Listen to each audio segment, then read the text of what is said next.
so receiving the trophy. Gains on the forward line. £25,000. The new Modus Super Series champion.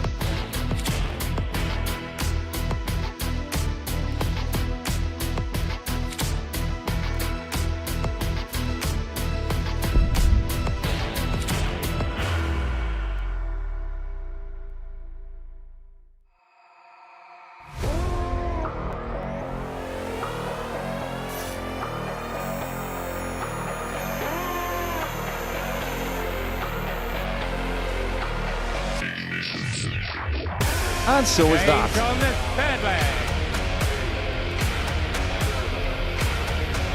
That's more like it.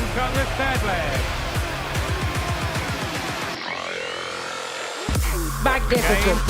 Good. Competing good, competing strong here. It's a superb effort from Jimmy. But he only needs a 3. Oh, and he's hit the exact spot that Andy Hamilton hit in the previous leg, but that one takes the leg. He doesn't need asking twice. That is a Champions League style finish. That is wonderful. The night before Champions Night here at the Super Series, a double session day to determine who the final 6 are going to be. 2 more will make it through to the red carpet occasion in Portsmouth by the end of this afternoon.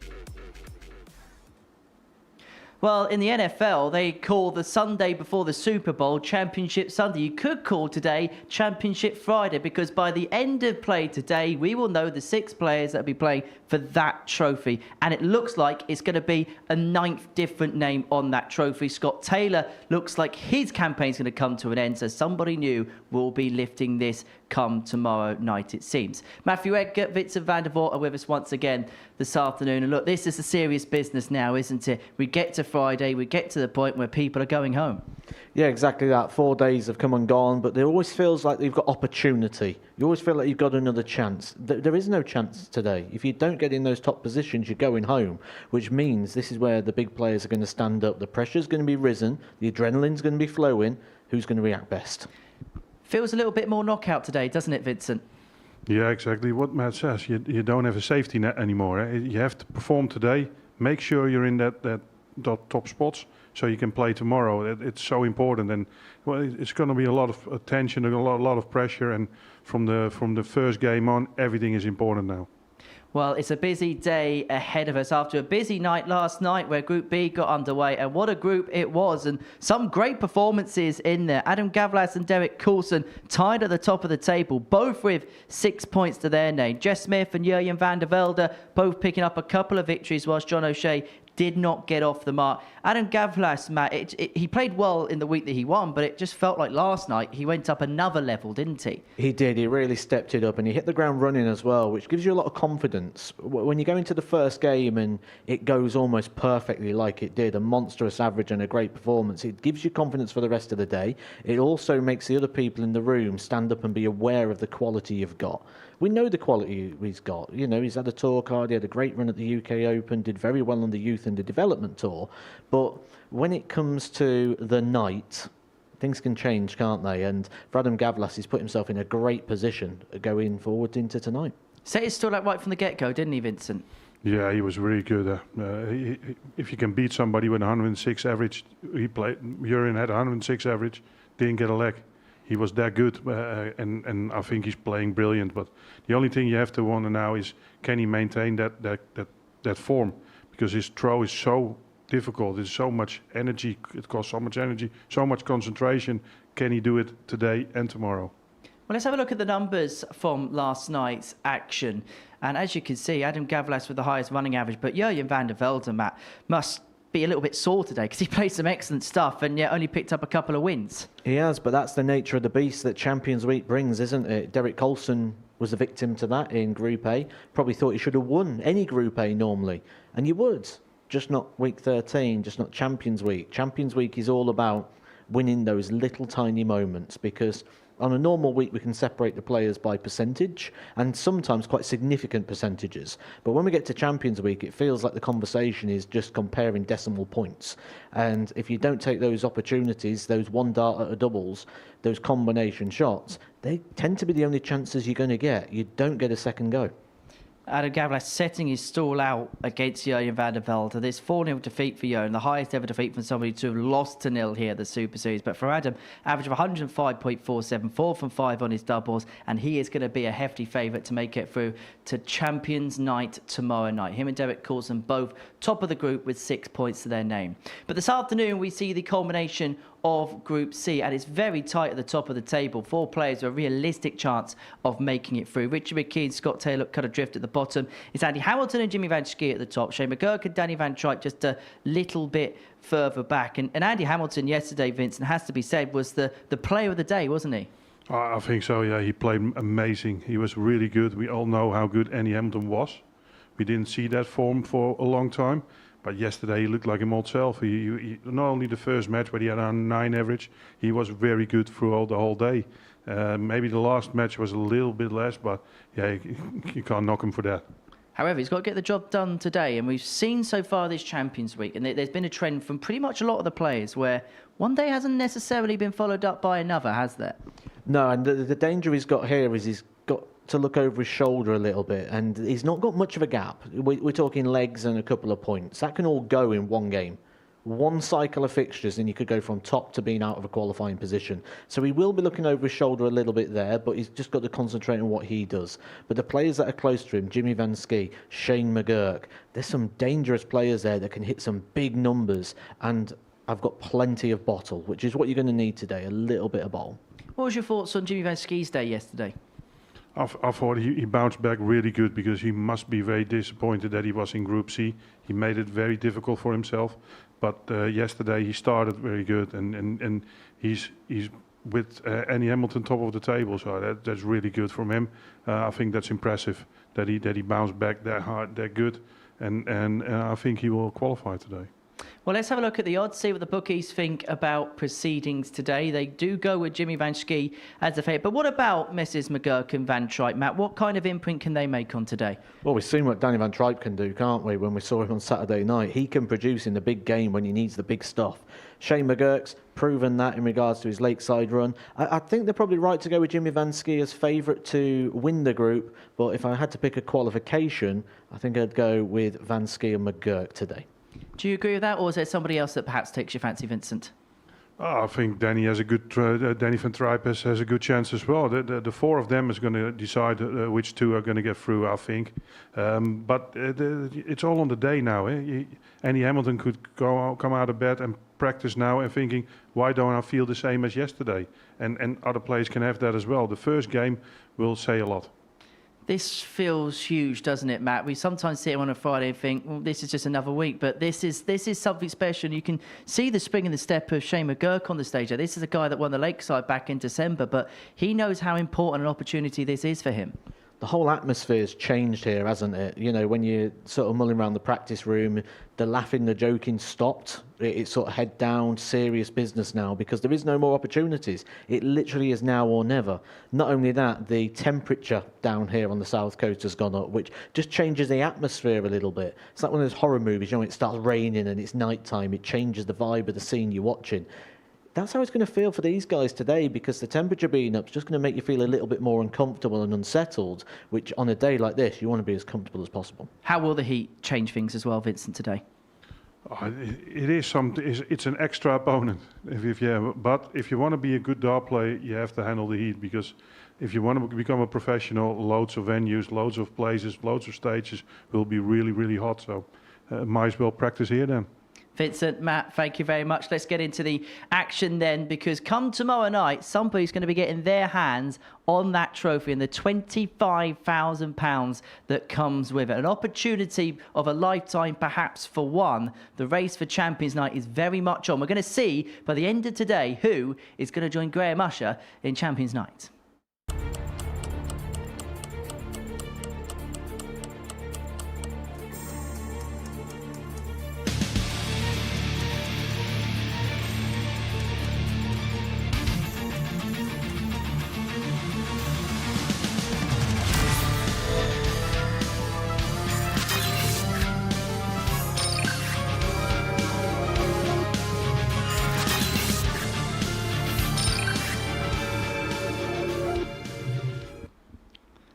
Richard McKe and Shane McGuirk is our first game of the session. And in the commentary box throughout the course of the day is Vincent van der Voort and Paul Nicholson.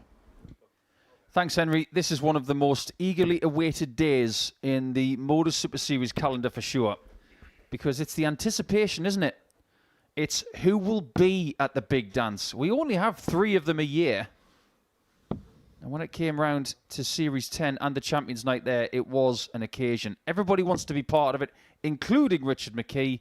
But if he's going to get there, he's going to have the day of his career. That's for sure. And he's going to need a lot of things to go his way. As for Shane, with all due respect to McKe, I think this game is all about Shane. If he turns up, he will win. And he's wearing his favourite colours today, which I think tells you something about what his motives are here on Friday. Adrian Mason, your sheriff on the stage for the double session on Friday. Strap yourselves in, enjoy the darts, and let's see who joins Graham Usher in Champions Night. First leg, Richard to throw first. Game on. Is it fair to say that this game is all about Shane McGuirk here, Vincent? Yeah, I think so. I mean, I think he must win this game, and he's also 99. Yeah, how do you say that? He has to win this. He's the one that you think he should be in the finals night. 100. So for me, it's all about him. The fascinating thing is, everybody that we have spoken to over the last 20 hours or so believe that this is a 4-horse race. You've got 4 players separated by 2 points and 3 legs. Literally, anything can happen in the top 4 over the 15 games we've got for you in Group C this afternoon.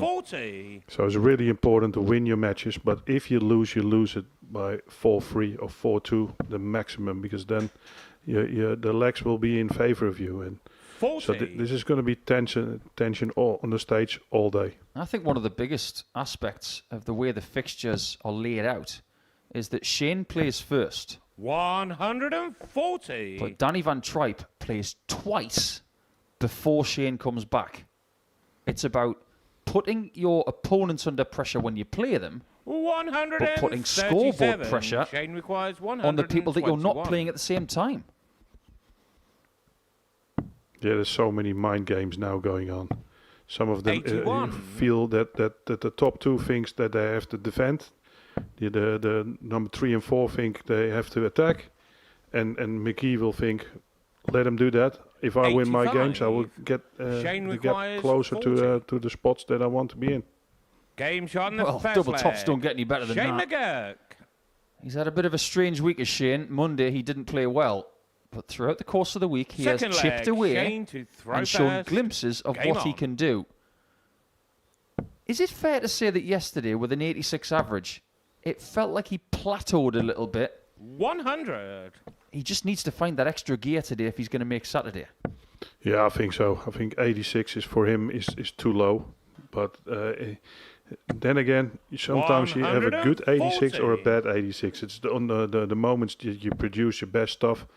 And sometimes you can slip a leg that you don't hit at any trebles and the average goes 60. down. As long as the winning legs are good, then he will be right.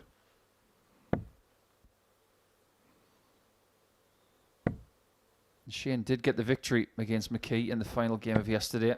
85. One of those regulation performances, averaging 88. 4 out of 9 on the doubles. It was very tidy. What he would give for another 4-0 victory against Richard today. 140. Yeah, they will settle him down very good, of course. He wants that. The first thing is he want to win, and then he hopes that he's going to win big. 60.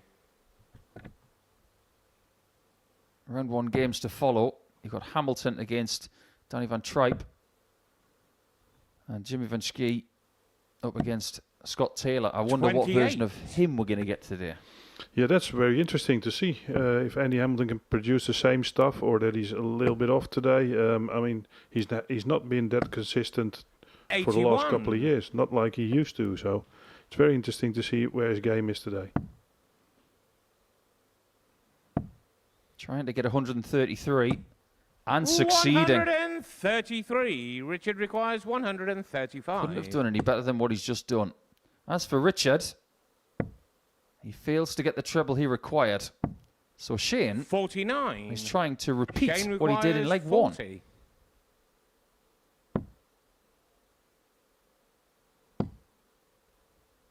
Can't do it. 20. And misses the secondary double Richard as well, requires opening the door for McKe 86. to take this second leg. And this is the time to step in. And if you don't get a dart a double, then it's sloppy. That's not good. 46.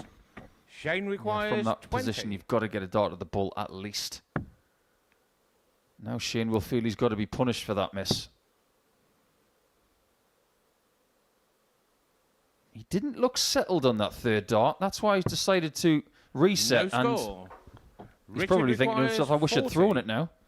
This is the problem with McGuirk this Game week. shot in the second yeah, leg. we all Richard know how McKe. good he is. But for some reason, he's never felt really comfortable Third leg. on Richard to the throw stage first. for Game the last on. 5 days. I suppose these players are thinking, I've just got to be good enough to 58. get to Saturday. And then you wake up on Saturday and you think, this is the day where if I can find my best, I can be the champion. Yeah, exactly. I mean, he's been chasing 57. for the last 5 days. He's never been in control. He's been annoyed by himself so many times. So maybe if he can scrap through the finals night, he will come loose and play his best 100. darts. But at the moment, he's I think still he's in trouble. And in the animal kingdom, when you watch certain animals chasing after prey, sometimes they will stop and reassess 180. and then go after something else. On a day like this Friday, you can't stop. You have to keep going until the very end. 81. So far, the stats tell us that McGuirk should win this game. But then again, when Richard McKe yesterday was 3-1 up against Jimmy Vansky, 125. you thought that was academic, and it was anything but. Yeah, that probably ruined his day, that first match. The man with the least experience didn't 78. couldn't kill off that match, Shane and requires he got done for it. And I think 139. the rest of the day it would hold him back. 99. Lovely 99 from Shane. Seems to be leaving tops a lot. Works out that way sometimes, even if you desire tops or double 16. 60. Sometimes, Shane requires even if you like 32, 40. tops is what you get. Trying to hit the marker. No And score. misses it twice. Richard requires 124. Can he punish him? Very good start, 14 for the bull. That was a big moment in this 83. game. Imagine how Shane Shane would have requires felt if that 40. bullseye had been found. Got to get rid of this. Double 5 again. This is not the kind of 35. start he wanted. It all looked Richard really requires rosy after leg 41. 1. Since then, anything but. He's outscoring McGee, but he can't finish. 31. Long way off again. Shane This is the requires moments that 5. McKe needs to punish him and let him think about that he missed so much doubles. He'll let him back in now. Awkward dart. Very Game good shot in the second third leg. Shane We've been McGuirk. saying all week that when people complete legs like that and they're shaking their head, why are they doing that? But you can completely Fourth understand leg. Shane to throw what first. McGuirk is going through right now. Game on. I think that was more of a throw towards the double 2 and hope it goes in. Yeah, at that point he was. I mean, so many darts missed that double. 134. And at one point you're just hoping that he gets in and get a little bit of momentum going. We've only had 3 legs in this game. And already Shane has had 57. 11 more darts at double than Richard.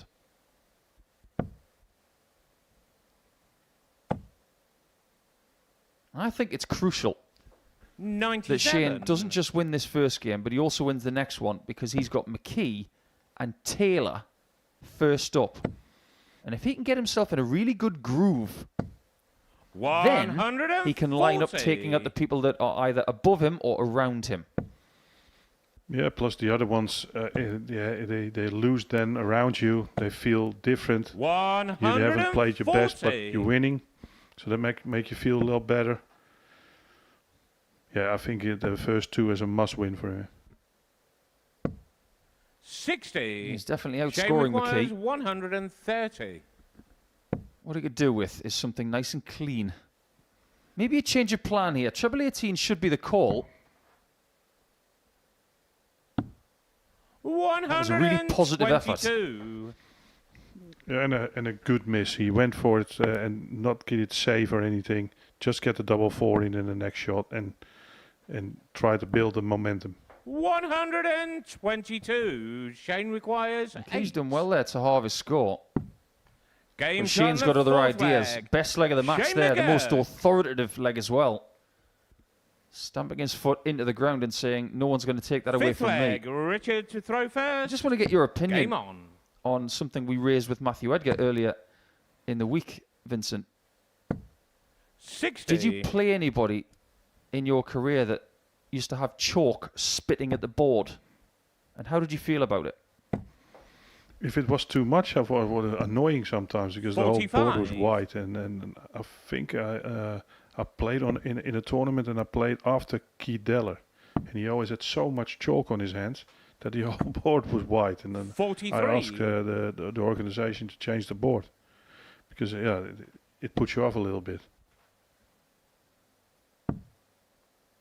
I think that debate's going to rage on for some time. 44. I think What's it's one your of the- opinion then? It's one of those yeast extract moments. It's you love it or hate it. I don't like the feeling of chalk on my hands. So if it was getting on my fingers, it would annoy me. Yeah. 95. But you don't see many players who use it. Richard does. Johnny Haynes does. Obviously, we know that Keith Deller has.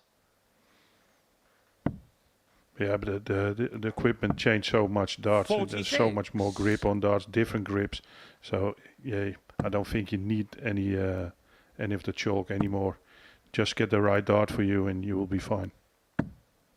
95. Considering that you've got a dart shop, I think we can take your advice very well. What advice would you give McGuirk right now? Get this done quickly. 134. Visits like that, that'll help.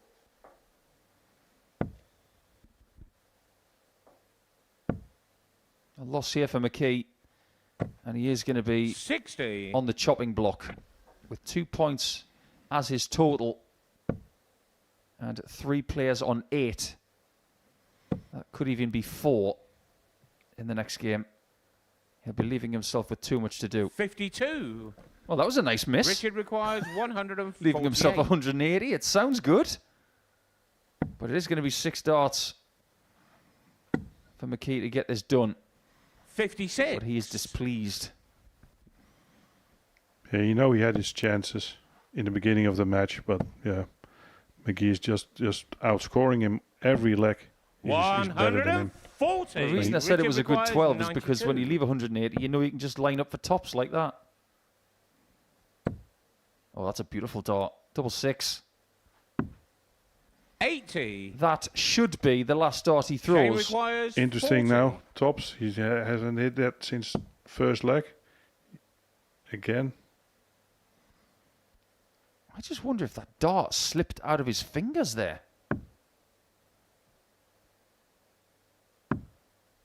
20. He is Richard requires flabbergasted 12. that he has not won the match right there.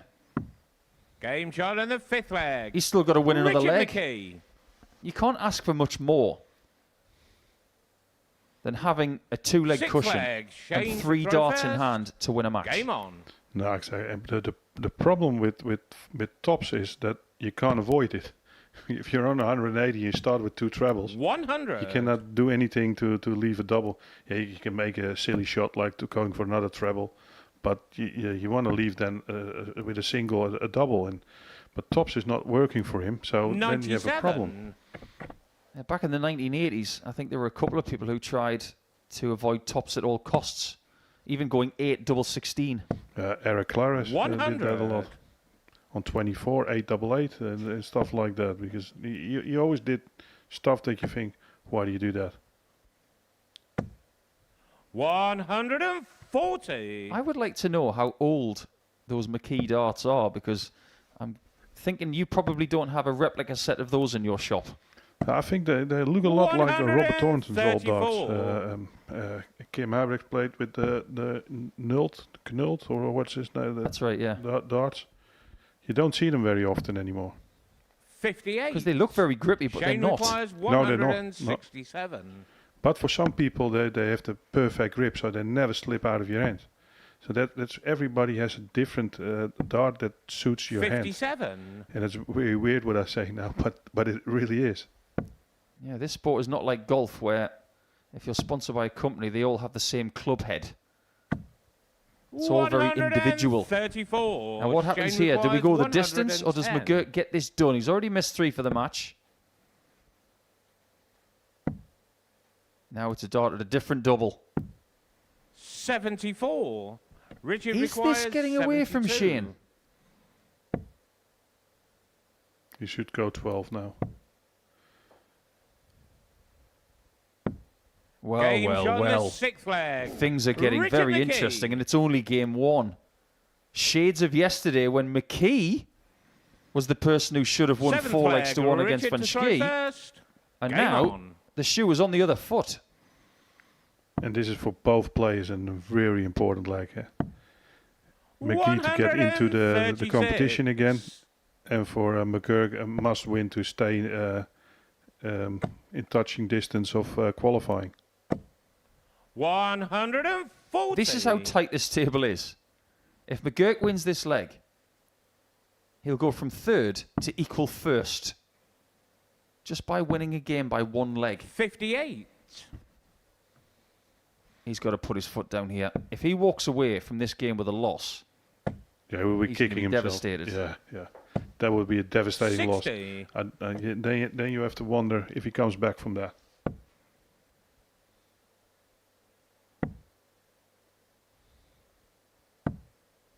$95. if he doesn't win this leg, I think he'll want Danny Van Trijp to take care of Andy Hamilton to make sure things are still very tight.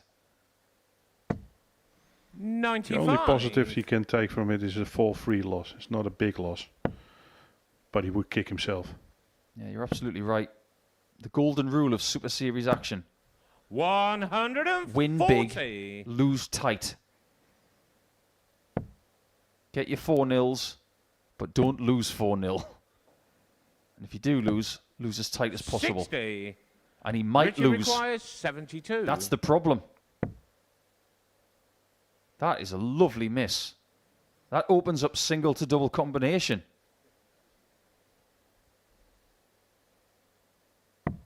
It's tops again. And Game, Richard McKe shots, has caused chaos match, in the Richard table McKe. from the gun. He only got 1 win yesterday, and that was very early on. He does get a victory in the first game at the behest of Shane McGuirk, who did have 4-match darts. So much to mull as we go into our next matches in round 1, starting with Andy Hamilton against Danny Van Trijp of the Netherlands.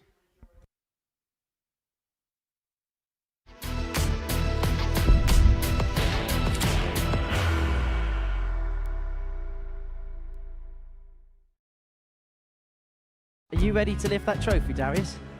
Yes. Let's do it then.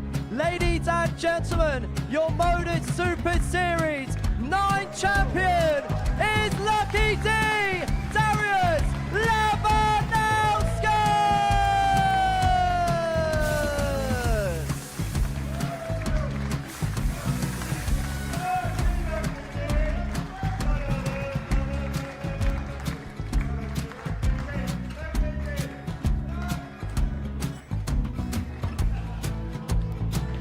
Well, what a wonderful night of darts we have seen, and we are ready. Our champion is ready, and it's trophy time. So receive the trophy.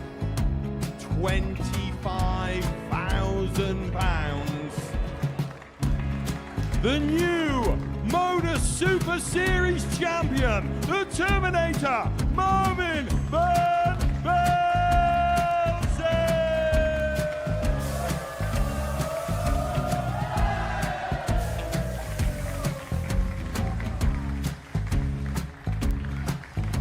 And one more time, the 8th Modus Super Terminator, Marvin Van Velzen.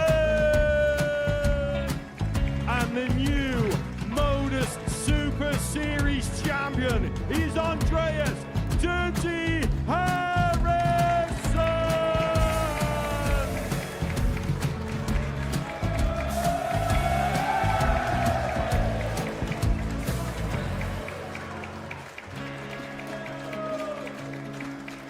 And one more time, the 7th Modus Super Series champion. Give it up for Andreas Dirty Harrison. The moment we've all been waiting for. Would you please show your appreciation for your Series 6 Modus Super Series champion, Scott Taylor?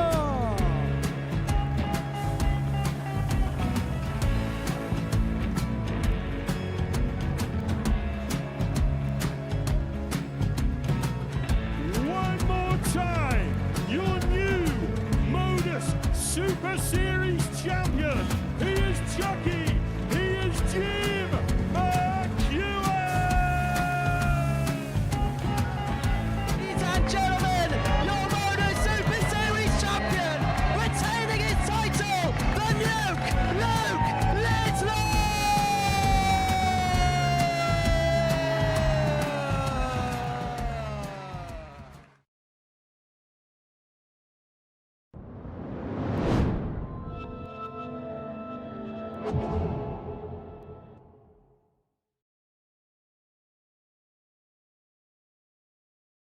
Welcome back to the Modus Super Series. It's Champions Week here in Portsmouth. And before the break, we saw the WDF World Champion Shane McGuirk go down to a 4-3 defeat to Richard McKe. A game he led 3-1, but would end up losing in the end. Next up for us, the man who led the table at the beginning of the day, Andy Hamilton, the former world finalist, the 58-year-old from Stoke-on-Trent, back for a second Champions Week appearance and looking for a first Champions Night. As for Danny Van Trijp, it's his first appearance at the Champions Week. He's already picked up the International Pairs title in 2025. He's already won a weekly title in 2025. He wants to win the big one, though, come tomorrow night. Change of the commentary box. Messrs Nicholson and Van der Voort have departed. Myself and Matthew Edgar are going to be with you for the next couple of games. And you get the sense for Danny Van Trijp, he has to make moves right from the very get-go. First You leg, get the sense Andy already. to throw first. This is a huge game in the group, because if Hamilton wins this and then Vansky beats Scott Taylor in the next, there is a chasm between the top two and the next two. There's always a lot of conversation you can have when you're making projections and looking forward like you've just done there. What's going to happen in this one? What's going to happen in the next game? But I think the real conversation here is about what's just happened. Because we came into today with 4 players in the running for these 2 spaces. But that is a damaging loss there to Shane McGuirk. Andy Hamilton would be delighted with the result because it's kept Shane McGuirk away from him. Danny Van Trijp will be delighted with the result because he can jump not only ahead of Shane McGuirk, but draw level with Andy Hamilton. That result was perfect for both of these players. 59. In terms of Andy's day yesterday, was that as good as you've seen from him for a long while? Certainly at the start. 180. The one thing you've got to be a little bit concerned with Andy Hamilton is how quick does the fuel run out? How much is in the tank? He's got to start well. And he did, didn't he, yesterday? That first game, that first performance, and then it even transmitted through the matches, didn't it? The first dart, a lot of the time in the treble 20, just builds confidence. But it'll get quite hard to get confidence when your opponent's doing this against you. What a start for Danny Van Trijp. When push has come to shove this year, Danny Van Trijp has shown his colours here at the Live Lounge, and he's threatening a potential 11-dart breaker throw unless Hamilton can find the 164, but he couldn't find the second treble 19 that he needed, and so the Dutchman returns, looking at 51 to get the break he needs at some point in the contest. But 2 darts have come and gone, and Hamilton has left himself on tops. Andy requires 40.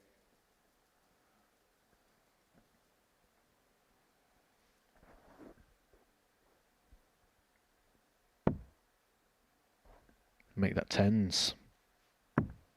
Game shot on the first And that leg. right there is Andy everything I Hamilton. spoke about at the start of the day when we was looking over the likes of Van der Velde, who had a 94 Second average in the leg, evening Danny session, to throw but first. didn't quite get the wins. Game on. Derek Coulson in Group A, who had a great average but didn't quite get the wins. And you asked why. I said it's down to individual little moments that have been 85. lost. Right there. Danny Van Trijp, 2 darts, unable to cash it in, and that's the only chance he got. But your average-wise, he's playing incredible. You don't get 2 chances in this situation on the Champions Week. 81. And it is fair to say that when he won his week last week, Danny Van Trijp did have to rely on opponents missing at times, particularly at the beginning of the week. 55. Just see here, the pace of this is not going to suit Andy Hamilton as well. Very, very deliberate. Maybe even a little bit slower today. Danny Van Trijp just racing around the hockey, wanting to get on with things. Danny Van Trijp's at the back of the stage before Andy Hamilton has even got to the point of delivering the first dart. And I think Andy Hamilton just moving a little bit 140. softly today. Certainly in the early part of this one.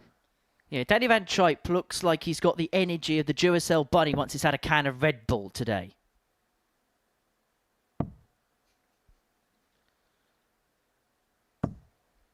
Oh, 134. I'm happy to report that he hasn't had the similar type of incidents that he had last week, such as locking himself inside a house and then having to climb through a window to let 140. himself back in again. The landlord does know, by the way. As do Crime Watch. Anyway, 81 required to level this game up at 1 apiece. 30. This is what Danny I mean with Andy requires Hamilton, my 81. assessment on him today. It's just going to, I think he's going to waver in and out of performance. It's just when he's on, he's got to cash in. And this isn't the time he 41. needs to cash in. This is on Danny Van Trijp's throw. He'd be expecting to be a challenger in this, not something he'd expect to go and win. So Andy Hamilton isn't going to be one that's going to be bored by scorelines. He knows that if he holds throw 4 times, he wins this match. It's that simple. It's easy, isn't it? 42. Why complicate Danny things? requires 40. There's really complicated things on that one. Not even left to finish. Giving Game Van shot Trijp on the time. second Time he didn't leg. necessarily need. Danny Van And Trijp. we are back on level terms at 1 apiece. And it's an intriguing weekend for Danny Van Trijp because Third leg, Andy yes, to he's throw got first. something to play for Game here. on. But there may well also be a little part of his mind that might well be wandering up towards Leicester because it's Challenge Tour weekend, currently number 8 in that particular order of merit. So not just is he looking to chase a big prize pot here, but as soon as his 134. obligations are done here, he's probably going to be finding his way in a car up the M25, M1 to try and protect those particular ranking points as well. 140. And he wouldn't be the first player to do that. Because right now, Graham Usher is through to Saturday night. He is the first name on that sheet. He won Group A on Wednesday. As things stand right now, Graham Usher is at the Challenge Tour. 140. He has gone out today to David Evans, a player who was very successful in a Group A campaign here before, nearly set the record solely for the most wins in a row here at the Super Series. 180. But Graham Usher, I'm sure, will be playing in another Challenge Tour event before heading back down here tomorrow to play for the 25 grand.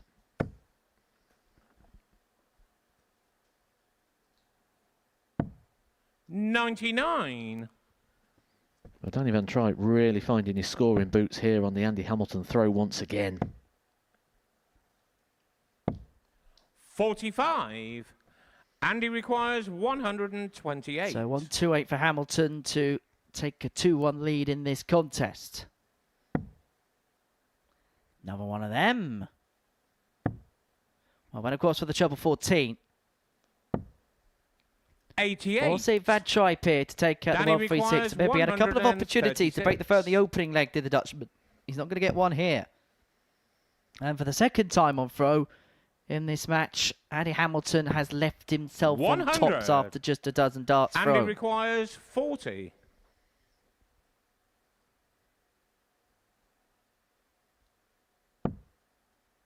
Down we go for double 10. Chasing fives. Big dart, big moment. Game shot. But on the Andy third Hamilton leg. ensures that his opponent will not get Hamilton. another return to the board. All going with Frode so far. 2-1 to the hammer. Fourth leg, Danny to throw first. And despite averaging 13 Game points on. more here, Danny Van Trijp, 104 to the 91 of Andy Hamilton.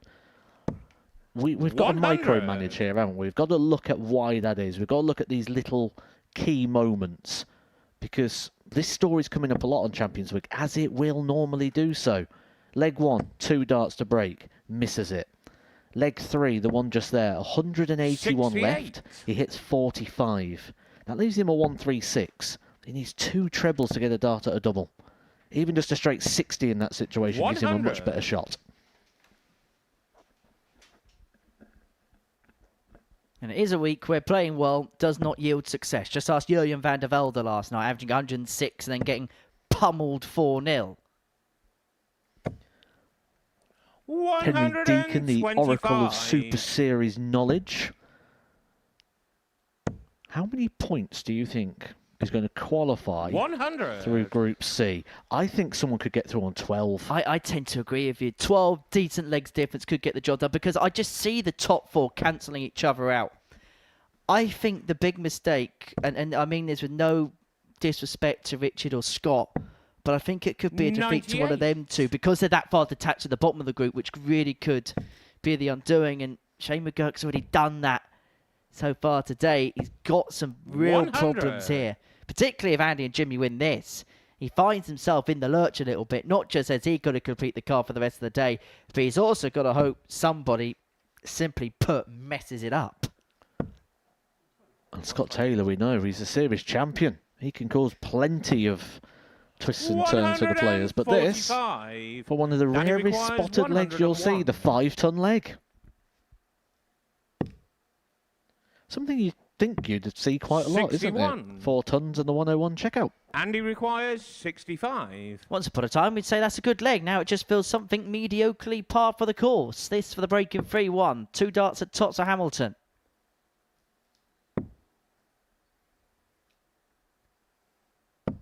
And this Game is what on he's the doing so fourth well. leg. He's not Andy allowing Danny Hamilton. Van Trijp a second opportunity back at the board.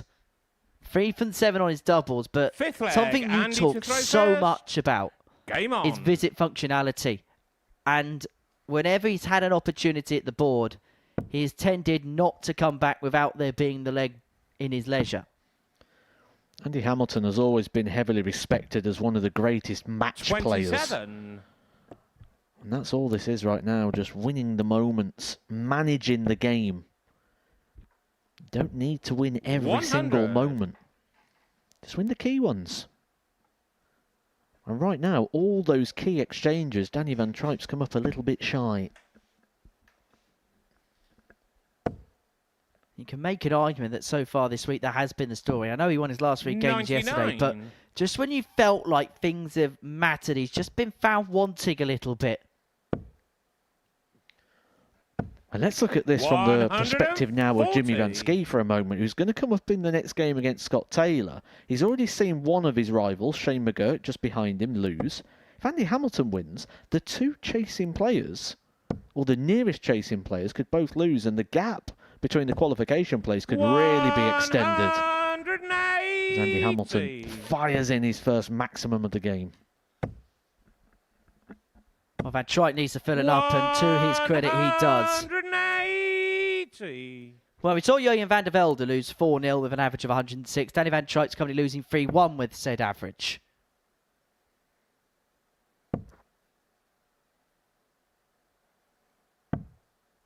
$89.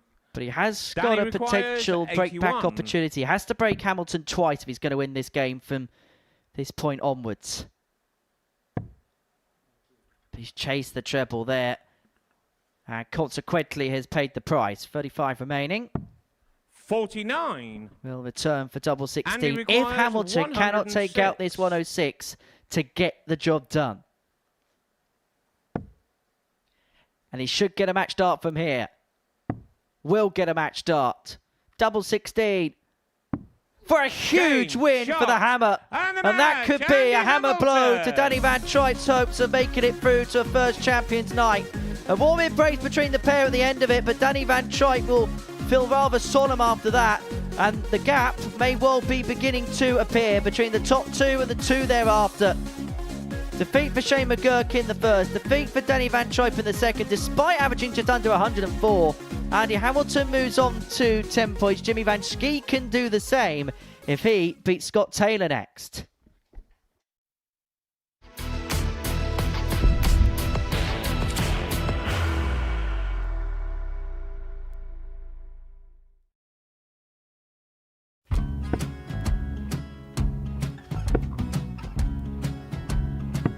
$54. Charlie McGuire, 164.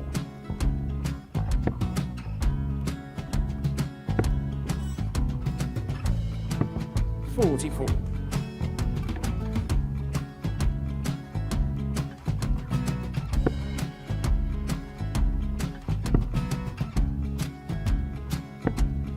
$32. Charlie McGuire, 120. Well, 120. He's got a fair, at least 2 handfuls at this. Just needs to stay 60. there. That's a good shot. Halves his score. Leaves himself on a 2-darter.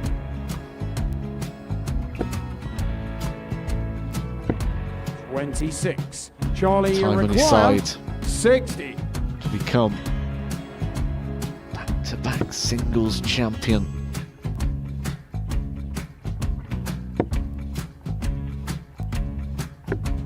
$40.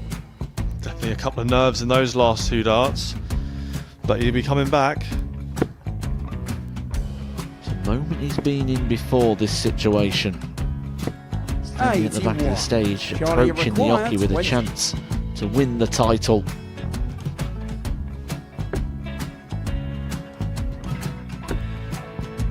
He did this to win the first title, if you remember. 11. I think he's gone. Georgia I think McGuire, he's gone to 118. bust it, maybe. The first title he wanted 20. He went 6-7-7 to win it. He had a chance to replicate it again. Yeah, I get the feeling that was for a bust, and 39. on that Charlie situation there, George McGuire, Scaife wasn't even 9. able to take it out going to the 18s on that switch. Yeah, I think he just panicked a bit, but he's done well to get that big one. Sometimes 1. can be the hardest part. Georgia McGuire, This is it. 79. It's got to be 19s. It's got to be 19s for this shot.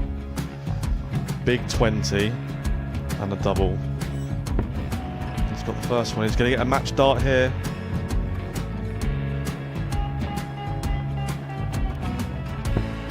$59. Charlie Threw the entire McGuire, body into that 8. one. Just didn't want to let go of the dart.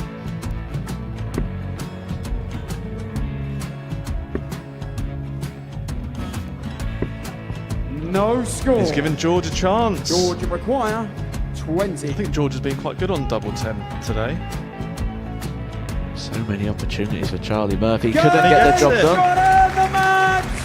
And the Red Dragon George Modus Scaife. Super Series Influencers Champion, George Scaife!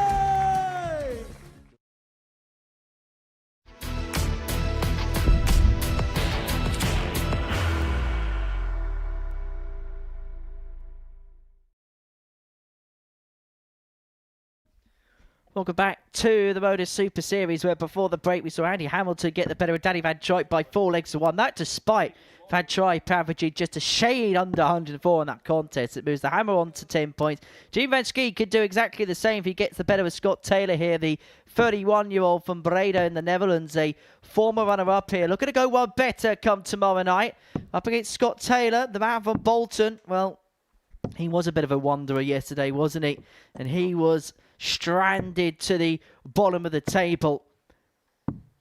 The former champion actually wearing the colours he wore on the day that he picked up the title on February the 17th, 2024, when he got the better of Tom Sykes by 4 legs to 1 in that particular final.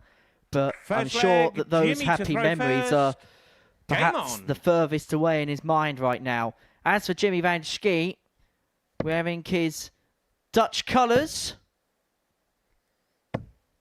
and he'll be hoping to play with that Dutch flair that we've become so accustomed to over the last couple of years. Whereas for Scott Taylor, I just imagine, Matt, that after everything that happened yesterday, he'll want to go out, put on a show and tell us why he is a former champion and one of the most 55. heralded names here. He'll want to disturb the party as well, won't he? He'll want to play his role in this week. He won't be happy with how yesterday went. He'd been frustrated for sure. 60. Dare I even say, you get almost like an element of embarrassment as well when you're not playing the way that you want to and you're not producing 59. what you do. We could almost see that on his face at times, certainly when he sort of resigned at himself, didn't he, that the fact it wasn't going to go well for him yesterday. But this is a great start. Looks completely different, doesn't he? 180. Totally different demeanour about him right now. Well, there was times yesterday where it looked like Scott Taylor was getting absolutely battered, picking up just the 5 legs for the day. But this is some start, leaving 81 after just 9. Potential 12 darter. 56. But the day's gone perfectly so far for Jimmy Vansky in regard to the results. McGuirk losing, Hamilton winning, which means Van Trijp lost. So this is a great opportunity here for Jimmy, almost like a free hit, a free round. When do you ever get on decision day of a Champions Week the feeling 25. of a bit of a freebie, a game-in-hand scenario? However, I would argue that could also lead to perhaps a bit of a false sense of security Jimmy if you were to requires lose said 60. game. Great if you win it, but you still... Yes, I get what you mean in terms of the points, but still could lead to problems further down the line as Vansky looks at tops and pins it into the left-hand corner to take a 1-0 lead.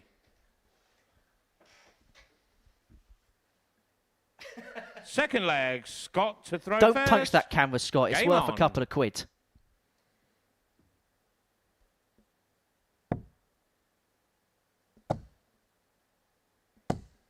He's got no problem in the scoring stakes, has he, Scott Taylor? That is a 3rd maximum, and we've only just started leg number 2. 140. To put that into context, he hit 3 180s for the entirety of the day yesterday. 135. Well, someone has turned up a red, mean, darting machine today, haven't they? 57. I know we're a long way off this, but I just want to chuck it in there for a bit of context that the player who's hit the most 180s in a game 58. was Mark Dudbridge. He did that in a game against Wes Newton. And the total, 7. Scott Taylor keeps up this pace, which 70. is likely he won't because Scott it's an requires incredible 128. elite. Well, I'd say he's even beyond elite, isn't it? The amount of 180s he's hit compared to visits. Out of this world 180 hitting to start this one for Scott Taylor. Yeah, that record of Dudbridge Newton goes all the way back to October 2022. And everybody in that practice room 88. will be willing Scott Taylor to win this game. Andy Hamilton will, because it gives him a bit of breathing space. Shane McGuirk and Danny Van Trijp will, because it just 89. keeps them floating Scott around. requires 40. Game chart, the Particularly second leg. because Scott Hamilton Taylor. and Vansky go head-to-head in game number 6. That a 13 darter for Scott Taylor to get back level at 1 Third apiece. leg, Jimmy to throw first. He's Game come on. back with a bit of a vengeance. He's come back with a point to prove. And at a Champions Week, even the back 100. marker has a possibility to make your day hell. And it was a day from hell 42. yesterday for Scott Taylor.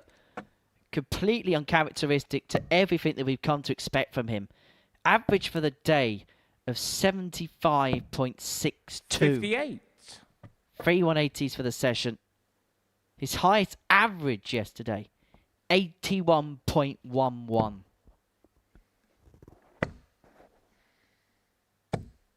They're adding up. He's hit more 180s in this game than he did for the entirety of the day yesterday. And we're in leg number 3. 140. More 180s than legs played.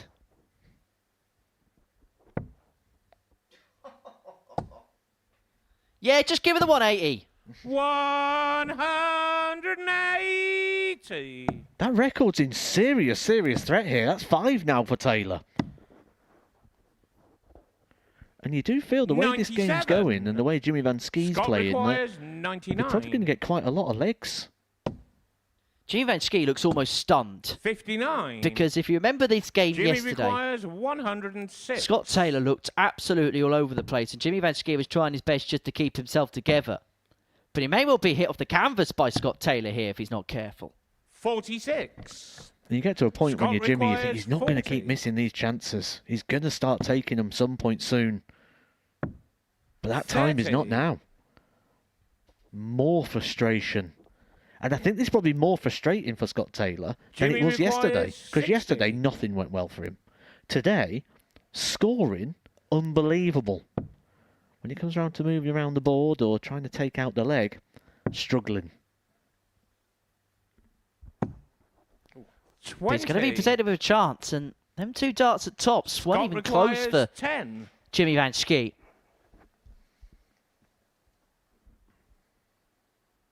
He looks as perplexed as the rest of us. But we shouldn't be surprised that this man... Oh, that's in and out. That's the second 6. time. The second time in this group that we've seen a dart and a double come in and out of the puncher mark. You could see it Jimmy clear as day requires that it went into the 40. bottom right-hand corner of the double 2. And that is probably a summary of what has been quite a solemn week for Scott Taylor.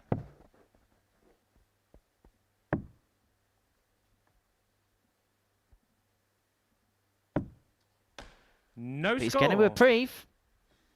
Scott requires 4. Just get the feeling here, Jimmy is living every single day. I've not seen Jimmy be this reactive before. This is a guy who's under pressure.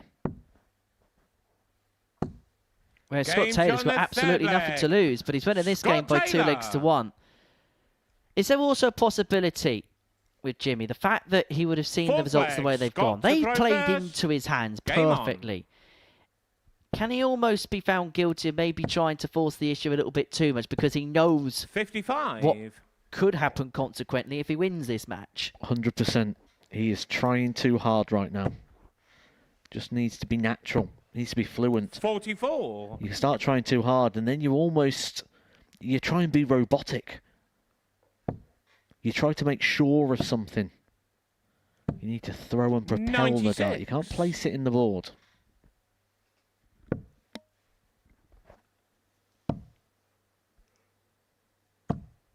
$134.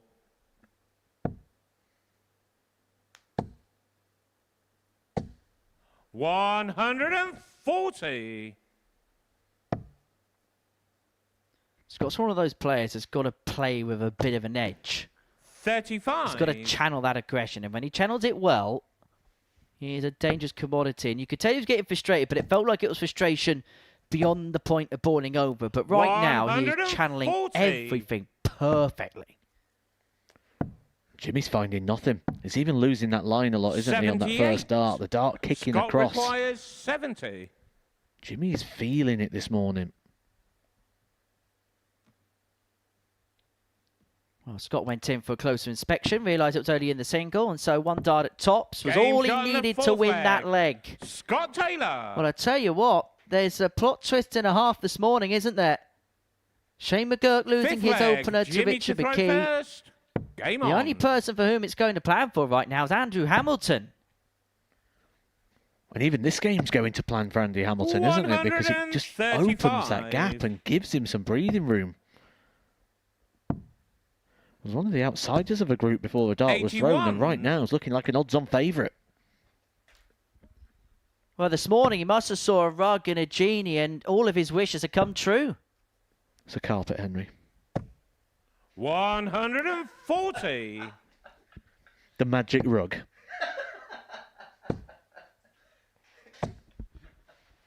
$100. You tell I was never cast in the school play. I was usually like fairy godmother number 4 or something. 100. In Aladdin? Just stop digging, Henry. 121. Well, Jimmy Vansky is Jimmy looking requires to dig in here. 126. He's got 6 darts here to reduce the gap back down to 3-2.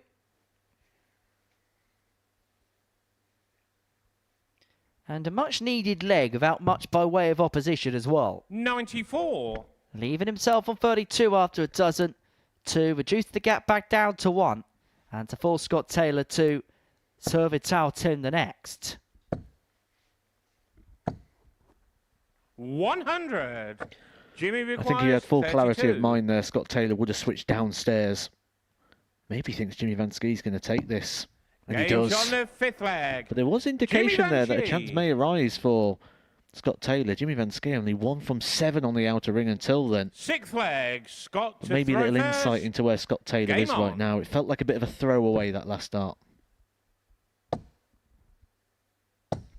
Well, Scott Taylor's got the darts here, and if he 140. can convert that advantage, he will be a very popular man in that practice room. It would mean that Hamilton would have a 2-point lead over Vansky, but more crucial, have 50. a 4-point buffer over third place following the first round of fixtures. Vansky would then get sucked into the fight for the second spot through to Champions Night from this group. Shane McGuirk and Danny Van Trijp will both be 95. interested parties. And what makes the next round so interesting is the fact that Hamilton and Vansky go head-to-head. And Trijp takes on McKe. McGuirk takes on Taylor. 135. Vansky was in big trouble going into that visit, and that's a massive shot. But he still needs Taylor to make a mistake, 58. and there it is. Invitation. Vansky to get himself back into this leg.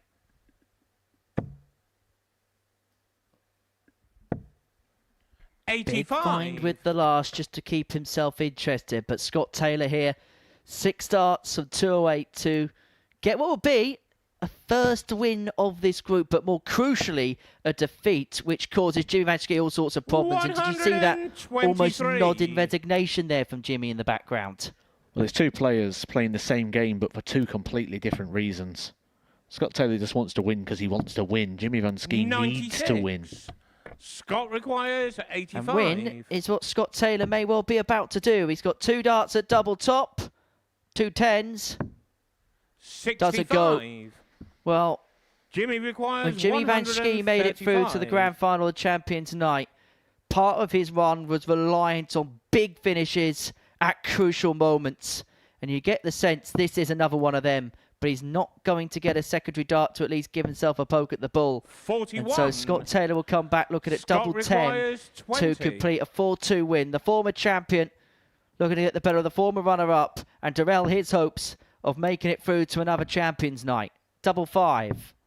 Into the Game, corner. shot, It was the double that and the won him the match, Champions Scott Week Taylor. title back in Series 6. And that's a win which causes Jimmy Vansky all sorts of problems. It just opens things up for interpretation.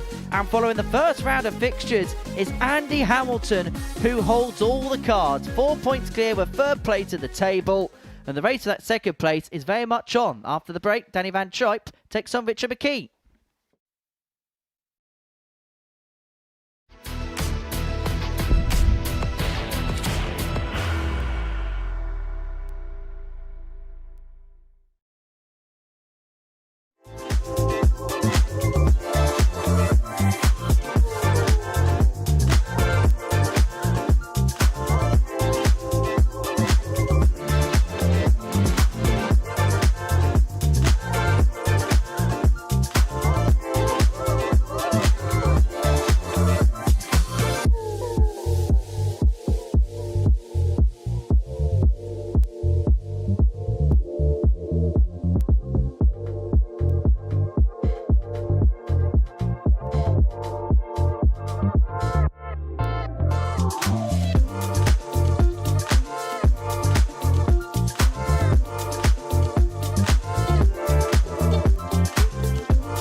Hello and welcome back to the Modus Super Series Champions Week, where Andy Hamilton has seen a lot of things go his way in the first round in Group C on Friday.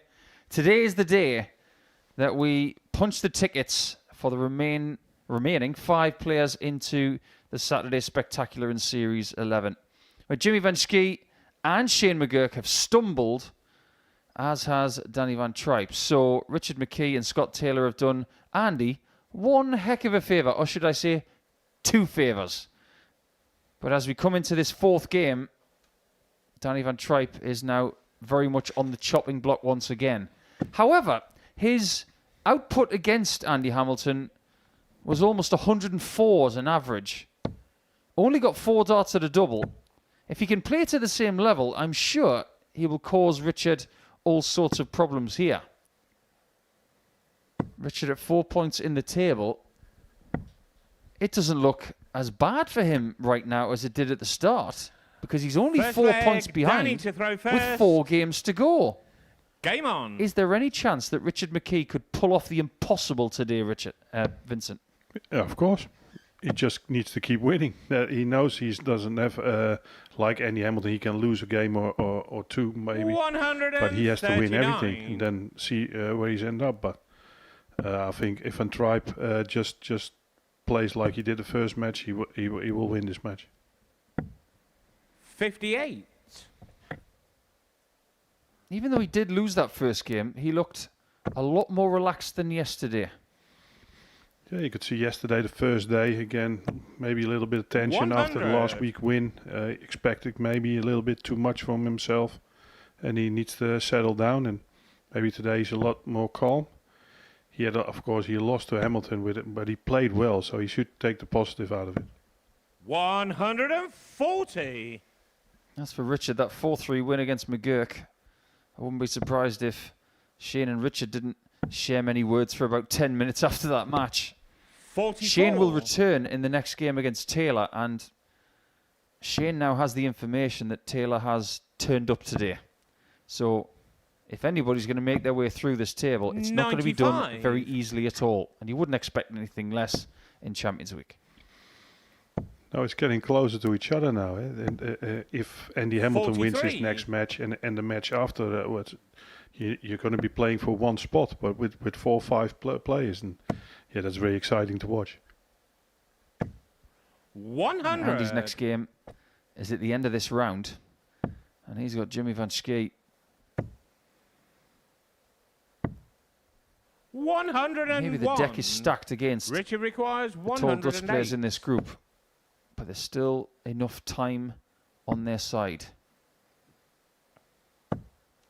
56. Danny would like to get off to a nice Danny start here. requires 74. He won't care if he takes it in 2 or 3. 3, it would have to be. 3, it is not. 54. And McKe is right there Richard once again requires 52. to snatch. Game shot in the first That leg. double top bed has been Richard so McKe. good to him in the last 3 or 4 legs he's played. He's been pinpoint on it. Yeah, and then Second your leg, confidence will Richard to grow. throw Yeah, first. I mean, the first match Game he on. should have lost. It's completely the opposite of yesterday. And now he's settling down. And yeah, if he can win this match, he will feel very good about the 45. rest of the tournament. If he does win this game, Richard will be on 6 points, just like McGuirk and Van Trijp. 60. But McGuirk will have the game in hand, as will the other 2 people above him. But he looks visibly more relaxed today. He's so much more calm. His throw is easier than yesterday. Yesterday he forced some darts. Now he's throwing them. So 60. you can see he's playing better. If you win a week here, it doesn't matter whether it's in early January, late 100. November, or sometime in between. If you can win a week here, you can play this game. Oh, yeah. It's impossible to win when you're not playing well. 85. That is. I mean, the good thing about this tournament is you can play bad for a couple of days if you're in Group A and still win the tournament. But if you're in Group B or C, then you have to 58. turn up and finals night. Yeah, there's no discussion that you have to play well. one of the most amusing things, and I'm sure Colin Osborne would not agree with this statement. 100. You can have Richard requires a fabulous 3 days and 118. still lose the week. Colin has once had. We'll come back to that because it's double 19. 80. Well, it never really was going to get there. That was quite low. But Osborne, he had 3 perfect days in a week 60. and didn't win the week. Richard requires 38. Yeah, in the beginning of the week or something, or no? Yeah. Yeah. Game shot on the second Oh, leg. McKe is doing Richard everything he McKe. wanted to do yesterday, today. Third leg, Danny to throw He's not first. the only person in this Game sport on. to have been named Richie with a T in the middle. Couple I can mention. One is Richie Edhouse, of course, 45. the current European champion. And another one that you'll know quite well, Vincent, with one of the greatest nicknames in the history of the sport, Richie Davies, 140. nicknamed Lamb Chop. And do you also know where that nickname came from? 100. It must have something to do with the fact that he's Welsh. Very clever man. Yeah, What a player. he was in computers or something. Yeah? He made Correct. the embassy final against Raymond, 100. and then we never saw him again. Yeah. Something like that. Maybe the next year, but after that, never saw him again. Yeah, British Classic champion, won other tournaments as well. 140. Everybody thought he was destined for the big time, and he said, actually, it's not for me. And walked away. Clever man. 85. Danny's got to get a hold of his opponent sometime soon, otherwise he's going to be too far out. It's the same as yesterday with Danny. He in the beginning of the day yesterday, he was a little bit poor as well, and yeah, he played well in the end, back end of 55. the session. But today there's no time. He needs to win this one.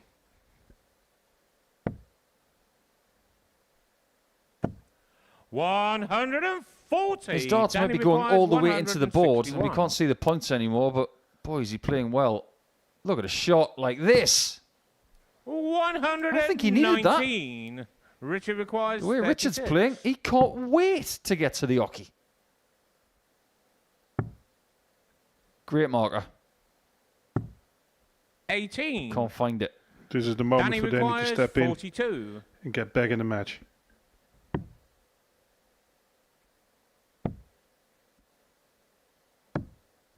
The tops was a long way off again. Richard requires you feel that he's 18. not in the best form at the moment. He splits it now, 10, double 4. 14. This opening has got to be taken. Danny requires for Van Trijp. 10.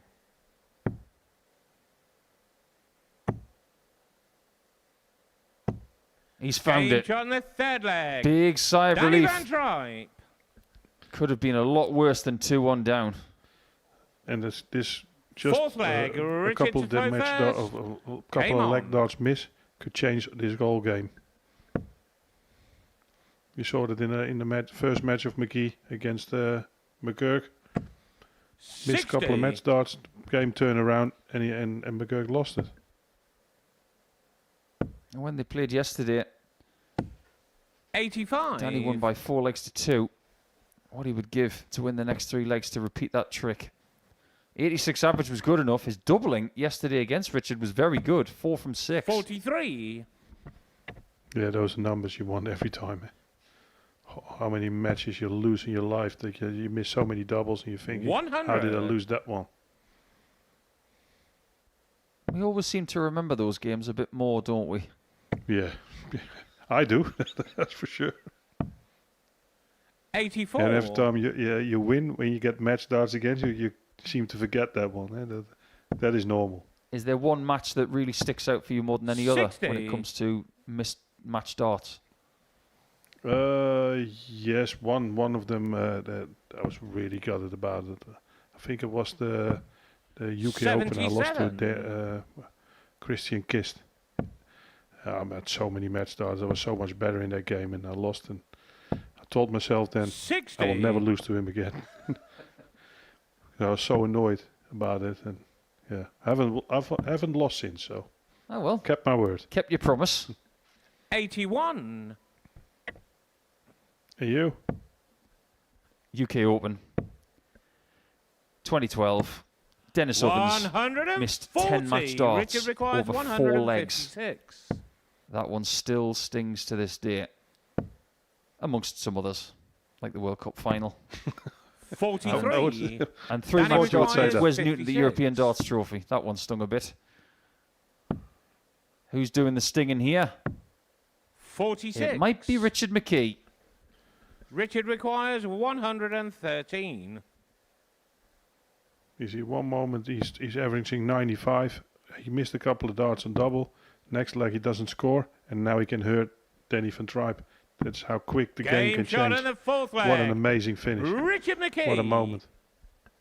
Immense timing. 5th Danny leg. is handling Danny the to throw situation first. very well Game emotionally. on. He's not getting too caught up with disappointment. 120. But the fact remains, that was a hurtful finish from McKe. It's only the second ton plus finish you've seen today. Sometimes very good to not watch the darts, but the opponent 140. behind him. Just see how is he reacting to certain stuff. Is he busy with it himself or with his opponent? 81. A lot of people do like to watch their opponent hitting what they hit. But then there are others who are too busy looking at something else 59. because they don't want to know. They'd rather focus on what they're doing. 55. There's not a great deal of switching going on with Danny. He tends to focus all of his efforts on the treble 20. Yeah, and most of the time the late leads works for him, so 82. you don't need to change then. But sometimes you think now he has to change, and he does that. So 96. I just imagine if this is a max. looks very tempting. 180. What a moment again. Danny Let me just requires move this crystal ball. 149. This game could be over, and Danny's 50. chances of getting through this group Richard could be requires bruised 40. severely. Double 10. Well, who thought this was going to happen? And the match. Richie McKe has won his first 2 games of Friday, and he started the table in 5th position. Now he's on the same points as McGuirk and Van Trijp, and is now back in the reckoning. He shrugs his shoulders, so do we in the commentary box, but to be fair to Richie, he was the better player. Better average, better doubling, more 180s. You can't say any fairer than that.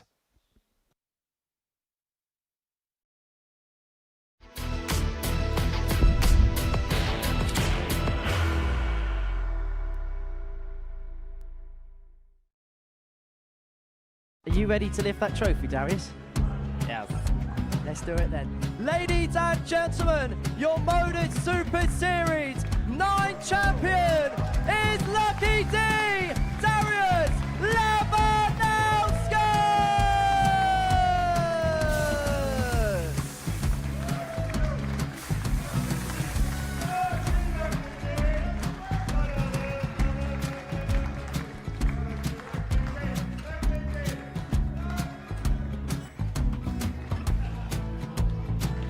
Well, what a wonderful night of darts we have seen, and we are ready. Our champion is ready, and it's trophy. So receive the trophy. £25,000. The new Modus Super Series champion, the Terminator, Marvin Van Velzen.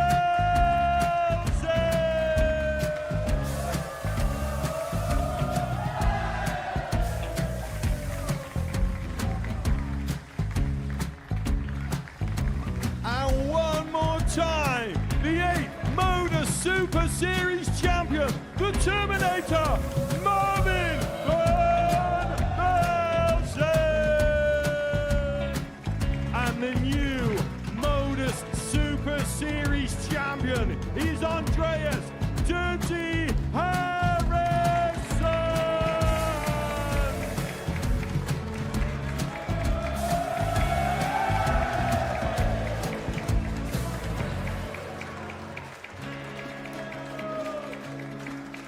And one more time, the 7th Modus Super Series champion. Give it up for Andreas Dirty Harrison! The moment we've all been waiting for. Would you please show your appreciation for your Series 6 Modus Super Series champion, Scott Taylor!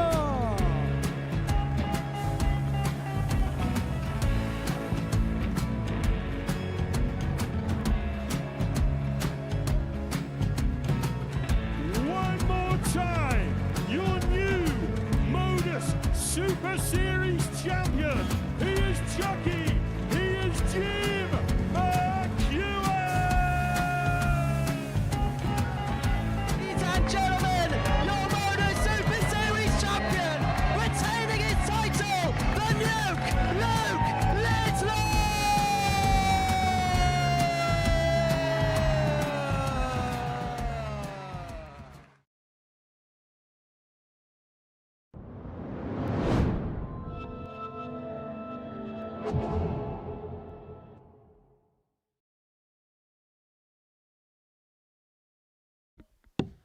Welcome back to the live lounge as we focus our attentions on the stage once again. And don't let anybody tell you that darts is predictable. Today proves that this sport is very unpredictable. Scott Taylor was not able to win a game yesterday, and in the first 3 legs of his previous match, he got 5 180s. Ended up beating Jimmy Vansky, causing him a huge headache. Now, is he about to do it to Shane McGuirk as well? If he does, Andy Hamilton will think it isn't the 15th of August anymore. He'll think it's the 25th of December. First leg, Shane to throw first. Game on. So what does Shane have to do here, Vincent, to put right what went wrong in game 1? Especially his doubles. His doubles were awful the 60. first match. He was scoring all right, but he couldn't finish. And then it get to him, and in the end he wasn't scoring 58. Does he take some sort of comfort in the fact that even though 100. the first few games have not gone his way, he's still very much in this? I don't know him personally that well. I mean, if he's a clever kid, that he 59. looks at that, or does he mind his own business? If he's busy with a table, he would have seen that not a big deal of damage has been done 140. by his loss.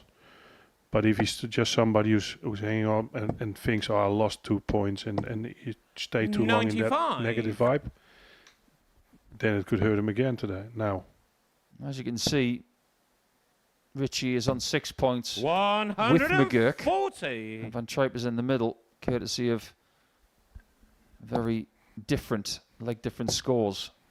125. I get the feeling that's going to have a massive impact by the end of the day. Maybe this will. That's more like it. Exactly what he needed. Shane McGuirk. And I'm not talking about the 14 darter. I'm talking about the clean checkout. Second leg. he Scott started to throw that first. in the first Game leg on. as well from the first game he played. The problem was tops and double 10. 85. That was the and double 5. He couldn't hit that one. So maybe this game try to stay away from that one until you feel a lot more secure. 140. Seems to have a little bit more fluency with the throw in this second match. Might have gone straight back to the practice board after game number 1. 140. There's a bit of pace about his play as well. Whatever he's doing right now, just keep doing it. Plus probably Scott is more a 100. player that he likes to play against because he's quick as well. So maybe a little bit more easy for him to play in a certain rhythm. Excellent point.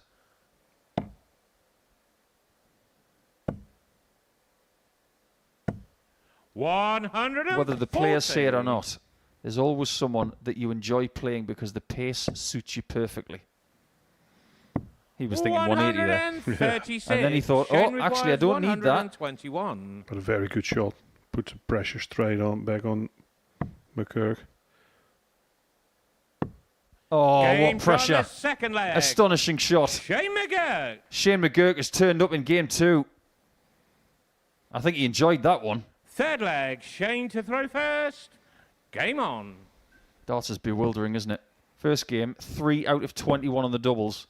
He comes into this game, he's 2 from 2. 85. Yeah, in time of 40 minutes, 50 minutes, everything can change. Somebody plays 110 average, and then half an hour later you see him 96. struggling with an 84.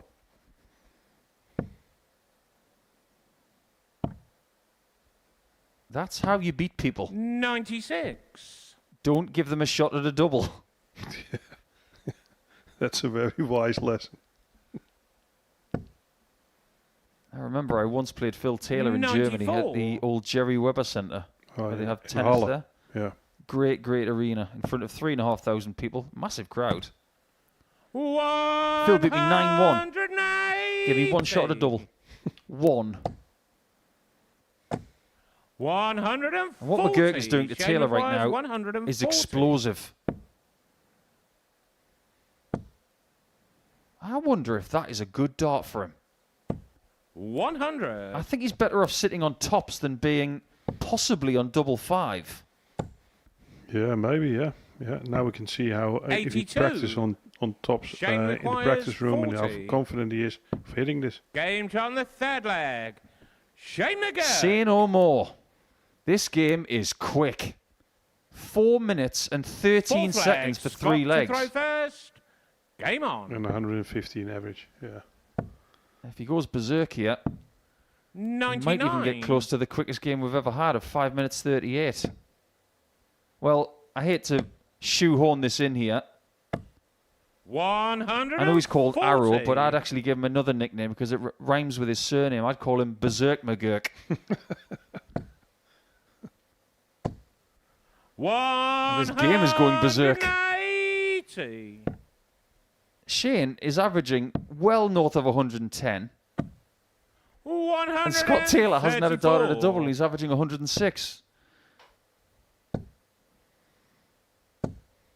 I've got this mental 100. image of Jurjen van der Velde just tapping the sofa saying, come and sit with me. I know how this feels. I know how this feels, yeah. Like, he had that yesterday a couple of times, yeah. 134. Well, now we have to Scott pay requires attention to what McGuirk is doing. If 122. Taylor doesn't take this out, something is possible. Let's see if double 7 goes. If McGuirk takes this out, 115. this average Shane is going to be requires 93. astronomical.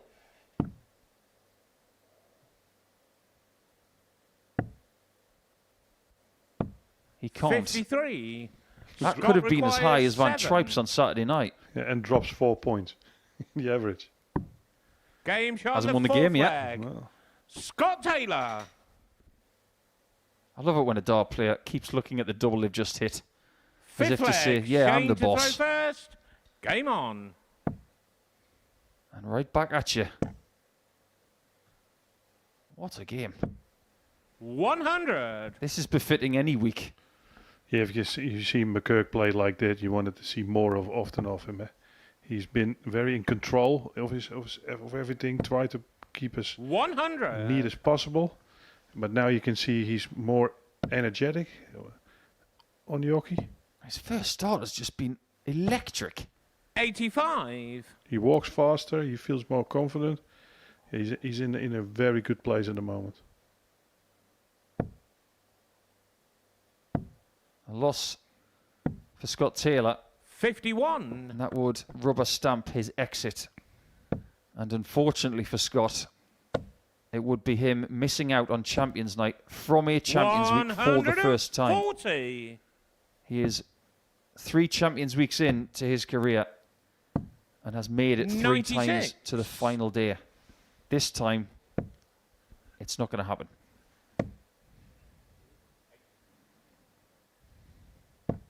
The 100. feeling he needed another treble there just to get a little bit further down to feel really comfortable. Now he will feel comfortable because Taylor has 58. not left to finish. 6 starts, Shane requires minimum of 76. 76 finish.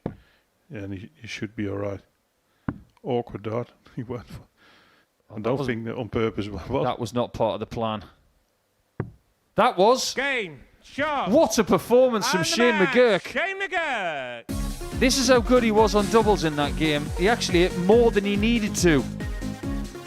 He's shaking his head. Well, what do you want, Shane? Go on back to the practice room and get yourself some good news. A 4-1 victory and you've just averaged 112. That's the best performance of the entire week. Not the first time he's done that. And just when he needed 2 points with a little bit of a buffer in the legs, he gets it, winning by 4 legs to 1 against Taylor.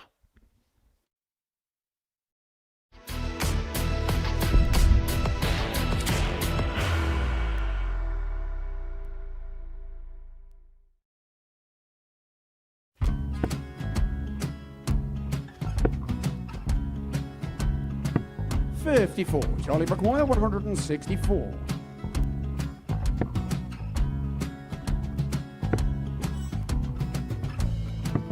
$44.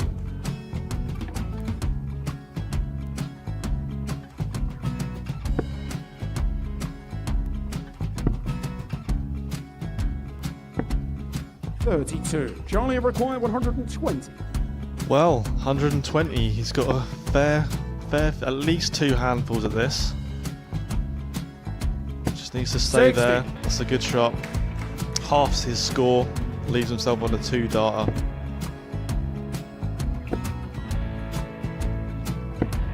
$26. Charlie Time on his McGuirk, side 60. to become back-to-back singles champion.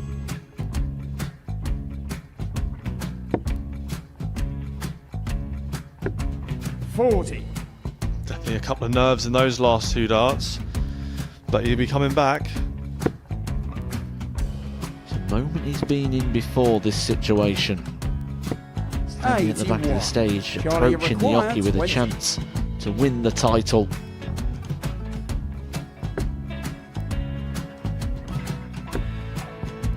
He did this to win the first title, if you remember. 11. I think he's gone. Georgia I think he's McGuirk, gone to 118. bust it, maybe. The first title he won, he wanted 20. He went 6-7-7 to win it. He had a chance to replicate it again. Yeah, I get the feeling that was for a bust, and 39. on that Charlie situation there, George McGuirk, Gay wasn't even 9. able to take it out going to the 18s on that switch. Yeah, I think he just panicked a bit, but he's done well to get that big one.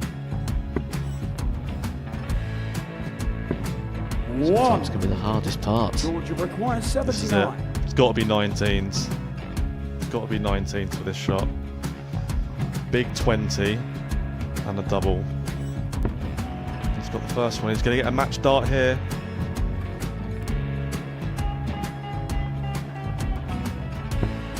$59. Charlie Threw the entire McGuirk, body into that 8. one. Just didn't want to let go of the dart.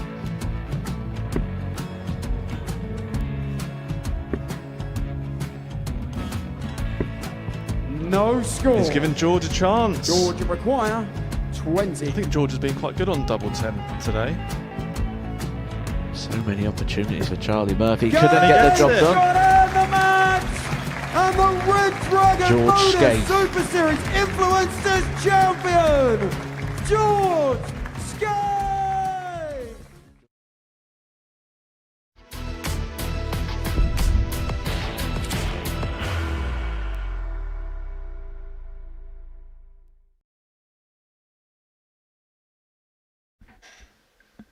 Things have taken another twist here on Pluto TV at the Modus Super Series Champions Week in Series 11 because Shane McGuirk has laid a bit of a claim to what could possibly be his at the end of the day. What a performance just now, averaging 112.05, one of the best performances we've ever seen in a Champions Week. And at one time, he was sitting on a 2-darter to break the 120 mark. He won't care about that. He's got the win he needed, and he has officially put Scott Taylor out of the reckoning. So now we turn our attention to 2 people who are very much in the reckoning. Hamilton top of the table on 10 points. Vansky in 3rd position now. He's been jumped by Shane First McGuirk. leg, Andy to throw first. Game on. He's on 8 points with a slightly inferior leg difference to Shane. And for some reason, Vincent, I've just had this mental projection of Shane McGuirk trying to jump over Jimmy Vansky. The day that happens, I want to be there to see it. Yeah, me too. But this match could turn the tables upside down again. If Vansky can win this one, he comes to the same points as Andy Hamilton, and all of a sudden Andy Hamilton is in trouble again. 45. So that's how close it is together. Yeah, huge repercussions in this game because Jimmy's got an opportunity to get the 2 points like Vincent mentioned just now, but it's also an opportunity to rein Andy's leg difference in a bit. 81. There's 6 legs between them. He needs to get that gap down. The only way he can do that is by beating Andy. 140. He's going to have to play better than his first game of the day. He was second best against Taylor. Yeah, I was watching him, just his body language and everything. He looks a little bit in panic during that game. He missed a lot of doubles to go 2-1 up. And after that, he wasn't himself anymore. 100. So he had to regroup. And this is what makes this tournament very difficult as well. In the practice room, you don't have your buddy with you, your manager with you, or your friend with you who can calm you down. You're on your own. You have to do it yourself. And that's really difficult sometimes. Sometimes you just need to get back to basics. Good preparation, get yourself focused, and don't get distracted. Yeah, but a lot of people need somebody 100. to tell them that, to go back to basics, because they're in the panic mode and they don't automatically come out of it. And that's where the Modus Super 60. Series experience kicks in Andy for requires Vansky. He has been in these situations 139. before, and that will probably help him. You've just given me a great idea. We'll talk about it in leg 2. Just imagine how Jimmy would feel if he can take this first leg on a tumpless Jimmy checkout requires 116. after Andy's had a very Hamilton-style leg.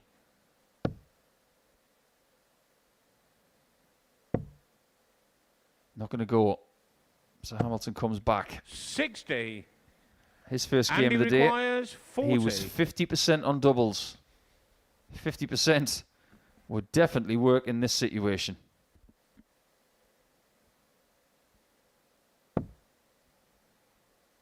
Not a great dart, that one.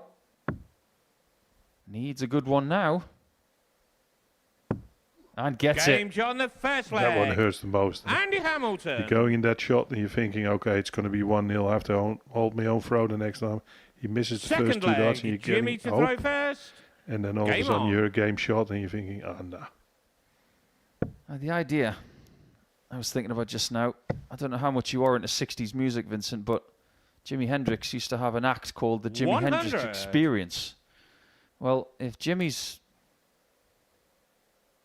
on the hockey now and he's thinking about releasing an album sometime in the future, he could call it Jimmy Vansky and the Jimmy Vansky Modus Super Series Experience. Because if you experience the atmosphere when he's here on a Saturday night, it is like nothing else.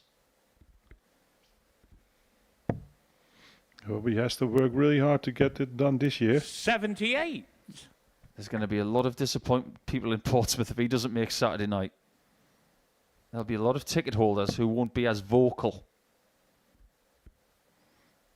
And in the moment, it doesn't look that well for him. He's still up in the high in the tables. 58. But if he loses this one, he's in trouble. I think he's under pressure today because he's playing Game 3, Game 6 and Game 9. So he's constantly chasing people if they keep winning. 140. On the other hand, he knows what to do as well. So it could be a benefit. It depends on how you look at it. Maybe it depends what kind of player you are. Do Yeah. you like to set the pace or do you like to know what's gone on and then you can react to that? 39. Yeah, we've seen Graham Usher in Group A. He needed one leg and he didn't even know it. So some people don't want to know anything and some people want to be informed of every possibility when it comes up to you. 119. This is a good leg from Vansky. And the Hamilton is far behind, so a little bit of rest. And he didn't get off to the same start as yesterday, but it was still a very effective mid-90s average. 75. If there is the Jimmy tiniest bit of requires fragility in 64. Andy's game, Jimmy's got to exploit it. Double 16. Game shot on the I'm not sure that second went in leg. exactly Jimmy the way he Vansky. wanted, but it was in. I'd be Third curious to leg, see the Andy angle to that throw went in. It looked first. sideways. Game Yeah, on. I think he hit his dart or his stem. It just got in.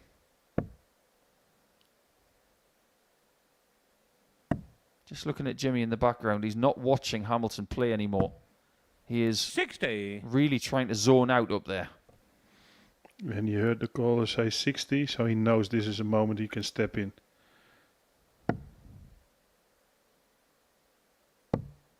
Just out of curiosity, Vincent, the Netherlands is the 100. tallest country in the world.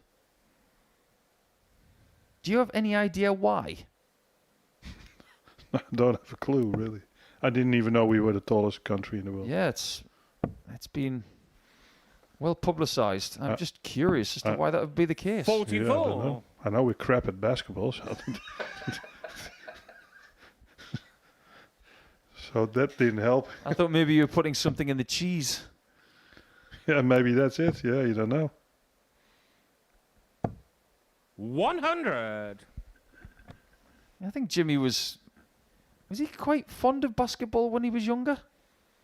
Jimmy, I really don't know. I think he might have been, but obviously darts has taken over. A lot of people have taken part in different sports earlier in their lives, but then darts takes over. Look at Gerwin Price, 135. John Bowles. They were both rugby players and turned to darts a little bit later on. No, because it used to be a game of people over 30 years old. But the game is now so much more popular with youth players. In our dart shop, when we just started the shop in 2017, it was just people from 30 to 50 years old, maybe a little bit above that. And now you see people from 10 till 100 128. coming into the shop. So Jimmy loads requires of young 161. players are playing, and they used to not think about the setup or something, and they want to have a nice dart. They want to have good stuff. That's good stuff. 129. That's a seriously impressive approach from Jimmy. 134. Hamilton needs a big hit. Doesn't get the treble 18 on this occasion. 39. Jimmy found double 16 Jimmy in the requires previous leg 32. with one dart. He's done it again. Game shot on the third A leg. little bit of gumption Jimmy there from Jimmy as Vansky. well. We don't mind that on Friday before Champions Night. You don't get anything for being a Fourth shrinking leg. violet. Jimmy to throw first. Game on. He doesn't mind going toe-to-toe with some of the best. It's definitely starting to work. 140.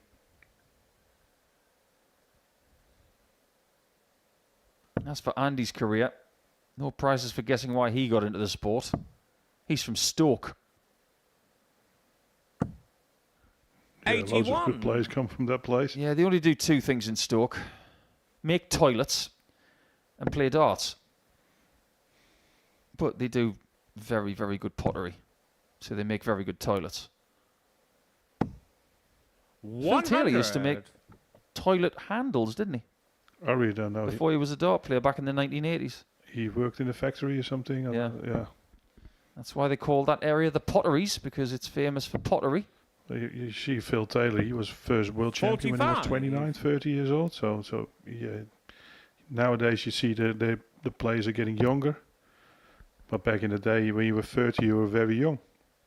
Now you're looking 30-year-old players and you think, 80. a little bit old. Yeah, they're in their prime. You think about Andy, he made his World Championship debut 20 years ago at the age of 38. Exactly, yeah. 93. Jimmy is in total control of this match now. I think Andy Hamilton is not playing as well as he did the first match. 90. His average has dropped massively. Yeah, he's down by about 15 points in comparison to the first game, and Jimmy has gone lofty He's raised his average by nearly 20. 43. Jimmy requires Jimmy 91. Vansky win is good for him. It's actually really good for Shane McGuirk as well.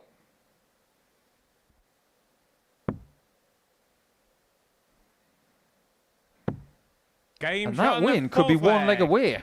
Jimmy Vansky. Jimmy is playing some of the best darts of his week in this match. Plus a big win. And we always said about Fifth his leg. leg difference. Andy to throw first. It's going Game to change on. a lot. Yeah, the difference between the two of them, it was 6 legs prior to this game. If Jimmy were to win 4 legs to 1, 41. they would have the same points and the same leg difference. All of a sudden you're tied on the same point, same leg. You can see in 10 minutes time how much we were thinking about 100. how Vansky is in trouble, and all of a sudden now Andy Hamilton is in trouble. If he loses this match with this average, he's not playing well. He should think, I have to do something. Wherever you look, there's a story, there's a hypothetical situation. 140. If Jimmy wins this leg, we mentioned about the points and leg difference between these two being the same, but they would no longer have the best leg difference in the group because that would then belong to Shane McGuirk, even though he'd be 2 points 100. behind. But that leaves him right in the mix, especially considering the way he's just played against Taylor.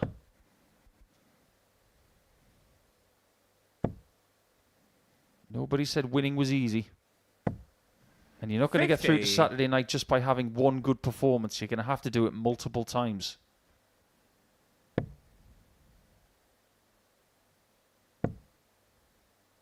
I get the feeling that 140. maybe someone's been in Jimmy's ear since that first game. Now, they don't have coaches backstage, but maybe Jimmy has reminded himself of some advice he's had in the last few days, that if things get sticky, 100. this is the kind of performance he needs. Jimmy Because this has requires been 161. absolutely brilliant. Well, you've seen with other sports as well, that players have... oh, look at this. Oh, 136. that's unlucky, but still, Andy and he's still on requires 170. The players, they have a book with him with they write stuff in that they can read in between sets. So yeah, with tennis, for example, that you go back to that feeling or a sentence or whatever. 27. If it helps, why Jimmy not? requires 25. This would help massively. 88.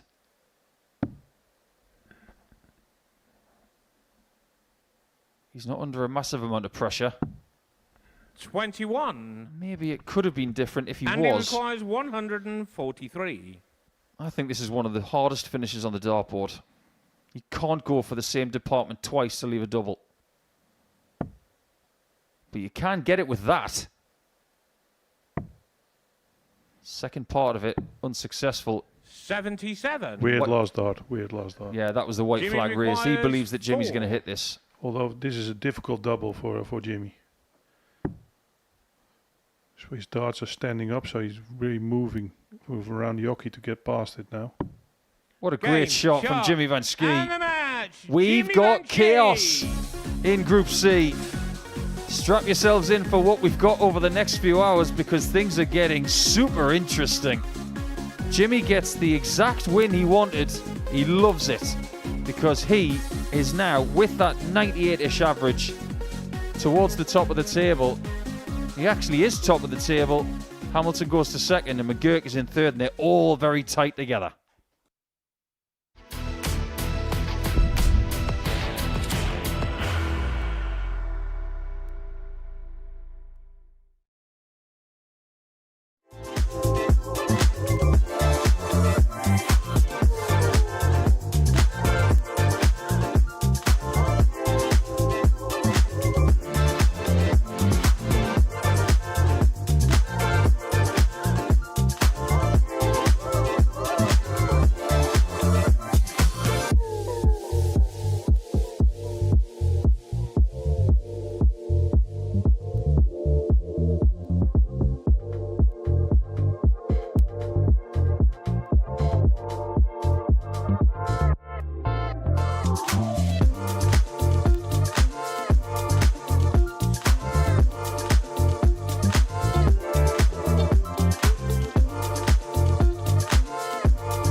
Welcome back to the Modus Super Series. 6 games down on this Friday afternoon. And before the break, we saw a huge win for Jimmy Vansky, getting the better of Andy Hamilton by 4 legs to 1. It means the top 2 are tied on 10 points plus 7 in terms of the legs difference. Shane McGuirk with one of the all-time record Champions Week averages, 112.05 in his 4-1 win over Scott Taylor. Keeps himself in play on 8 points. Danny Van Trijp and Richard McKe on 6. Scott Taylor on 2. It looks like a 4-horse race is turning into a 3-horse race to see who is going to make it through to Champions Night tomorrow night, live here on Pluto TV. And actually, that average for Shane McGuirk in that game was the 4th highest in Champions Week history, that 112.05. The only averages that have ever bettered that, 113.29, the highest ever Champions Night average from Owen Bates when he mastered Darryl Pilgrim by 4 legs to 1. 113.43, Tom Sykes 4, Adam Paxton 0, and 113.77, the record Champions Week average. Luke Little of 4, Reece Robinson 1. But it's Danny Van Trijp and Scott Taylor that 85. find themselves at the Oki now. And it's Matthew Edgar alongside myself who have the microphones in hand. Yeah, you said just 100. when we was having a look at the table there that you feel like it's going to be a 3-horse race. I think we've still got other potential in here at the moment. Richard McKee's playing himself into a possibility, as is Danny Van Trijp. However, this is the round of fixtures, isn't it? It has to be now. There's no more messing. There's no more opportunities. If you get this round wrong, you're pretty much done. The jeopardy is increasing. Well, forget Danny Van Trijp. It might be a Danny needing a van for a trip to Leicester come the end of this one. Because if he loses this one, he is pretty much out of this competition. Yep, then he'll go take over from Graham Usher. 100. Up on the Challenge Tour, Graham Usher will be playing in the second Challenge Tour event, which will be starting round about now. Yeah, tag teaming in now. I think the second one of the day has begun. 53. In Leicester. Danny requires The first event of the day is still being played as we speak. Van Trijp a winner on the Challenge Tour this year, winning Challenge 99. Tour 13, beating Graham Hall in that particular 89. final by 5 legs to 2. His 3rd career Challenge Tour title. As for Taylor, well, he's looking to create misery for all comers today, and that 14 data puts him 1 to the good. And it's not as if second leg. Danny has to been throw playing first. tripe Game today on. because he averaged 103 in his first defeat. 100. For that 4-1 loss to Richard McKe in game number 2 of the day. But cast your mind back to the very, very start. We looked at Scott Taylor, bottom of the table, 0 points. It'd been easy to dismiss him. We could dismiss him. We could dismiss his chances of qualification, despite the 68. fact it was still mathematically possible. The bookies priced him up at 1,000 to 1 to win the group. But we know he can play a 41. part in regards to upsetting other people, into destroying other people's chances. And Scott Taylor playing a lot better today. And Danny's probably 100. hoping. Can you just revert back to the Scott Taylor of yesterday for a little bit, please?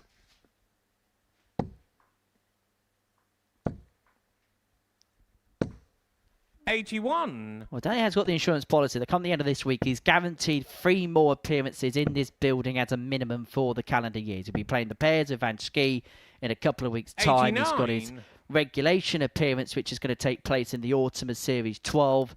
And then he's going to be playing at the ADC Global Championship come the end of the 2025 season. Could well be playing the first day of 2026 if he gets through to the final 8 of that. And the way he's been playing this year, you wouldn't put it against him 39. going Danny deep in that requires particular competition. 144.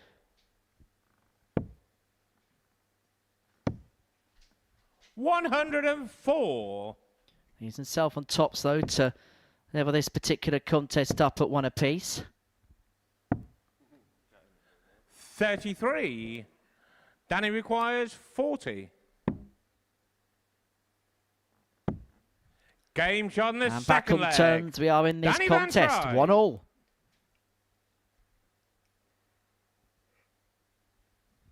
Third leg, Scott to throw first. Game on.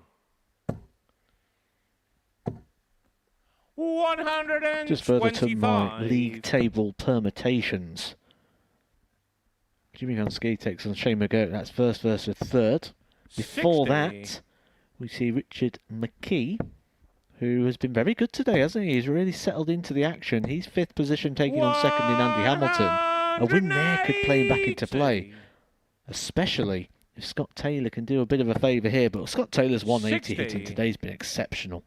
That is his 7th maximum of the day. 5 of those came in his opening game. 60.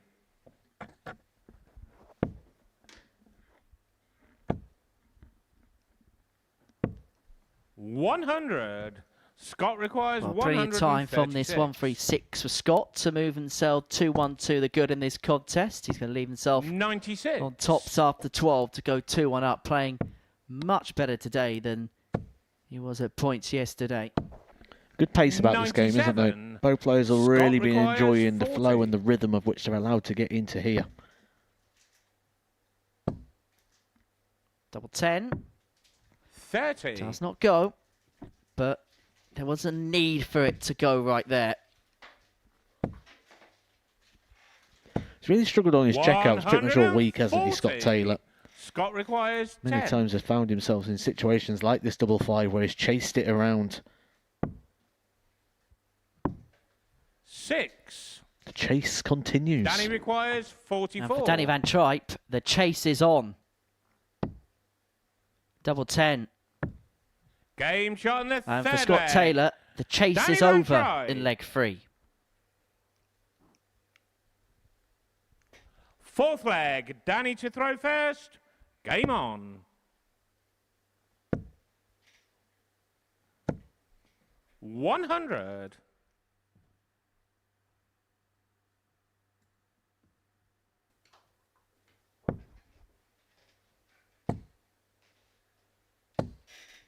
60.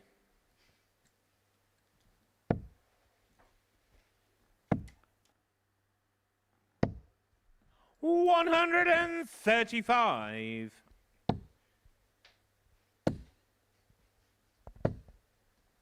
100. Danny is stepping it.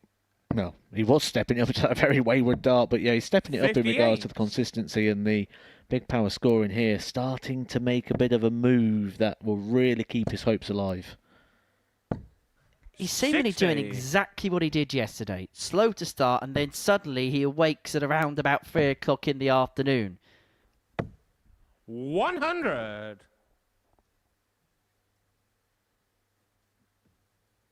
He gave himself a 108 to open up a 2-leg buffer in the contest and needing just one more for victory.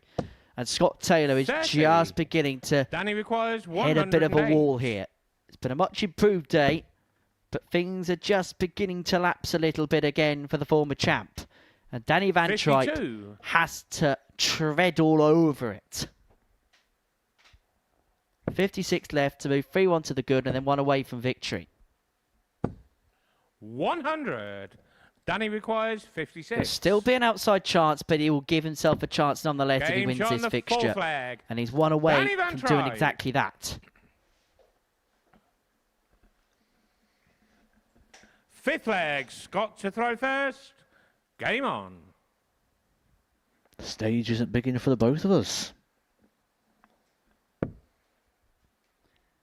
Danny Van Trijp is one of them people that 60. if you keep a camera on him long enough, he will do something that will make you laugh. Probably not with him, but at him. 60. Scott Taylor was standing very far off the oche there, wasn't he? And normally you'd say that was quite a commanding thing to do. But where Scott Taylor is in regards to the table and his chances, he wouldn't be 100. trying to sort of command the stage. That being said, if someone did, I'd just stand in front of them. 140. Is this the same Matthew Edgar that cheated on the Bullseye Challenge? That exact guy, yes. 60. And I didn't cheat because there was no rules. Is that the same as some of the social media content that we filmed this week? All coming soon. 43. Yep, and make sure that you book a diary appearance for that because it took much longer than perhaps it should have.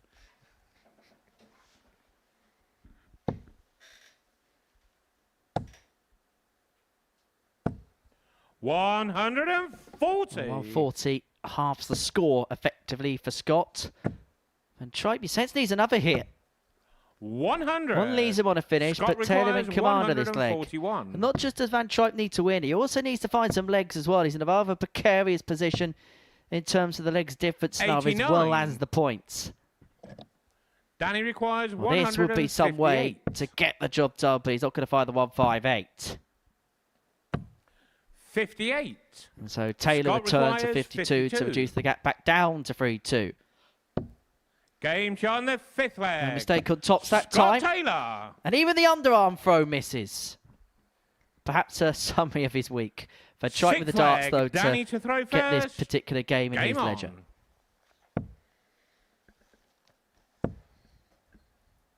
Well, this is where he's got to do it, isn't it? 140. You look at the way the game's going. Taylor would have to throw in the last leg. And Trijp needing the win. I think we've said this every time when Scott Taylor's played today. It's two players playing the same game, but for very 140. different reasons. For Van Trijp, this is essential. For Scott Taylor, it's just nice. 100.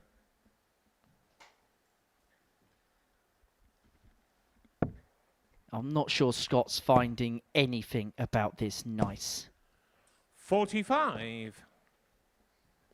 Unusual retrieval, wasn't it? That is a look of a man that is absolutely 57. fed up and done with this week. This is a guy that's picked up the title here before. This is a guy that's never failed to qualify for a Champions Night. This is a guy that is one of the most heralded champions in this building. And this is a man that you can just tell is at the end of his tether in relation to the way this week has gone. Second max of the match. 41. And it puts him in a position 136. where he's got 6 darts to level up at 3-3. That slack dart and the single one means Van Trijp leads himself on a bogey. 96. Tops left after 12. And all of a sudden, this is going wrong for Van Trijp when it looked so comfortable a couple of moments ago. 97. Scott requires 40. Double 10 to take us all the way. Both clip the 20. wire, but neither find a way through. And so Van Trijp will return, Danny looking at requires 66 to complete a 4-2 victory. 2 darts in his hand, a double 18. 48. Have come and gone. Scott requires 20.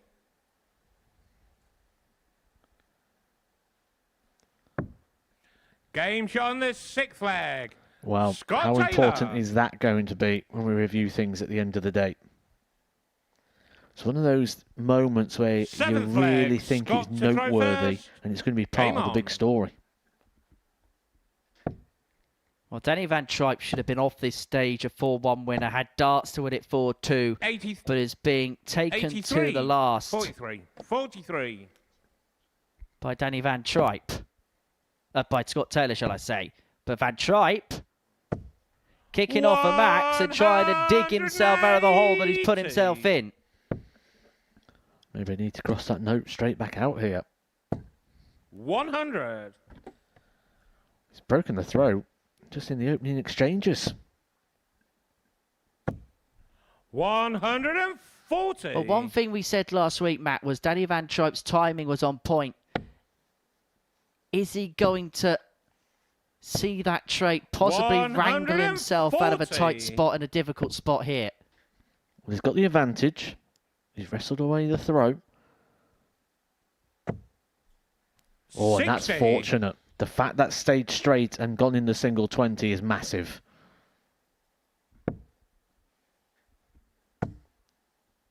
Another one here. Would have made 100. Scott Taylor favourite for the leg, you Danny feel. Van requires Trijp 121. for the match. Looks at the bull and gets the Game. bull. Shot. And is that the shot that just keeps him in play Danny in Van terms of Trijp. qualification? Still a long way back for Danny Van Trijp if he's going to make it through to Champions Night tomorrow. But he's given himself at least that lifeline. Forget about Danny Van Trijp. That was a Scott Taylor push. We need VAR. I think there was contact there, but it was all in jest. Van Trijp a 4-3 winner in that particular contest. Well, talking about VAR, the lines have definitely been drawn. And for Andy Hamilton, he's looking to move himself on to 12 points to do exactly that if he gets the better of Richard McKe, who's won both his games so far today.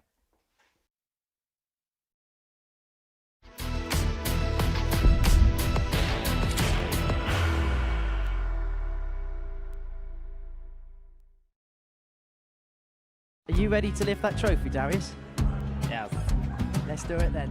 Ladies and gentlemen, your Modus Super Series 9 champion is Lucky D, Darius Lewandowski!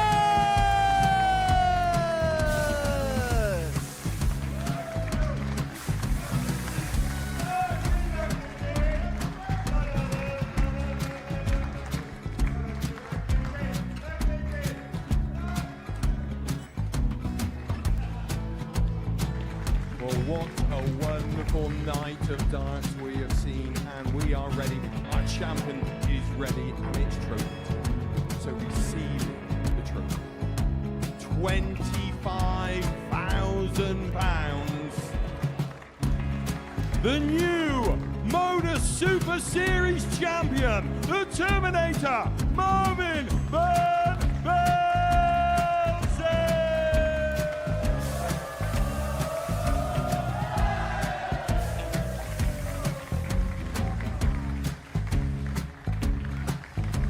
And one more time, the 8th Modus Super Series champion, the Terminator, Marvin Van Velzen.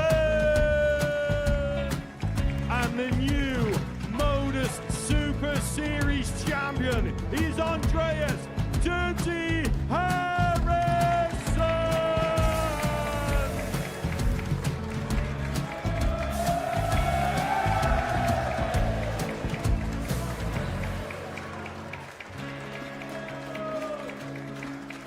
And one more time, the 7th Modus Super Series champion.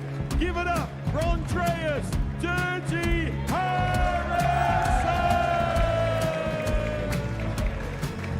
The moment we've all been waiting for. Would you please show your appreciation for your Series 6 Modus Super Series champion, Scott Taylor!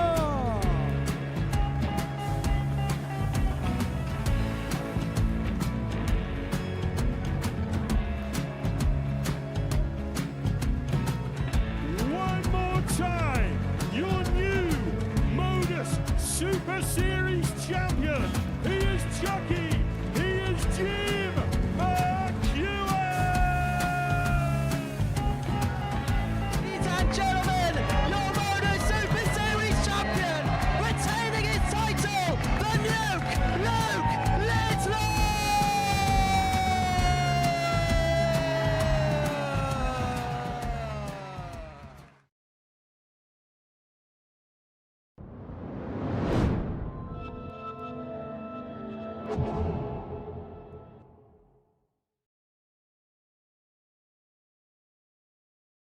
Welcome back to the Modus Super Series. It's Champions Week here on the south coast of England.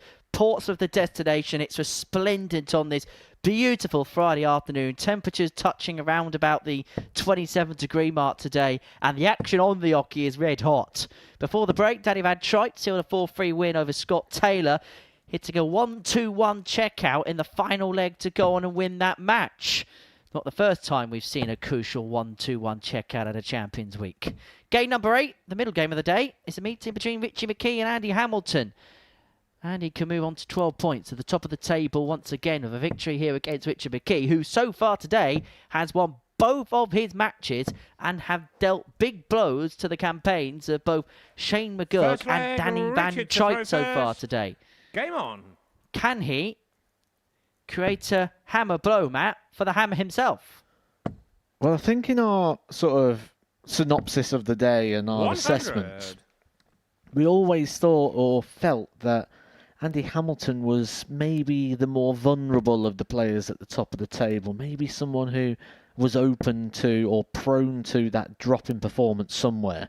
Andy's going to be hoping that came against 100. Jimmy Vansky in his last game where he's sort of a mid-70s average, didn't really land a blow. Needs to get on it quick because time is running out in this group, and the last thing you want to do is offer too much encouragement to the chasing pack, because should Andy Hamilton lose this game, Richard McKe is back in.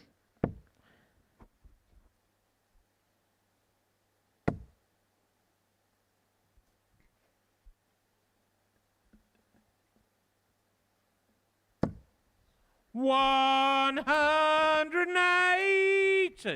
Maxi for Hamilton.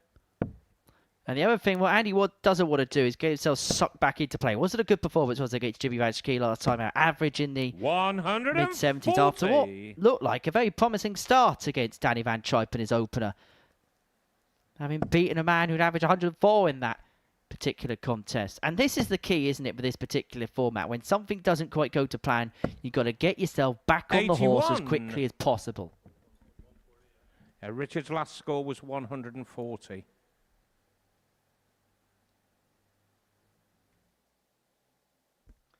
Just a little refresh of the Richard scoreboard. requires 161. And it means that McKe, 161 in hand to take the opening leg, not to be on this particular occasion. Hamilton back for the 140 to 137. get the break, and it's an opportunity he's going to have to take. McKe's left himself on double 12 after 12 in this opening leg. Class.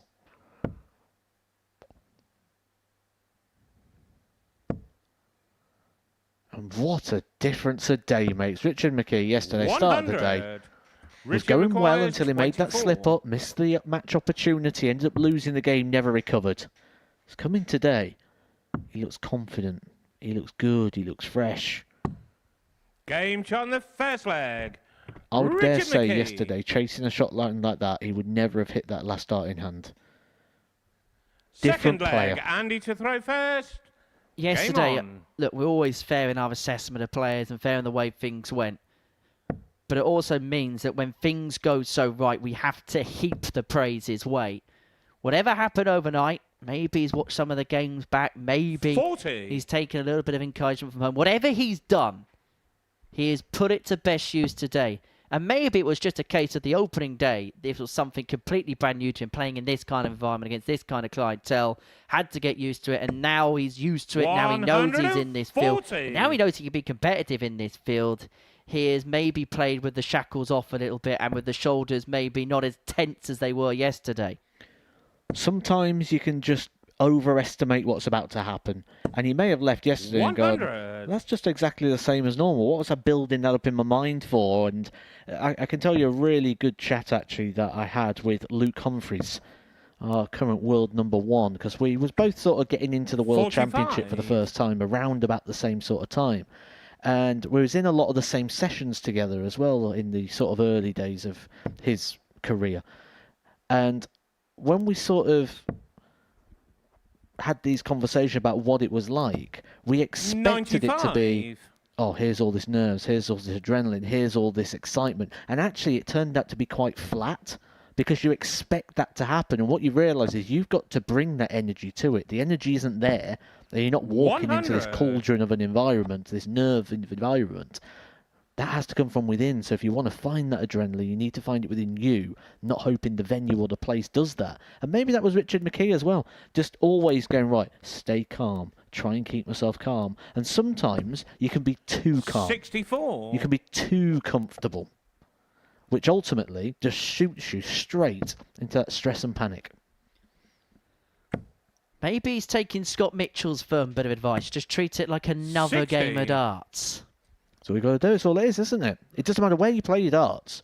Whether you're playing it here, down your local, at home, or on the World Championship stage, the board is exactly the same. The distance is the same, the height's the same. So it doesn't matter what's going on around the dartboard. It doesn't matter if there's 10,000 people, 20,000 people, 97. or 2. The second Richard you stand at the requires hockey, that is familiar. 156. That's the bit you know. That's the bit that doesn't change. So that's where you should be able to feel settled.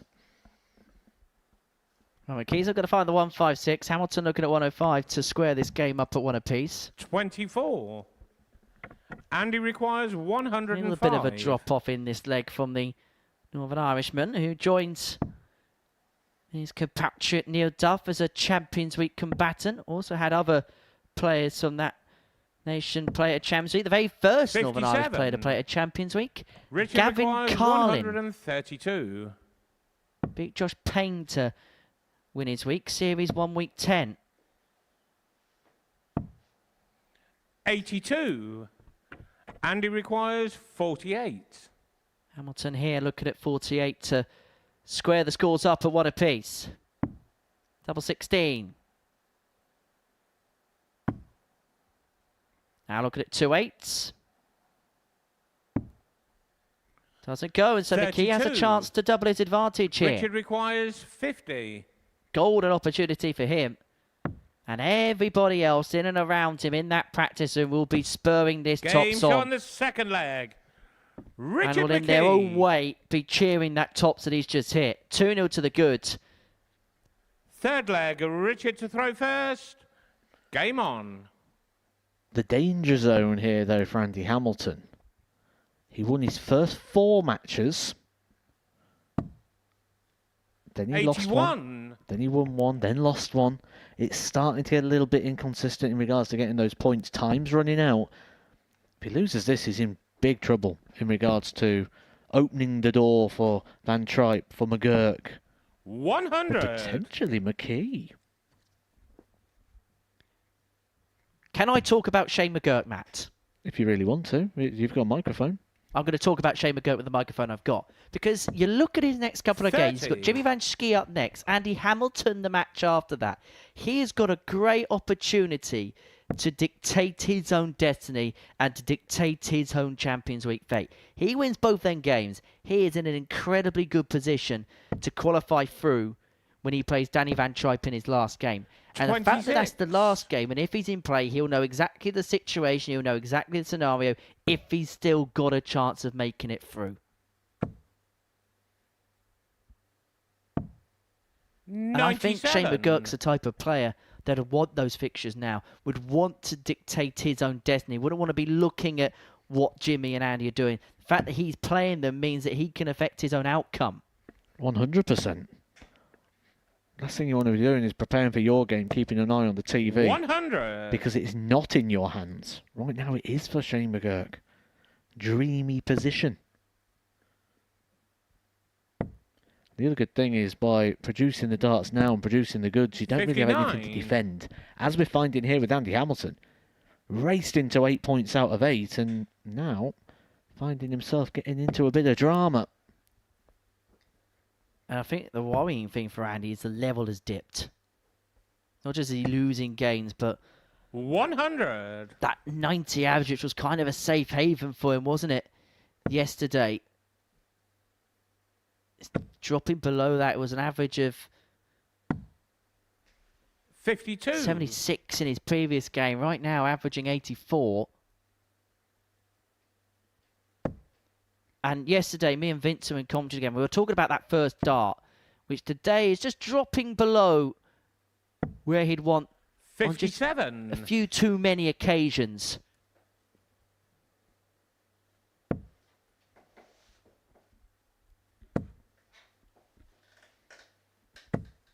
$60. Andy requires 118. To get his game going here.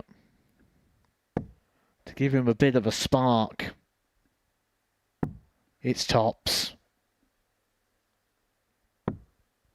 78. Bends the wire. Richard requires 122. McKe, for what would be a real tie turner. Bullseye, big dart. Well, the line was okay, but the length really did drop low. Andy requires Hamilton 40. has free at tots to half the arrears, to half the deficit. Double 10. One left. Doesn't go. 20. And that exasperated look on his face tells Richard you how key a requires moment this could be, 47. how big a miss that could be. Can Richard McKe punish? 27. No, he can't. The hammer's been reprieved. Andy requires 20.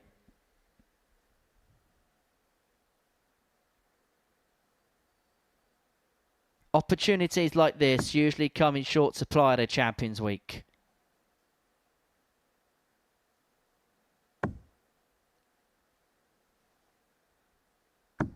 And Andy Hamilton eventually makes best use of it. Still in the game. Still ticking along at 2-1. Big relief there for Andy Hamilton. But that was a 24-dart leg. Game on. You can only say that's Richard McKe opening the door there, really. Does all the hard work to break the throw and feels like he just gave it back. And the last thing you want to do is offer Andy Hamilton any form of encouragement. Sorry, 123.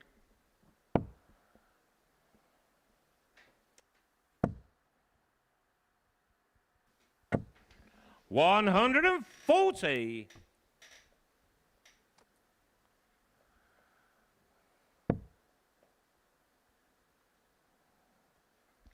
Just a reminder, if you're joining us for the first time in this Champions Week, Graham Usher already through to 58. Tomorrow night's Champions Night. The top 2 in this group will make it through, and then 3 from 5 tonight from 10 o'clock will complete the lineup.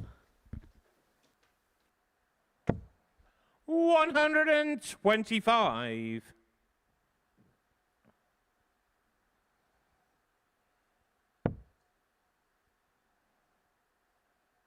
We'll be with you tomorrow night from 7:30 p.m. for the grand finale to Series 11.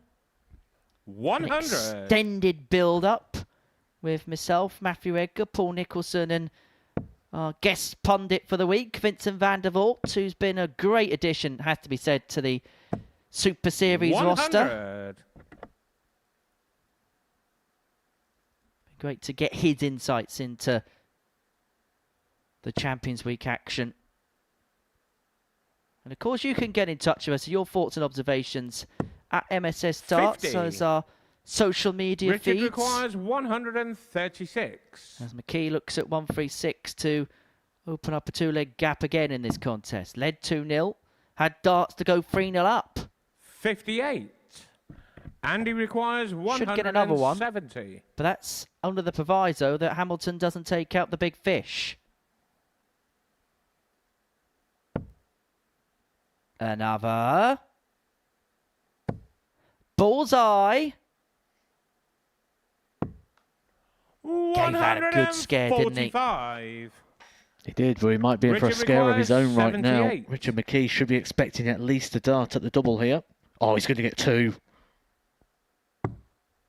Game on the Only needs the 1. What a shot. What a moment and what a key exchange. Has this game or the destiny, the direction, just been decided over the last 5 darts? Clean and clinical from Richard McKe. And he is causing everybody all sorts of headaches today. And if he wins this game, as Matt rightly said, he puts himself on 8 points. He's only a couple off Vansky and Hamilton. Don't you just love decision day? 66. Especially on a Champions Week. Normally, whoever's on top, you think, they're going to run away with it. They'll pick up the wins. Not here. You've got winners all the way through the lineup. If Richard McKe wins this, 43. He'll be hoping and praying that Jimmy Vansky beats Shane McGuirk in the next. Because if he does that, he'd have an opportunity to move level on points of Hamilton in the game after that against Scott Taylor. And then Hamilton and McGuirk will play 96. at the end of the 4th round. One of them will be guaranteed to go on to 12. But if that game runs the way that he needs it to run, he's still in play, but he's got a bit of a buffer in terms of the legs difference in which to make up. But he's not out of this whatsoever.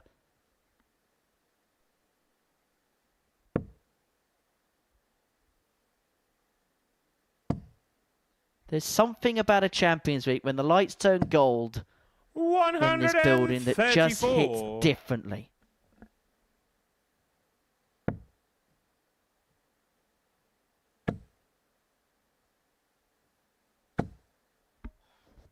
That is such a well-crafted 140, that.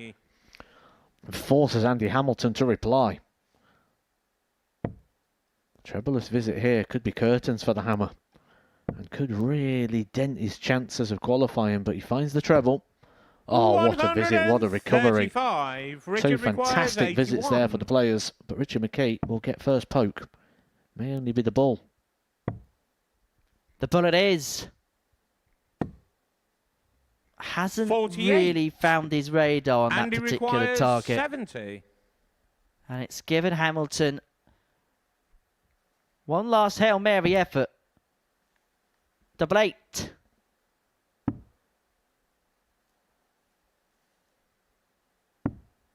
Game shot. Gets there eventually, keeps himself with the contest. Hamilton. He puffs his cheeks because he knows he may have got away with one there. Back to 3-2 and back on throw.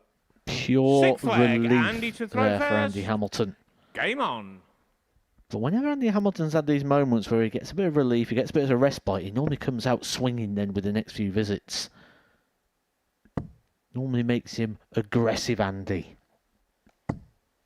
96.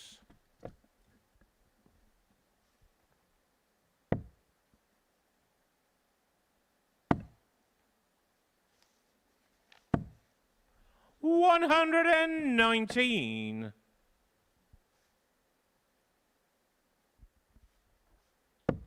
His 2 treble hitting in this game, Richard, has been really good. I know that first start means it won't be put in the 130, 140 plus bracket. 96. He's had 6 of them in this game on top of that 2 treble turn there.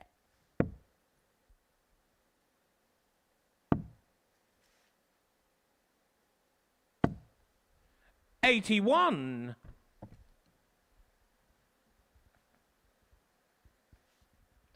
Well, we said Hamilton is the ultimate match player. We're going to see those qualities come to the fore here, you feel. Because he's going to have to try and carve something out from this point onwards. 47. But coming up dry there has opened up the door for Richard McKe to take the throw for Hamilton and to potentially get the job done and to seal a 3rd win of the day. He is the player of Friday. That there's absolutely no doubt. 100. Exactly the same situation we was in a moment ago, isn't he? Andy Hamilton needs to find.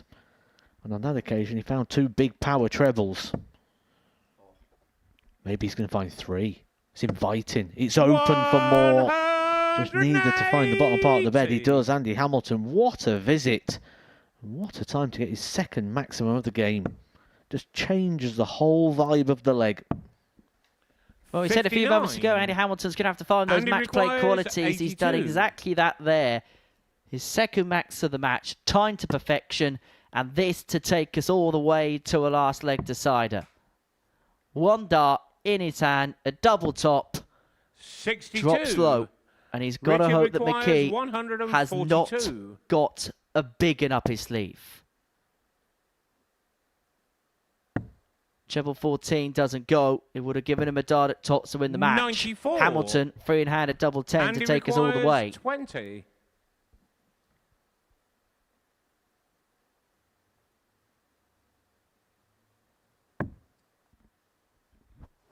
His doubling at times has left a bit to be desired. 2 from 14 in this contest.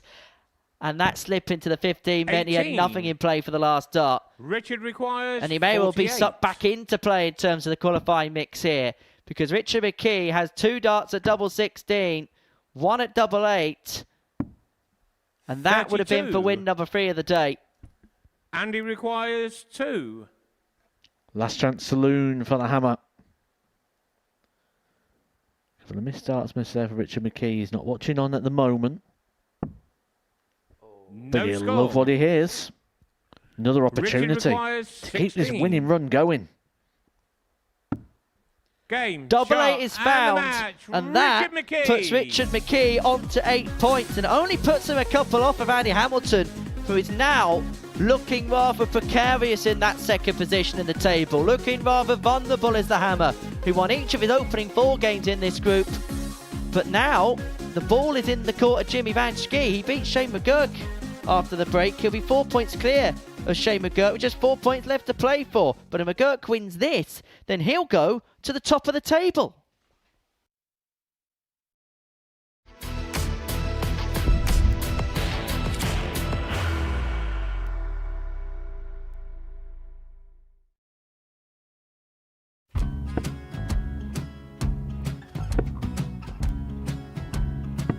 54. Charlie McGuirk, 164.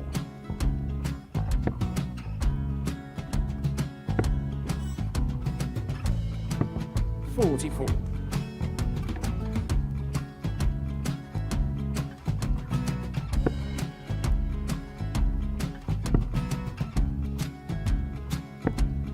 32. Charlie required 120.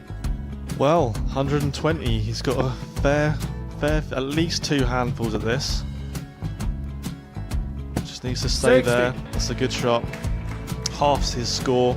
Leaves himself on a 2-darter.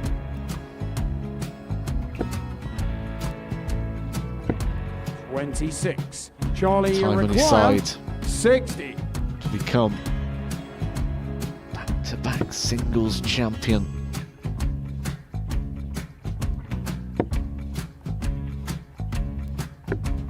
$40.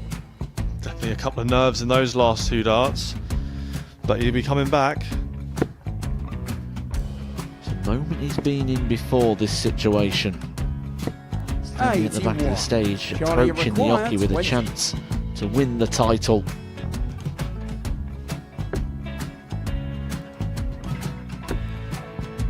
He did this to win the first title, if you remember. 11. I think he's gone. Georgia I think he's gone to 180. bust it, maybe. The first title he won, he wanted 20. He went 6-7-7 to win it. He had a chance to replicate it again. Yeah, I get the feeling that was for a bust, and 39. on that Charlie situation there, George require Gay wasn't even 9. able to take it out going to the 18s on that switch. Yeah, I think he just panicked a bit, but he's done well to get that big one. Sometimes can be the hardest part. Georgia requires This is it. 79. It's got to be 19s. It's got to be 19s for this shot. Big 20 and a double. He's got the first one. He's going to get a match dart here.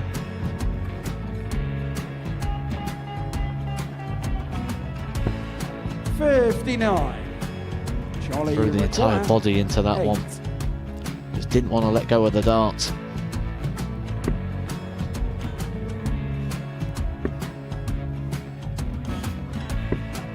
No score. He's given George a chance. Georgia require 20. I think George has been quite good on double 10 today. So many opportunities for Charlie Murphy. Got Couldn't get the job it. done. Got it in the match. And the Red Dragon George Modus Skate. Super Series Influencers Champion, George Skate.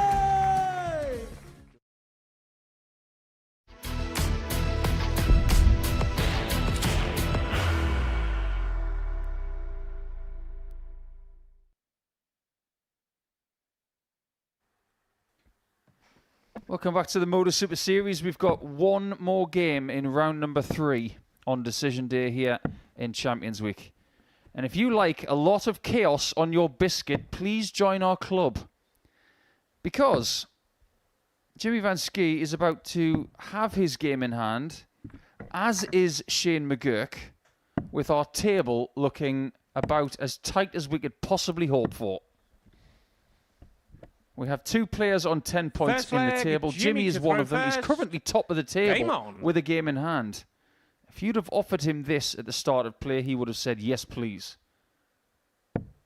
But the reason the table is as it is right now is purely because of Richard McKe. 100. It's the daily table, Vincent, that is actually just as fascinating because everybody's got 1 win, apart from Richard, who's got 3. Yeah, he made a couple of good wins, and yeah, now it's so tight. It's everybody is together. This match is going to be so excited. The one who wins this one makes a massive step forward to qualifying for tomorrow. 45. Without getting into the table too much, this is about as simple as we can put it. Whoever wins this game is top, with 2 rounds to go. 60. But if Shane wins, he's going to be on 10 with 2 other people, and the 2 people behind them are on 8 points, meaning 95. it's all up for grabs. Yeah, how good is that? I really enjoy this group. Yeah. Because you have 6 players, of course, and only 2 going through. 91. And you got a feeling, oh, McGuirk, yeah, he belongs in the final. And then you see Vansky, he belongs there as well. And then you say Andy Hamilton, oh, yeah, he played so well yesterday, he belongs in there. So, yeah, we're just watching. And every time we think, oh, it's going this direction now, Shane it requires changes again. 170.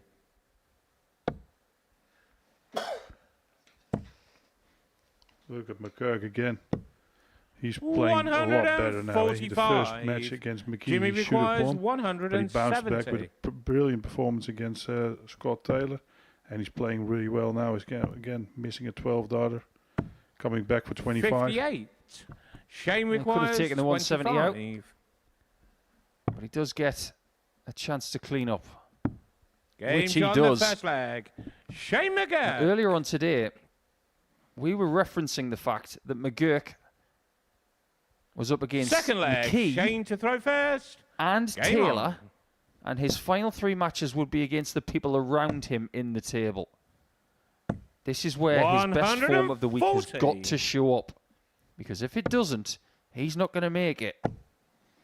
No, exactly. But maybe that suits him. That he wants to play the best players, and that is easier for him. Maybe when he plays against the players who he thinks he should win, is more difficult. So, 78. yeah, let's see what happens. It's been a bit of a roller coaster ride this week, Vincent. You've been here since Monday morning. 134. Matthew Edgar was almost hanging his head last night because he said this is going to be the best Group C ever. 134. And even though yesterday was all right, it did leave us wanting a little bit. 100. Looking at it about 21 Shane hours later, you might be right. 149. Yeah, how it all plans out now, it's great. I mean, we don't even have one player that you can say, okay, he's through.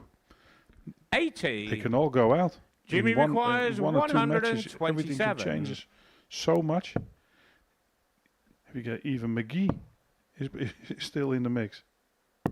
Jimmy Game Vansky shot is very much in second the leg. bullseye. Jimmy Vansky. What a superb shot from Big Jimmy. You could almost hear the Jimmy Vansky leg, fan club Jimmy from to throw outside of the first. live lounge Game on. crying with ecstasy at that bullseye 127 checkout because they are desperate for him to make Saturday night for a second time. McGuirk has never been to a Champions Night. 63. Neither has Andy Hamilton. Neither has Danny Van Trijp. Neither has Richard McKe. The only person who knows how to get through this, based on experience, is Jimmy. 140. And he should use that experience now, because he needs everything. He got himself in a difficult position by going to Group 58. C. But after yesterday, he helped himself by having a good option of going to the finals night. But 100. now he needs to make sure it happens.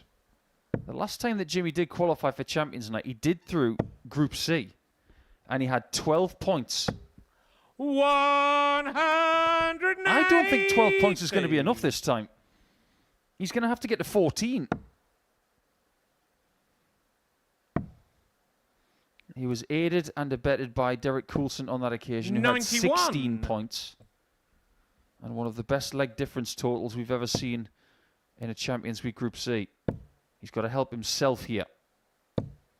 60. Can't get to 100. McGuirk Shane requires gets a second poke 170. at a 170. Again, for a 12-darter, this is a good match. They know the importance of this match. 43. Jimmy requires 140. I hate to bring it up at the end of the third leg, Vincent, but I haven't seen any fist bumps anywhere. No, exactly. Funny that, isn't it? Yeah. When it's all business and when the money's on the line 62. and the title and the chance of Shane requires being in the biggest 127.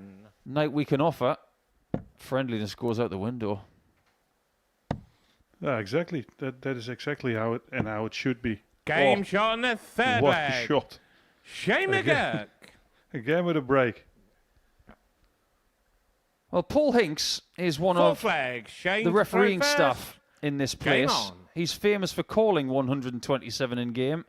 How about doubling down on it? It's just been hit twice in a row. And twice on the bull as well. That is. 81. Both bullseyes. Yeah. Really central.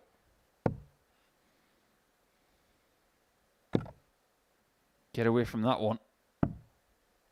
He even 99. flicked that dart. It was on the floor.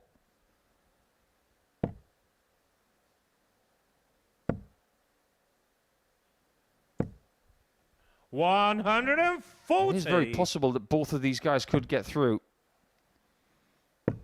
Could be Hamilton.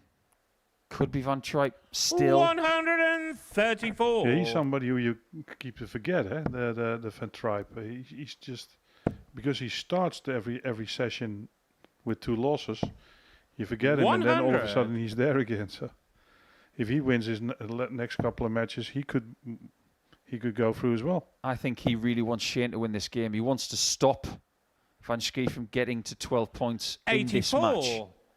Because the best that Van Trijp can do is 12 points. Same for Richard McKe. Yeah, of course, he wants McGuirk to win then, and because he plays Vansky as well. 60. So that's a knockout game then for him. That's so much easier than counting or looking at numbers. Absolutely. Because these dart players, by playing the tournaments that they regularly do, they're conditioned for knockout stuff. Shane requires 120. Now McGuirk has got 120. And he doesn't need the bull this time. Tops, it's clear. Absolutely sensational. The finishing over the last 3 legs has been as good as you will see anywhere in the world today. 5th leg, Jimmy to throw first. Impressive. Game on. Average for McGuirk. He's starting to play better and 85. better. He looks very good to win this group now. Doesn't he just? 103.66 after 4 legs. That's what Jurgen van der Velde had to win his week. Exact average. Yeah, but his game before this one was as good as this one. So that means he maintains that form. So he will be dangerous now. 100.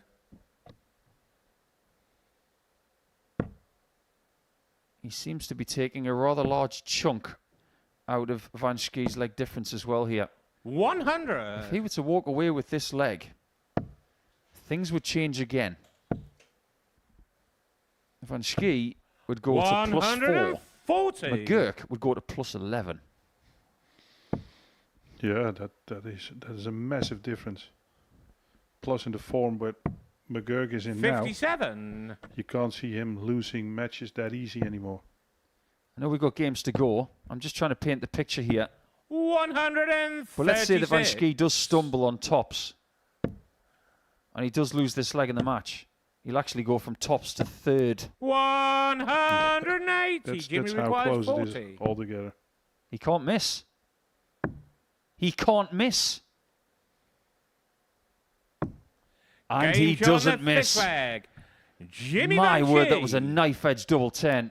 McGuirk put all the pressure on, and look at Vansky's confidence. 6th leg. You can Shane almost to throw taste first. it. Game on. Make this game longer than best of 7. 140. It's worthy of best of 19. It will be good to see the difference in body language and in throw from McGuirk from Monday to now. You can see a totally different player. 140. This is how good he is, and you can see now what he's capable of. So it means he mentally done something as well that made him a better player. 100. Whoever he's been speaking to the last couple of days, whatever you've said, it's starting to work. And if the question has been asked, 140. will the real Shane McGuirk please stand up? He has got the answer right now. Constantly that first dart on the right place in the treble. 125. He's walking away from that visit disappointed with 125. 92. Fair play to Jimmy. He is hanging on with everything Shane he's got. requires 136. Yeah, he gives it everything he has. And that's why you love the game now. Eh? This is not fist bumps with us. Not friendly against each other. This is just a little bit like a war. 96. He Jimmy leaves himself on tops after 12 for the 129. second consecutive leg. Has Vansky got another in the locker? This is monstrous. 98. Not this time. Shane Shane is requires averaging 40. 107. One more thing to do. And that was Game, it. shot, and the match. What a performance from McGuirk. McGuirk, and what a great game played in a wonderful spirit between two astonishing dart players. When you have the WDF World Champion playing the WDF World #1, it is brilliant on paper, but it's even better on Sisal. Shane gets the better of Jimmy this time, and he goes to the top of the table, and now we've got 3 players on 10 points.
Things are getting very interesting indeed.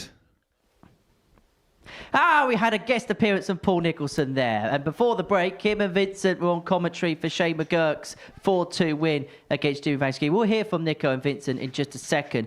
Before that, we saw Richard McKe beat Andy Hamilton 4-2 and Danny Van Trijp beat Scott Taylor 4-3. And it really is hotting up as we go into the final couple of rounds worth of fixtures. And Matthew Edgar alongside me here in the studio. Shane McGuirk's the player making a push. Back-to-back averages of 112 and 106. Showing his quality, isn't he? Shane McGuirk knew he had to step it up today, and he's showing the quality that did pick him up that WDF World Championship. Say, in one sentence, really, playing like a world champion. He's doing the job. He took on the WDF World #1 in that last game, and Jimmy Vansky really served it up to him, really trying to defend his position, but Shane McGuirk is well and truly in the running. Well, Shane McGuirk is now actually the player at the top of the table. Jimmy Vansky will have to lick his wounds, so to speak. But Andy Hamilton's the one now that finds himself outside the top 2. He always felt a little bit vulnerable, didn't he? And before a dart was thrown, we did suggest that the top 2 now would be the top 2 at the end of the day. But it's not just Andy Hamilton. You've also got to look at Danny and Richard that have played themselves into contention. This is going to be the tightest finish I can ever recall of a Group C. And it should be mentioned as well, Shane McGuirk plays Andy Hamilton in this round. It's hotting up, isn't it? Things are getting warm here and lots to be decided over the next few hours. Plenty to be decided. Let's hand back over to commentary, Vincent and Paul. Thanks, Henry. Yeah, things are getting very interesting indeed, but maybe a little bit of respite from the chaos at the top of the table of sorts, because even though Richard McKe is still in the reckoning here, he has a very big problem. And that problem comes from leg difference. When he has been winning today, he has been winning by the smaller margins, let's put it that way. What he really needs to do over his last 2 matches is he's got to beat Taylor and he's got to beat Vansky. First leg, Richard to throw first. Game There's on. only so much he can do in leg difference. And if we're brutally honest, he's not putting in the same kind of performances 45. as Vansky and McGuirk right now. They've got to be the favourites to qualify from this point, but surely it's not that simple. No, exactly. But sometimes some players just 140. make you play less good. That's a quality as well. Maybe people don't like to play against McGee. Maybe 140. they think that is the opponent that they should beat, and then pressure is on when it doesn't happen. 95. Whether they will say so or not, every player in the world, when they play a tournament and they see a name next to them, there's always going to be at least one name where they think, oh no, not them. Yeah, and it's not always the Luke Littler or Michael van Gerwen 96. or Gerwin Price. You have always a player that is not that high in the rankings, but it's very hard to beat them. Everybody had them. Maybe you had one. 140. Scott requires 170. Steve Lennon, Andrew Gilding, Raymond van Barneveld, and Nigel Hayden. Okay. Couldn't beat them. 48. Richard requires 36. This is better. This is the kind of stuff that could have taken him far in that first leg. Scott requires 122. Well, Taylor has still got that angry face on.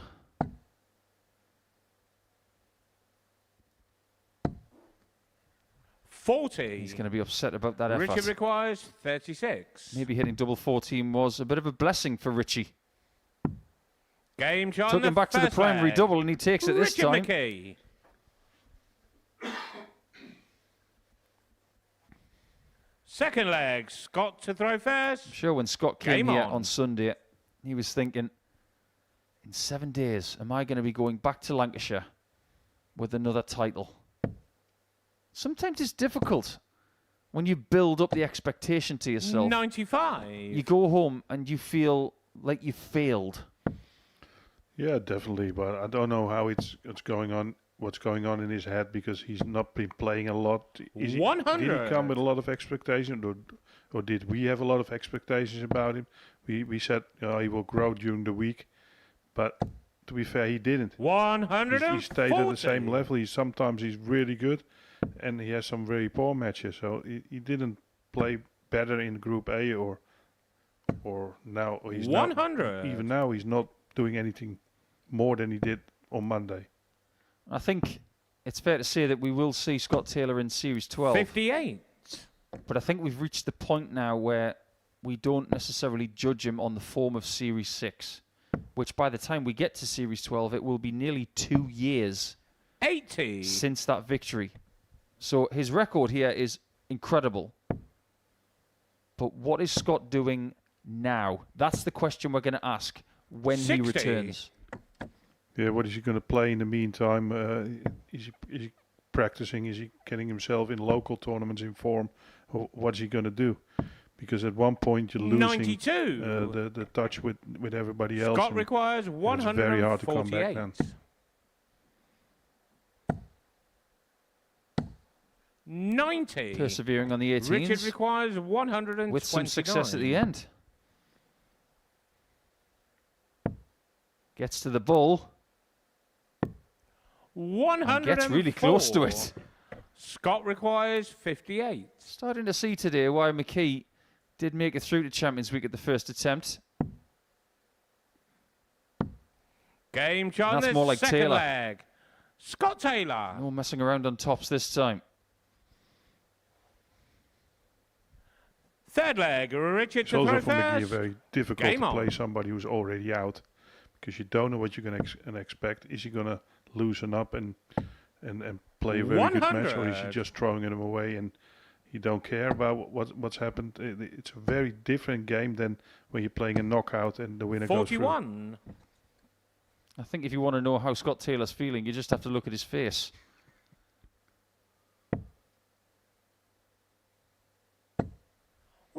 Some dart players have got a poker face. I don't think Scott Taylor has. No. Yeah, some players you don't see anything. I know it was that player, right? You can see straight away in my face what's going on in that game. Just thinking about something you said yesterday about Jurjen van der Velde. 140. How his head doesn't move when he throws. Looking at McKe, he's got something very similar about his game.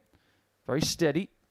57. Head doesn't move much. Richard requires 136. It's a bit of an old school technique he's got it with his arm, but it's nice to see that head isn't moving. He's staying very still. 96. His arm is doing the work. He's got a very short throw. And that's sometimes when the pressure is on, that's not ideal. But 53. he's got a Richard okay requires 40. Can he use that one? Game Of course on he the can. third leg. Richard McKe. Now, if he goes through all of his opponents and beats everyone today and still doesn't qualify, Fourth that's leg. going to be a mix Scott of to emotions. throw first. Yeah, Game he on. will be very proud of himself, but he also will be very disappointed that he's not 97. not going through, because yesterday he had some extra chances, especially the first match that he could have won, and that's always what you remember then. The 5 wins is really good, but you want to go through to 100. tomorrow. That probably never happened. Not that I can remember. Somebody wins 5 matches in a row and didn't go through. 100. The only time I can actually remember it off the top of my head is when Jamie Kelling won 5 games on a Friday, but he was a substitute player because Jamie Caven couldn't play because of injury. 140. And he left himself with too much to do. Yeah, then you start on 0 points, of course. Yeah. That's right. 60. This is a very different situation. If you're then in Group B, that's a little bit more easy than Group C. Absolutely. One of the best escapes we've ever seen was when 78. Moreno Blom was here. He was on 2 points overnight and managed to qualify because Scott Walters, who had won all 5 games on Thursday, lost all 5 on the Friday. And Moreno went up 60. that table like a rat up a drain pipe. Yeah, if he has his day, that's a very good player as well, Moreno Blom. He's got a lot of talent. Loses his head so many times. Well, that's why he loses so many matches. 99. If somebody is going to help him out and make him relax and doing the right stuff, he could be a very good player. I'll tell you what was a really interesting game that week. Moreno versus Kevin Painter. 45. Richard requires 84. That was interesting to say the least. How did they go on? I don't think they saw eye to eye. Bull again. 40. Good line. 37. Scott requires 139. Well, how do you want to get this? 19's first, potentially? Yeah, I like the 19's first on that. It opens up the possibility of using either the 99. bullseye or the treble 14. Richard requires 47. Tops has been good. Has Game it shot on ever? the fourth leg. He's been like Robert Richard Thornton on McKe. tops today. He's playing with his dart, so Why not? They do Fifth look like leg, Robert Thornton Richard darts, to don't throw they, from first. years back? Game on. Before he went to the blue ones, he look a little bit like them, yeah. 85. I think anybody would say that Robert is one of the best double top hitters that most people have ever seen. Also a player without a poker face. He doesn't have one as well. Absolutely not. Plays with so much heart and guts, though. 41. And he's probably the best player that hasn't won a weekly title here. He's won double start. That's a special week. 100. As for the kind of weeks to get you to a Champions Week, he hasn't won one. That's surprising because he's that good. He's what an amazing player. Yeah, you have to look at his career and you see, that man 100. did everything right in his career. What he could have won, he won. Not the biggest talent in the world, but so much heart and effort into it that he was always hard to 100. Can you imagine if we ever had a Ryder Cup team of Europe versus the rest of the world? Robert Thornton would be one of the first players on that sheet. Imagine putting him in game 12 of 12. He would get you the point. And that's something we haven't done in this sport yet. 100. Ryder Cup style with 12 against 12. Maybe it could be Great Britain and Ireland versus the rest of Europe or the rest of the world, potentially. It would be great 43. It would be great fun, yeah. Richard requires Well, Richard 116. McKe is sticking around and having a blast.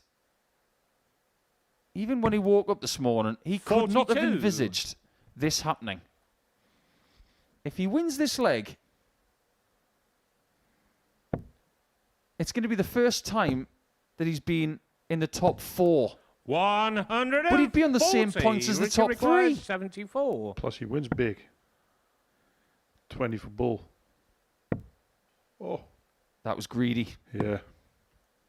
And when he needs 34. leg difference Scott to go his requires way, 54. that was a bad dart. Oh, come on, Scott. You did that on purpose, didn't you? Well, don't throw it over there. Turn around and throw it at double 6. Could be a lot worse. I'll make you a promise, Scott. If you hit this with the first dart, we'll call this the Scott Taylor. 51. Richard requires What an amazing opportunity 40. now here for McGee to finish it off. Finish it off, he shot, does. And it had to be tops, Richard didn't it? McKe. What is going to happen next in this table? Richard McKe is still alive. He has to wait until he plays Jimmy Vansky in game number 13. And as for what happens between now and then, the best way to do things is just to stay where you are, stay with us, because next it's Danny Van Trijp against Jimmy Vansky.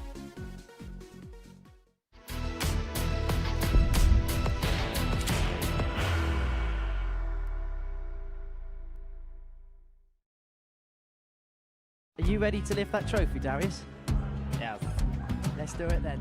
Ladies and gentlemen, your Modus Super Series 9 champion is Lucky D, Darius Lewandowski!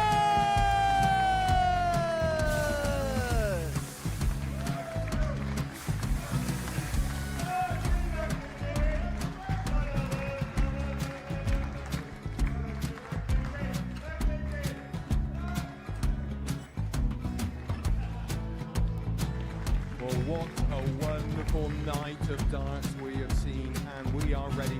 Our champion is ready, and it's trophy. So receive the trophy. £25,000. The new Modus Super Series champion, the Terminator, Marvin Van Velzen.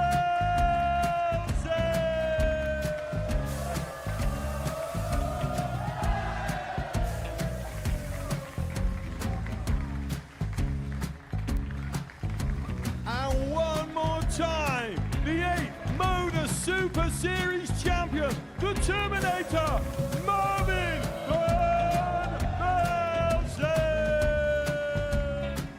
And the new Modus Super Series champion is Andreas Dirty Harry.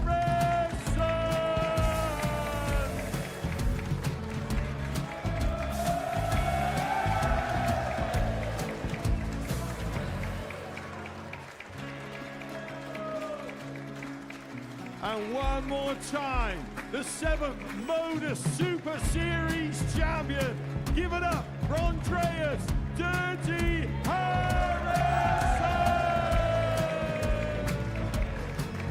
The moment we've all been waiting for. Would you please show your appreciation for your Series 6 Modus Super Series champion, Scott Taylor!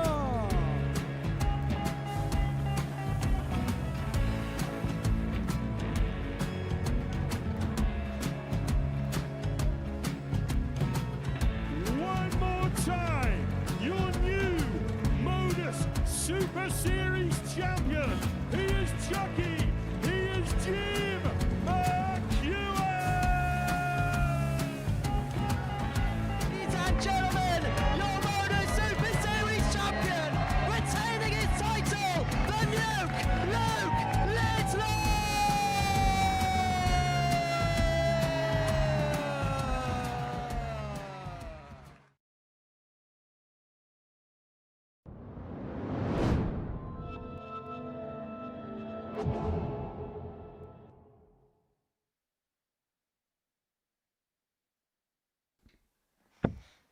Welcome back to Pluto TV's continuing coverage of Champions Week here in Series 11.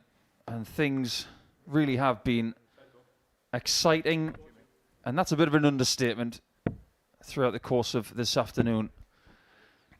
Danny Van Trijp is about to take on his international pairs winning partner in Jimmy Vansky.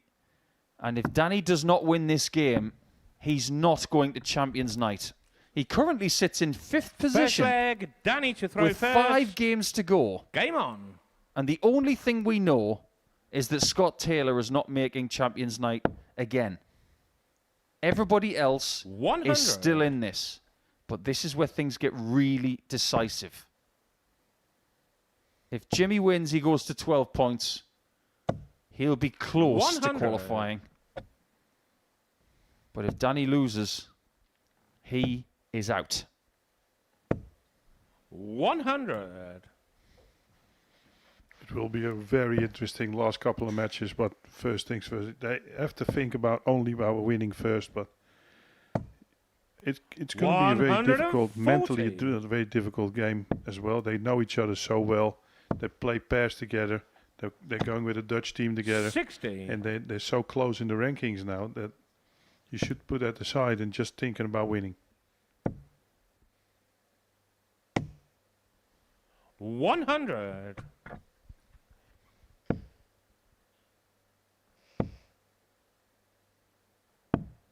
He's looked very relaxed today, has Danny. Jimmy But requires the one thing we've seen from Jimmy 161. over the last 20 to 40 minutes is a renewed sense of confidence. 129. Even though he did lose his last match, he looked really good. He run into Shane McGuirk, who played amazing against him. So 60. sometimes you have to Jimmy take that on requires chin and 32. move on. But if you look at those two players and you're just Game shot in tuned the in, first leg. you're seeing Jimmy that Vansky. he really wants it. And I missed that aggression in Danny Van Trijp. He wants Second to play leg, well. Of course Jimmy he wanna to throw win, but first. you don't see Game the on. determination in his face like you did with Vansky. 85.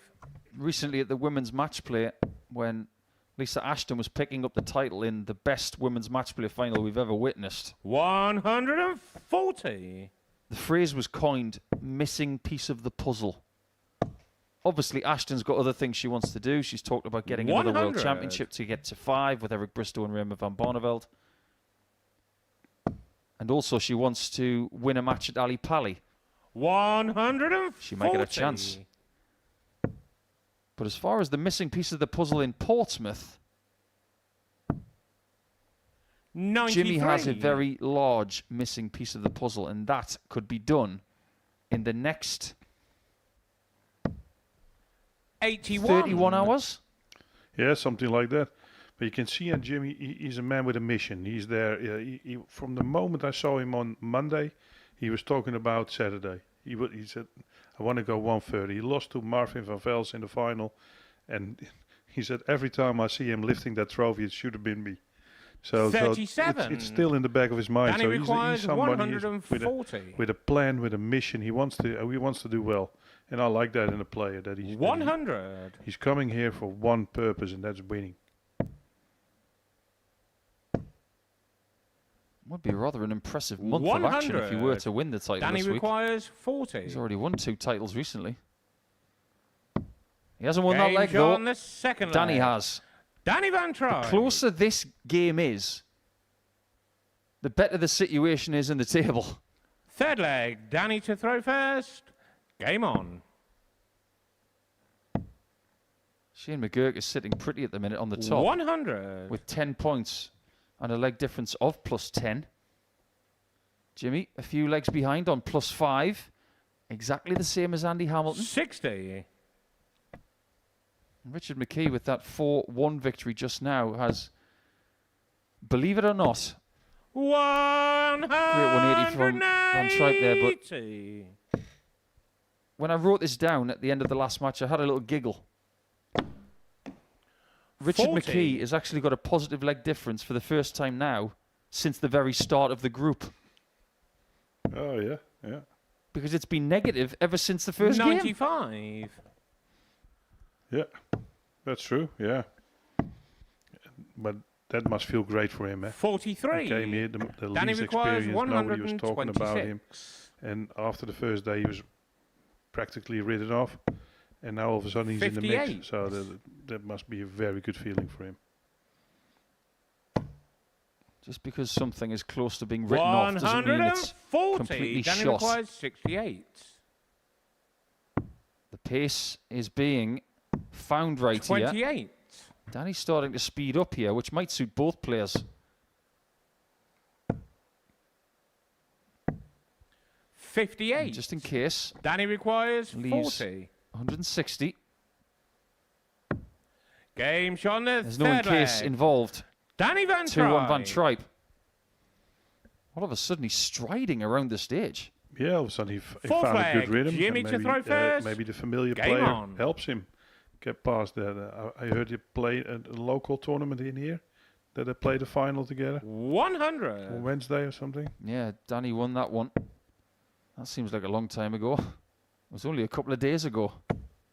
100. It's an incredible area around Portsmouth for competitive darts action, whether you go into the outskirts of Portsmouth or just outside the city 92. to places like Waterlooville, Gosport, Fareham, even towards Winchester, where Chas Barstow's from, the England international. 100. Jared Cole, of course, originally from Hertfordshire, lives in Chandler's Ford, just down the road now. But wherever you go around here, 100. you're not going to win darts matches easy. No, a lot of good players come from this area, and yeah, that's good for every player. 42. Jimmy Competition makes you requires stronger. 170.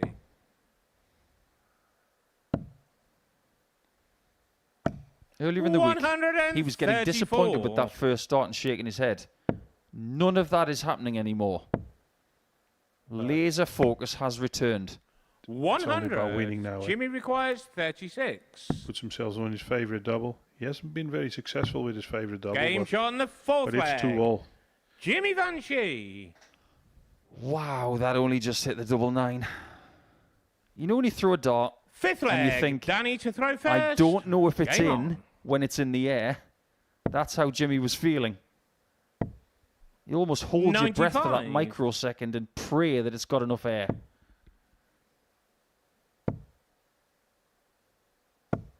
$60. You feel that Van Trijp plays like, if I make it, then it's okay. 140. And Jimmy really, really wants it. He's not even thinking about not making it. But it could also work against you, 56. because he has to break the Van Trijp throw to win this match. Yes, he does. 99. It's actually Danny who's been improving as the game goes on. Jimmy's remaining game is against Richard McKe. 93. Before that, you got Danny McGuirk against requires Hamilton. That's 167. next. Don't miss it. 100. 139. I think there is such a thing as getting opponents at the wrong time. Maybe Vansky is getting Van Trijp at the wrong time because he seems to be cooking now. 60. Yeah, exactly. 12 Danny darts, requires 28 left. 28. Yeah. Difficult to break then, but Game shot on the he has to be fifth critical leg. about his own Danny game. Van He wasn't Trijp. 2-3-2 after 12 darts, and that's too far off. At the end of this Sixth match, flag, we will Jimmy have to 4 throw games first. left, Game on. and we are 501 points away from having 5 players on 10 points. 57. Yeah, how great is that? We haven't seen this many 10s on the same score sheet since Nadia Comaneci 134. at the Olympics back in the 1970s. This is getting a little bit silly. 57.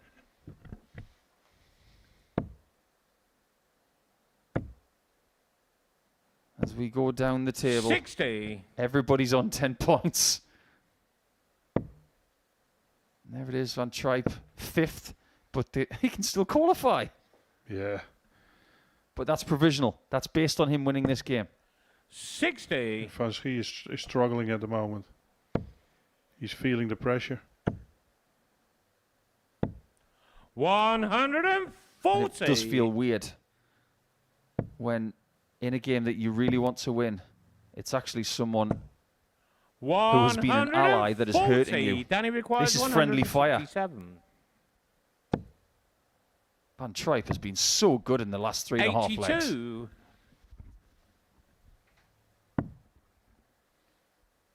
And the stats tell you he has been the better player.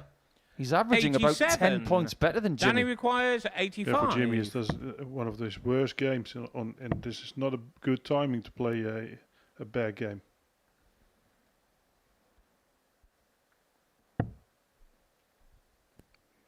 $33. How big is this 100 Jimmy checkout? requires 100. It's a massive one, eh?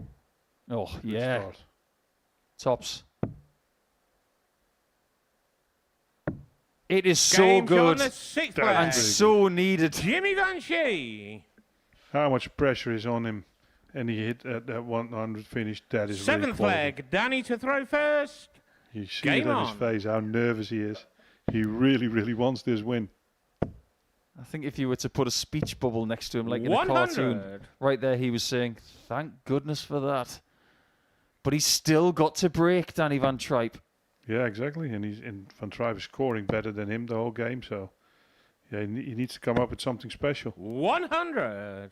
You think about the special checkout on International Pairs Trophy Night. He found the bullseye 100. just when he needed to win a game. And that legendary 151 against Steve West in Series 8. 100. There have been others. If he wins this game, maybe we can add that 100 to the list. And this was the moment he was 45. waiting for, the 45 of Danny Van Trijp. And now he's just step in.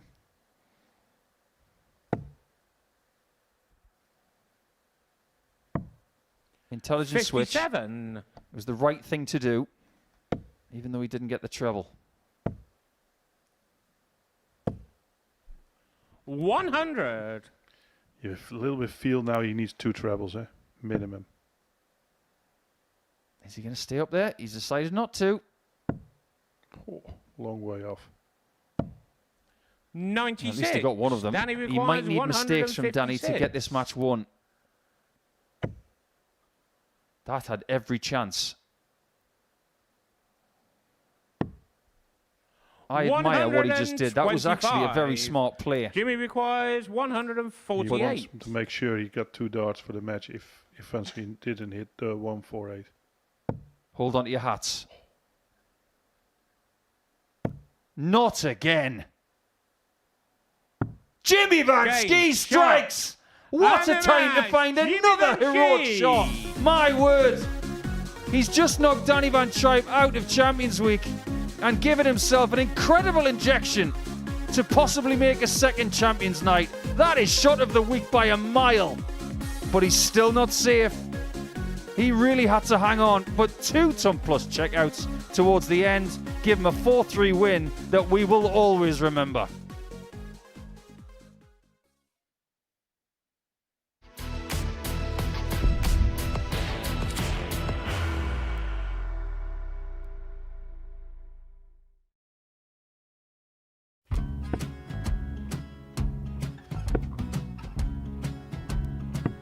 $54. Charlie McGuirk, 164.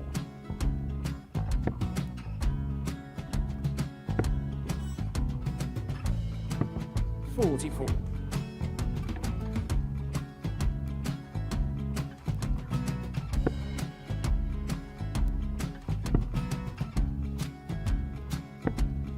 $32. Charlie McGuirk, 120. Well, 120. He's got a fair, at least 2 handfuls at this. Just needs to stay 60. there. That's a good shot. Halves his score. Leaves himself on a 2-darter.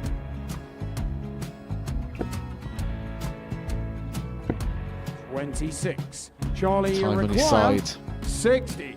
to become back-to-back singles champion.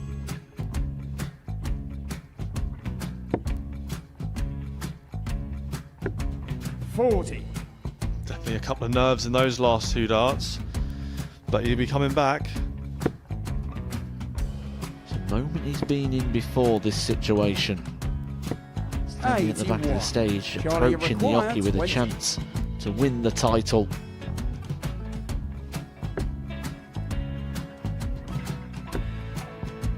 He did this to win the first title, if you remember. 11. I think he's gone. Georgia I think he's gone to 118. bust it, maybe. The first title he won, he wanted 20. He went 6-7-7 to win it. He had a chance to replicate it again.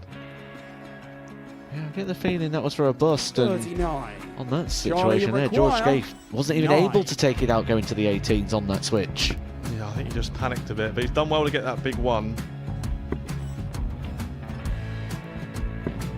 Sometimes can be the hardest part. Georgia requires This is it. 79. It's got to be 19s. It's got to be 19s for this shot. Big 20 and a double. He's got the first one. He's going to get a match dart here.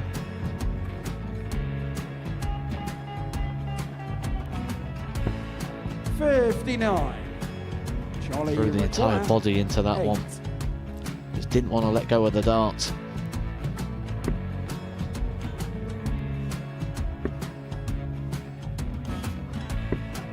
No score. He's given George a chance. Georgia require 20. I think George has been quite good on double 10 today. So many opportunities for Charlie Murphy. Go Couldn't get the job Got done. in the match! And the Red Dragon George Modus Skate. Super Series Influencers Champion, George Skate!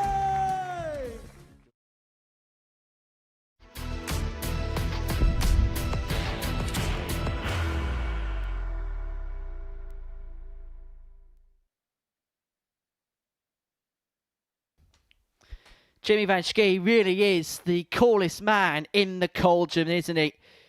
He was 3-2 down to Danny Van Trijp, and then fell back-to-back ton plus finishes, including this 1-4-8 to get the job done. There's something about him and big Champions Week finishes, and he found another one there to put himself in control of his destiny and to knock his good friend Danny Van Trijp out. So this is how the table looks following that game. Jimmy Vansky on 12 points. Shane McGuirk, Andy Hamilton, Richard McKe, all on 10 points respectively. The ball is in the court of Shane McGuirk, but he's involved in a huge game here against Andy Hamilton in match number 12 of the session. Danny Van Trijp out, Scott Taylor out, but everybody else in that top 4 are in play. Jimmy Vansky is almost there. Shane McGuirk with a win would be almost there. Andy Hamilton with victory would put himself in pole position to qualify. It is all up and open for interpretation of that. There is absolutely no doubt whatsoever. Change in the commentary box. Myself and Matthew Edgar will be bringing you the next couple of games here. And so far today, it's been a tale of differentiating fortunes for Messrs McGuirk and Hamilton. I mean, what's going on with this group, really, when we look at it? And when we sat down and analysed at the start of the day, we said there was maybe 4 players in with a chance here. We've still got 4 players. We've just substituted one of them, Richard McKe, putting himself in there. It's all getting very messy, but it's all getting very, very exciting. This is what you expect when you get to a Champions Week. And the levels between the players are very, very marginal. Andy Hamilton came into here top of the table in a great position. He's now in big trouble here. And Shane McGuirk, who remember started the day adrift to the top 2, can actually qualify if he wins this game 4-2 or better. 93. He would be the second name into Champions Night tomorrow. Let's not forget how well Shane McGuirk has been playing in recent times. His last 2 games, a 4-1 win over Taylor, averaging 112. He followed up with a 4-2 victory over Vansky, where it was an average of 106.57. He is playing world-class darts. Now, I said to you this morning, and I know you and Nico could be slightly superstitious with things like shirts. The shirt that Shane McGuirk is wearing today is the exact same clobber that he wore when he won the Lakeside title back in December. 81. Could be complete and utter coincidence, or it could be him trying to channel something inside. And if he notices that, I guarantee you he'll wear this shirt a lot more. 100. I've seen many things. Lucky car parking space was probably my favourite. Well, when it's at the right car park, that is.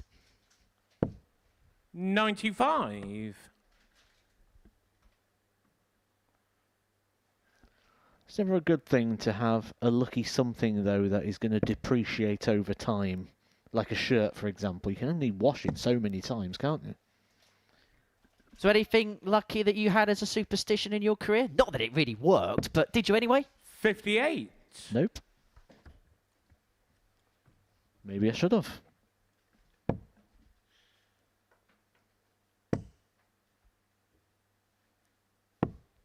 $90.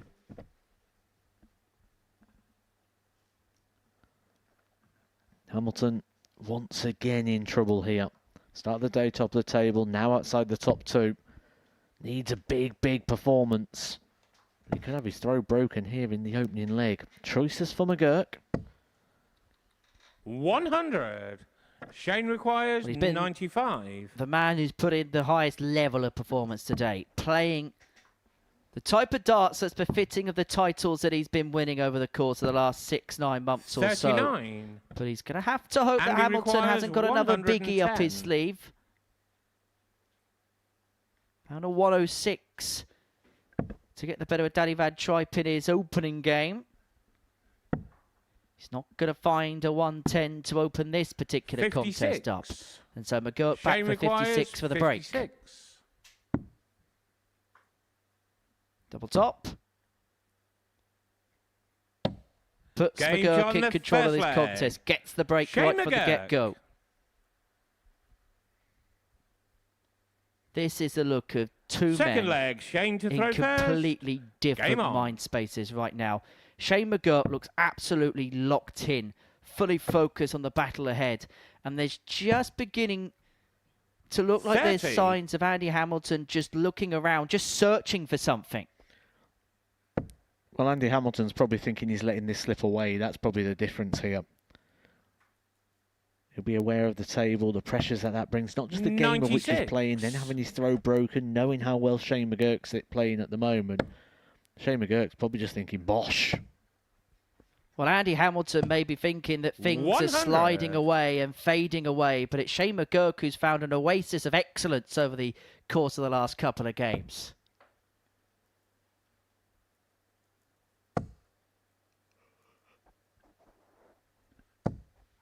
$140. But as we always mention, Andy Hamilton is somebody that is going to fight and scrap until the very last dart. He's not going to hand things over easily. If anybody 93. can dig in and get himself out of the hole that he's found himself in, it is him. We know that all too well from his playing days. Mind hearts back to infamous 59. match play match. I can't quite work out what he was trying to do there, though. Going back to the 20s so soon, even a treble 20 wouldn't have left him to 86. finish. Even the most experienced players make mistakes from time to time. Well, he's been made to get away with it because McGuirk hasn't been able to do anything. You can see in the background him just venting his frustration a little bit to himself because he knows he should have pounced on that. 98. He hasn't done so, and Hamilton's in a position where he can break back and level up again.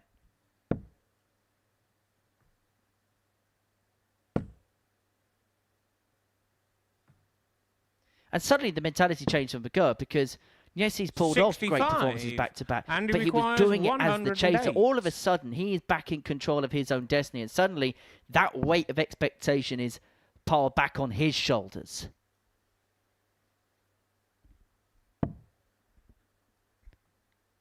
This to level up at 1 apiece. 76. Doesn't go. And we've already seen Shane McGuirk take requires out a 1-2-7 today. Did so 127. last time out against Jimmy Vansky. He did so on the bullseye on that occasion, but he's not going to do so again here. 55. And he requires 32.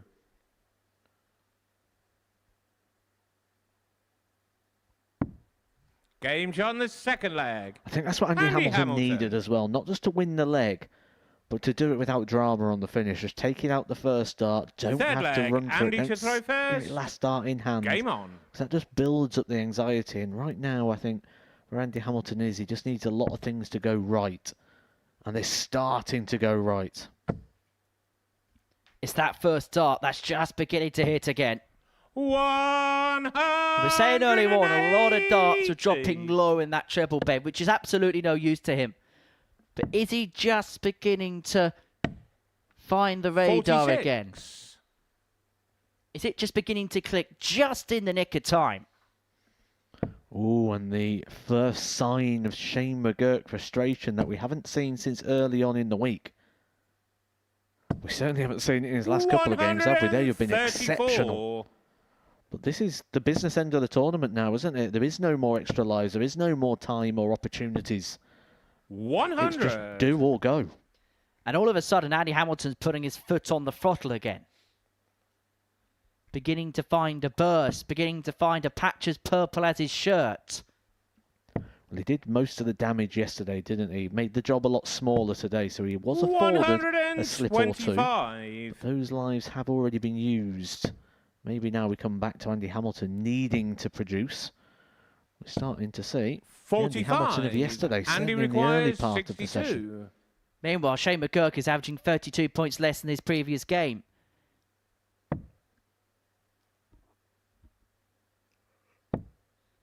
And this for the most routine of holds. 30. Time on his side. Just look where Shane McGuirk is. Nowhere to be seen. 140 only leaves himself on the big fish. 80. Well, that nearly And he took the referee's requires leg out, 32. AD Mason. Anyway, AD, where there's a blame, there's a claim. Game And shot Andy on the Hamilton third claims that leg. leg. 13 Andy darter, 2-1 Hamilton. to the good.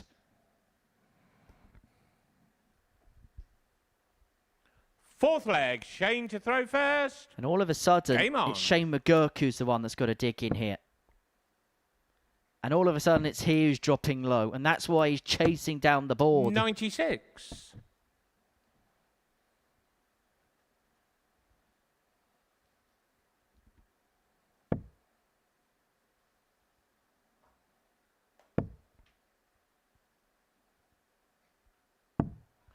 $59.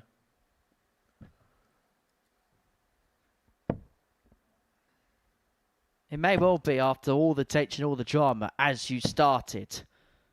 But there was a point 55. where, midway through the previous game, we thought there was more tens than at the end of a Tom Daly diving routine in terms of a points haul in this group.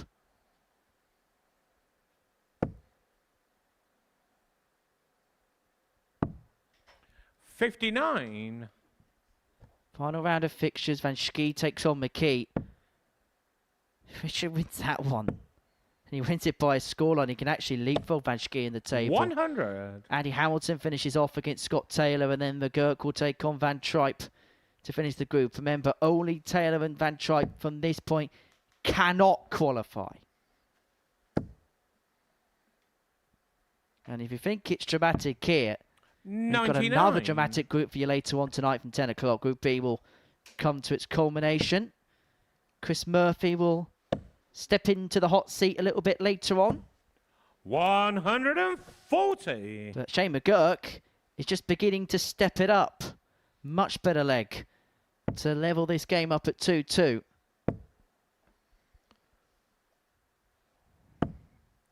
$92. Similar to the last one, isn't it? The Shane players were in requires first with a bit of comfort. 110.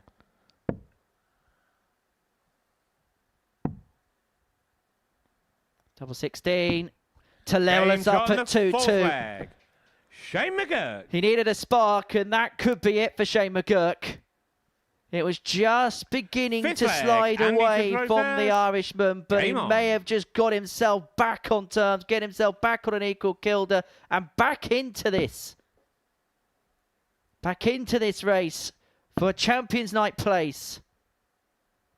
The WDF World Champion looking to pick 96. up his second major trophy inside the space of 12 months. And all of a sudden, we now ask the questions of Andy Hamilton again. Maybe it was just a blip. Maybe it was just a blip from Arrow. 180. Notice the significant difference there for Shane McGuirk throwing those darts. Pace. Pace brought by rhythm, brought by trust. He's got to keep that going. He's got to keep that flow. 100. Which is quite hard to do, though, when you're up against Andy Hamilton, a bit more deliberate player. 140. Quality. Making his move when he needs it the most here, Shane McGuirk. Time is running out, not just in this game, we're halfway through it in regards to getting to the win, but in regards to the table as well. We don't have many fixtures left. In fact, we've only got 3 fixtures 58. left after this game. Everyone got one more match to make their move for the top 2 places. Has McGuirk forced the issue of Andy Hamilton here? Tom 40 leads himself at 41 after 9. This is a 140. world-class leg against the throw just when he needed it the most. Is this the power play towards the line that he needed? What a scoring 48. leg, though, this. 180 and requires back-to-back 41. 140s. Time on his side.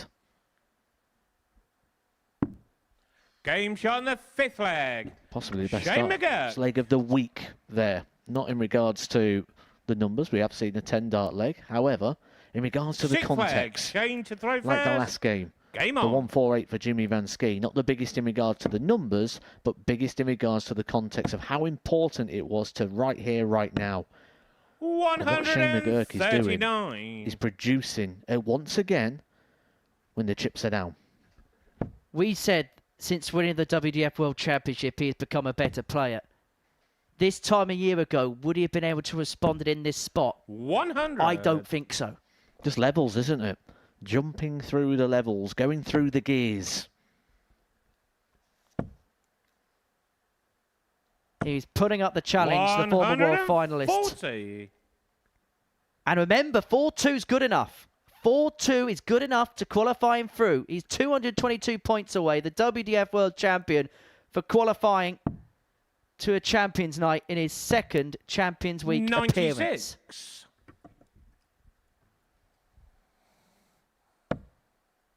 It's in his hands.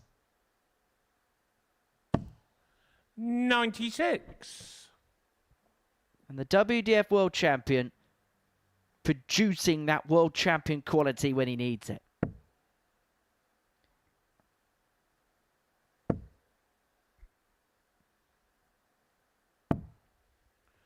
$97. Shane Well, this is requires it. 6 starts, so 126. 1-2-6 for Shane McGuirk to qualify through to Champions Night. He's going to get a dart at double 6 to have qualified in 114. sumptuous style. Well, he will be back There's nothing Andy Hamilton can do. Shane McGuirk got full preparation to get himself ready here. Normally when he prepares, he delivers. 123. Could be an 11 darter, possibly followed by 13. Shane requires 12. But it's double six for Champions Night.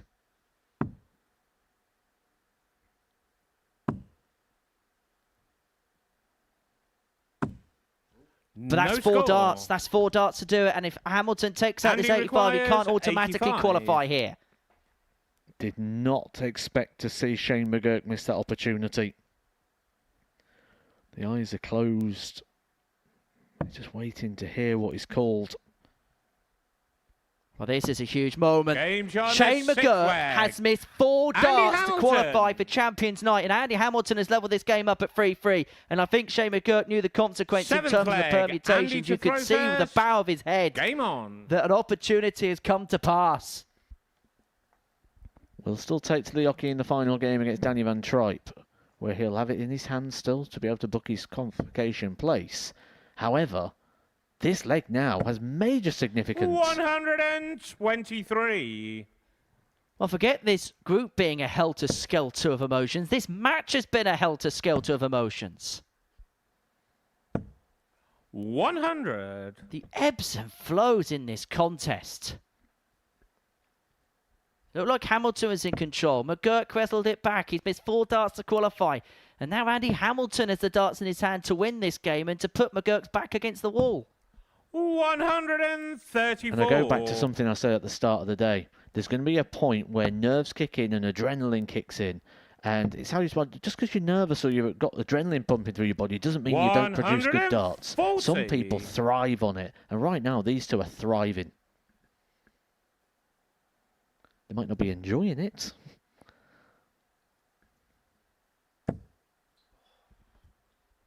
This is a world-class play.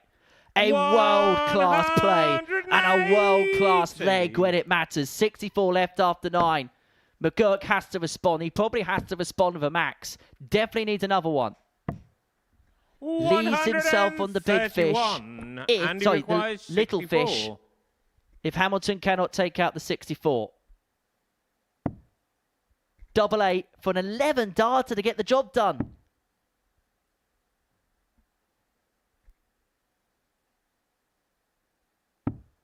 Andy Hamilton showing all of his resilience, all of his class, and all of his grit. Shane McGuirk missed 4 darts to qualify for Champions Night. Andy Hamilton had dealt him with the utmost hammer blow. He sits on his water, a relieved man, because he's put his fate back in his own hands. He's on to 12 points going into the final round where he'll take on Scott Taylor. Shane McGuirk will watch on, a hopeful man. Coming up after the break, Jimmy Vansky takes on Richie McKe.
Well, the drama on this Group C has been absolutely palpable on this Friday afternoon. Shane McGuirk, the WDF World Champion, before the break had 4 darts at double six to qualify for Champions Night. Those chances came and went, as too did his match against Andy Hamilton, which means that the Hammer finds himself on 12 points alongside Jimmy Vansky at the top of the table. But that doesn't even tell the story, because Richard McKe, who picked up 1 win yesterday, has won all 4 of his games today. And if he wins this one, he finds himself on 12 points, and then would give Shane McGuirk a potential lifeline because of his good legs difference when he takes on Danny Van Trijp in game 15 of the session. Andy Hamilton, stuck in the middle, will take on Scott Taylor. Winning that one for the Hammer would qualify him for Champions Night. If we're going to be honest, we ain't got an idea. We ain't got the foggiest clue who's going to qualify through, and that is the way we like it as we head into the final round of fixtures, which kicks off with a meeting between Vansky and McKe. Richard looking to complete the card on the second day's worth of action, and if he does, he could scrape through, but a lot will probably depend on margins of victory. Up against Jimmy Vansky, who got himself out the gutter in his previous match against Danny Van Trijp with 2 ton-plus checkouts, including that 1-4-8 First leg, in the final leg of Jimmy that to throw contest. first. Game on. If this man in your picture qualifies through to Champions Night tomorrow, that 1-4-8 would have been a big hand as to why. But a big match for him here against McKe. Both rounding off their group campaigns, but both Matthew Edgar will be hoping to be back here tomorrow night. Yeah, Vansky opens the final round of fixtures at the top of the table. Normally that's safe. 83. Absolutely not here. There's a scoreline here that would see Richard McKe actually go above Jimmy Vansky in the table, which would just completely mess everything up, wouldn't it, for Jimmy Vansky and his hopes?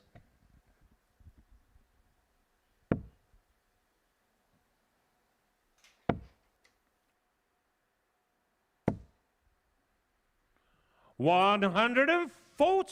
Well, if Richard McKe wins this game 4-1 or better, he would leapfrog Jimmy Vansky in the table. 126. Which would mean that he'd go to the top. And Jimmy Vansky would be sitting desperately in the practice room, hoping that the final 2 games 96 would go his way. And it wouldn't just be results, would it? It'd be results and scorelines. He'd be pretty much done here, Jimmy Vansky, if he gets beaten quite heavily here by Richard McKe. But Jimmy Vansky, he's just got to go up there, try not to think of the permutations on the table, because none of that matters if he wins this game. Just treat this game like a final. That's all you need to do. 27. Jimmy requires 80. It's double 10, 14 darter to start. Jimmy Vansky means business. And when it gets to the business end of the week, that is when this man turns up. Second leg. Despite Richard the to ropey throw start he first. made of proceedings, he is beginning to make his charge. 3 legs away from another Champions Night. 60.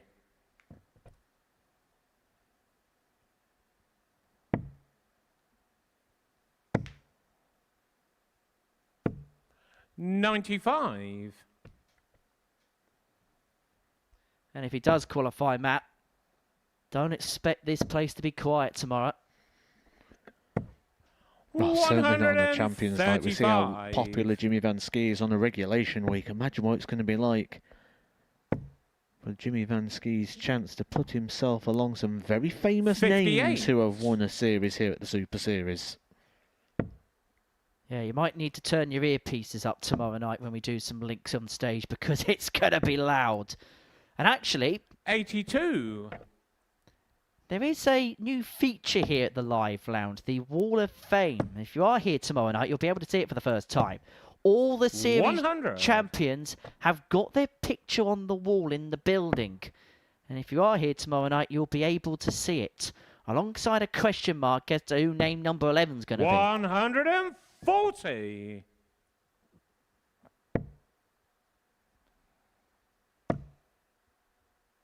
McKe doing what he has done all day. 100. And that is battle on and Richard soldier on. He got hit by requires 14 84. darter in the first leg. Could respond with 14 darter of his own.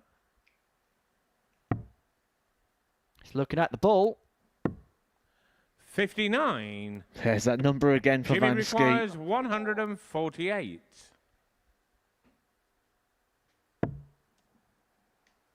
Can't do so for a second time. McKee's going to be back to level up.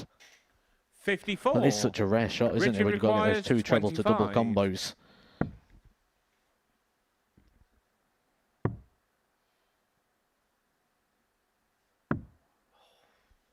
That felt nervy. That felt very nervy. And Vansky is back for the break. Jimmy requires Back to the drinks 94. table to compose himself because he knows the magnitude of this moment.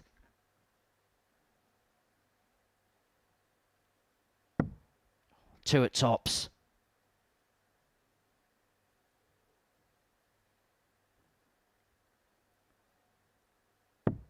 Two 0 Vansky. This man really does know how to deal in the big moments. And for Richard McKe on his Champions Week debut, maybe taught a little bit of a lesson here by the former runner-up. So much composure as well, though, wasn't there, for Jimmy Vansky? And he approached that in two parts. Set up the finish, composure, take the finish. 140. It's almost like he's trying to battle back a smile, isn't it, there, Jimmy Vansky? And that's just a sign of confidence. When you're confident, you play with a smile on your face. 120. Even time for a cheeky wink into the camera. They should know where they all are now, hasn't he? He's been here enough this year. 57. Probably be back tomorrow if this continues. We'll be back in a couple of weeks' time as well. International Pairs 2. 60.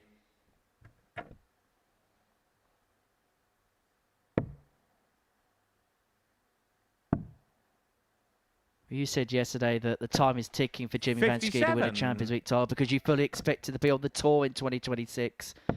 Well, he may well be one step closer towards returning to one of the biggest nights that we have on our calendar. 100. And I get the sense that Jimmy's the type of character that once something goes wrong for him once, i.e. not winning that Champions League final, he has every intent in the world to put it right the next time he has the opportunity. And he may well be a couple of legs away, or a leg and a bit away, from doing exactly that. 60.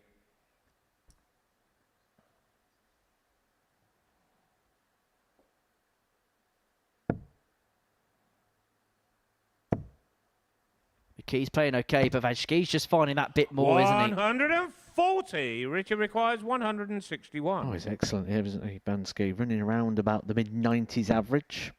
Seems to be where he's sort of set his stall up for the majority of the day in regards to a par level of performance.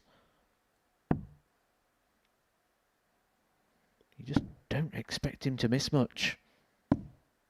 34. A rare miss. Richard requires 106. Functionality coming out of the game there for Vansky and McKe. An opportunity to strike, not able to cash it in. That's the sort of shots 58. you're going to get when Vansky's playing like this.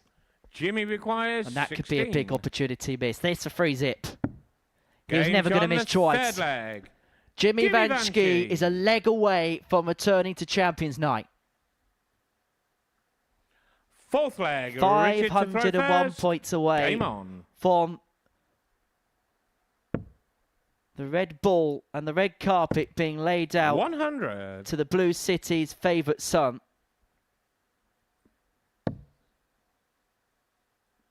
And it really would be a Cinderella story if Vansky was to go on and lift the trophy tomorrow night. But first things first, the Cinderella has to make it to the ball. And he may well be edging closer towards that. 77. The last start there just saves Richard McKee's hopes a little bit longer.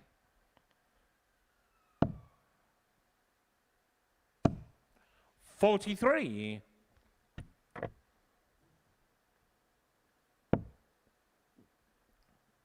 Credit to McKe, he is scrapping away. 140. Going to make Vansky work for it. It's not going to be handed to him on a plate. But he's stepping up to the plate, isn't he? 140. It's got to be big. Needs trebles. Needs them now. 122. Needed them. He found them. Bit of quality there for McKe, showing that quality that's seen him become a weekly winner here at the Super Series. 42. Richard requires 62. In control of this leg to pull one back. Just to ask the question. 30. Well, Jimmy Vansky won his previous Jimmy match a requires 148 finish. Is he going to qualify 136. with a 136 checkout? First dart drops low. McKee's going to get 3 more to save his skin. 96. Richard requires 32. Has to go, otherwise his Champions Week is over. And 16. it doesn't. And so Jimmy Vansky back for the Jimmy match and requires back for 40. Champions Night. Double top to return to the big night.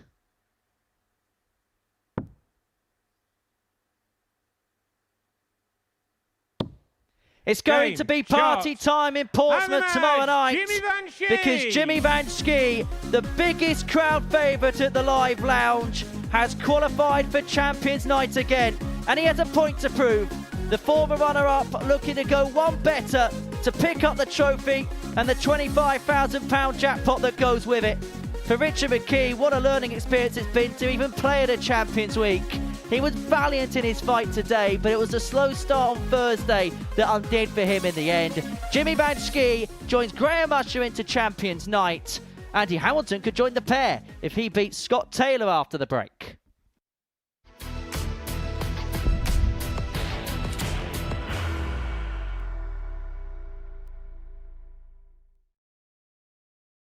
Are you ready to lift that trophy, Darius? Yes. Let's do it then. Ladies and gentlemen, your Modus Super Series 9 champion is Lucky D, Darius Labanowski!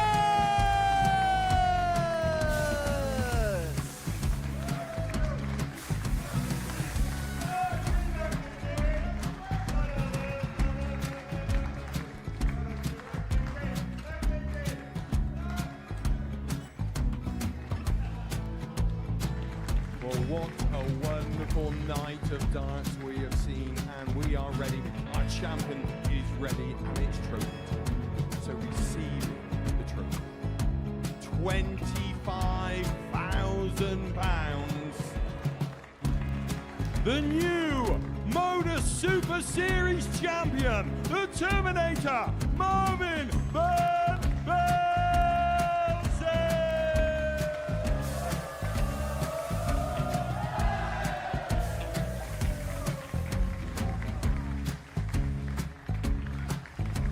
And one more time, the 8th Modus Super Series champion, the Terminator, Marvin Van Velzen.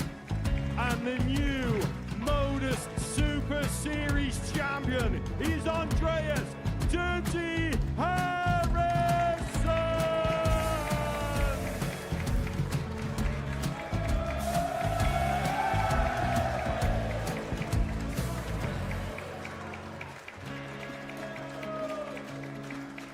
And one more time, the 7th Modus Super Series champion. Give it up for Andreas Dirty Harrison! The moment we've all been waiting for. Would you please show your appreciation for your Series 6 Modus Super Series champion, Scott Taylor!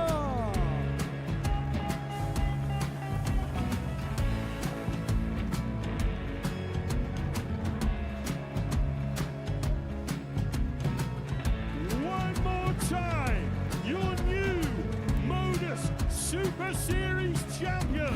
He is Chucky. He is Jim McGuirk.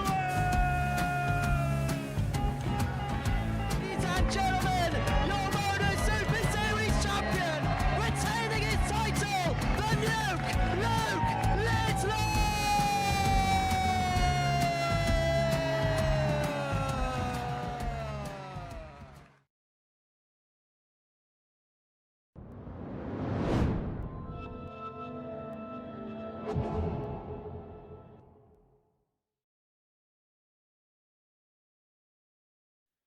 Welcome back to the Modus Super Series. In Series 8, Jimmy Vansky almost got his name on that trophy, and he's going to have an opportunity tomorrow night to throw for it once again. He's won Group C in dramatic fashion. Jimmy, many congratulations. Back to the big night. Just tell us how you feel right now. Well, I feel really good, actually. Yeah, all the games, they were so tough. All the players are so tough in here. It's just been unbelievable.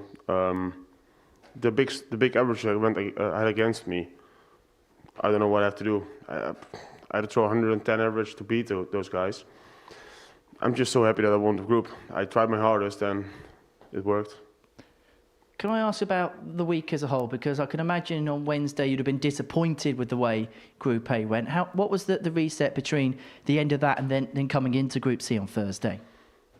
Well, to be honest, yeah, I was a bit disappointed because, yeah, from contender to win the group to go to Group C, you know, when I went into the last day of Group A, I was like, well, I can win this, but if I don't win this, I want to go to Group B. But yeah, and then to go to Group C, it was a bit disappointing. But I know I had to try my hardest, and I did that, and I won the group, so I'm over the moon.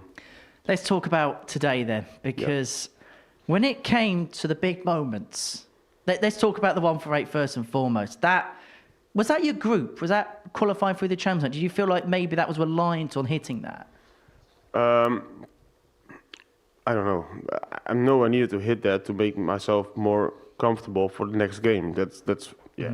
Well, Danny was playing really good actually, so for me to get a shot, I needed to take it. And throw a 21st dart, I'm like, oh, what do I do here? There was a little moment in my mind thinking that I had to switch to the 16s because it was so low in the 21st dart. And when I hit the second one, I'm like, ooh, just throw as quick as possible. Don't think about it. Just try and hit it. And it went, yeah, over the moon with that shot. And then it just looked like you were doing the professional job there in that last game against Richard. Oh, trust me, I was nervous though. I was really nervous. But yeah, it looked like, you know, I felt comfortable, but I didn't feel comfortable at any moment, mate, because I know I needed to win that game. And yeah, now I'm just over the moon.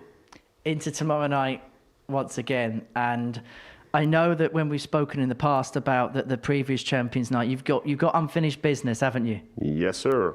I've got unfinished business, and I'll try my hardest to try and win this.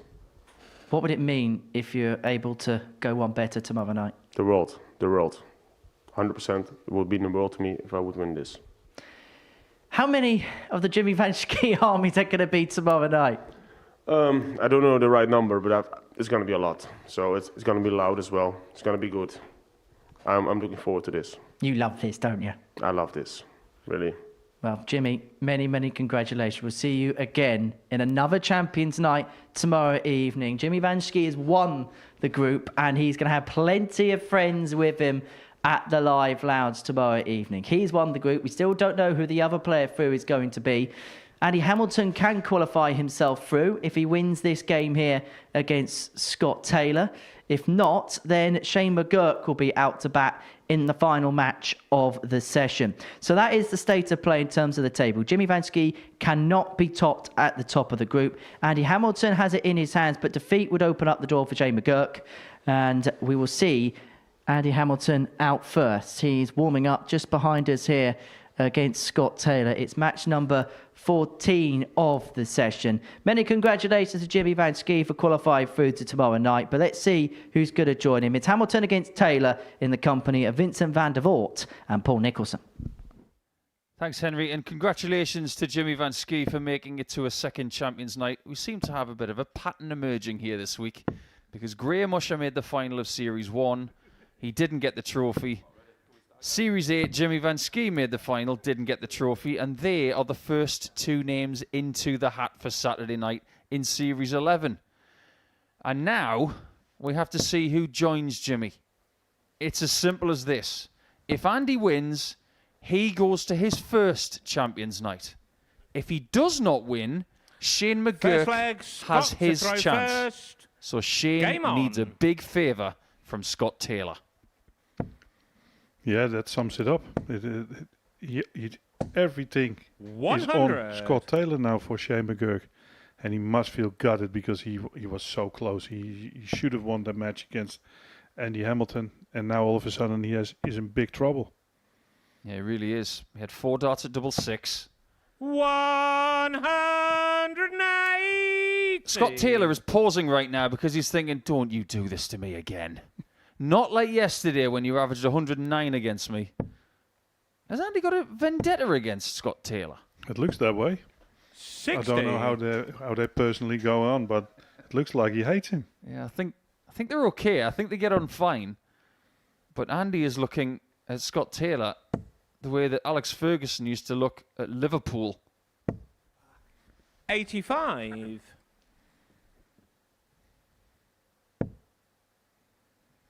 Scott Taylor's got nothing to lose personally.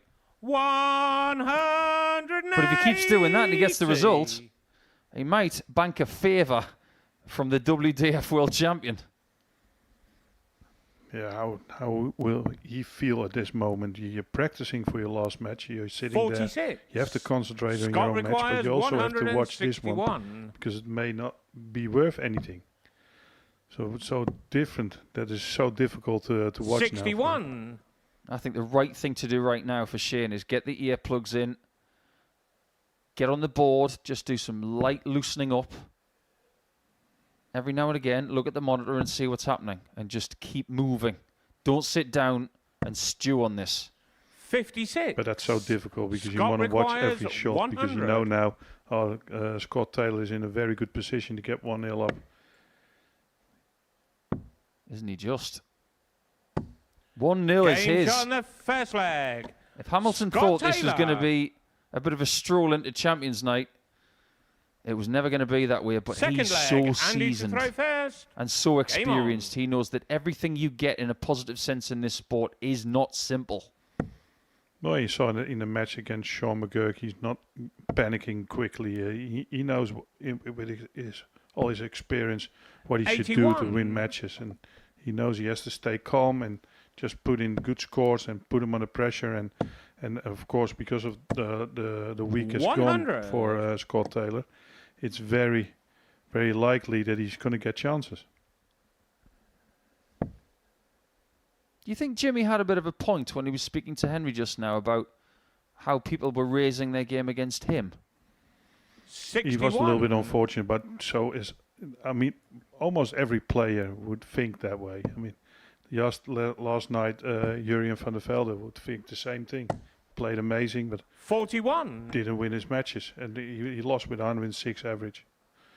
Sometimes you have to realize that if you have a very big average but you don't win matches, that you didn't do it on the right times.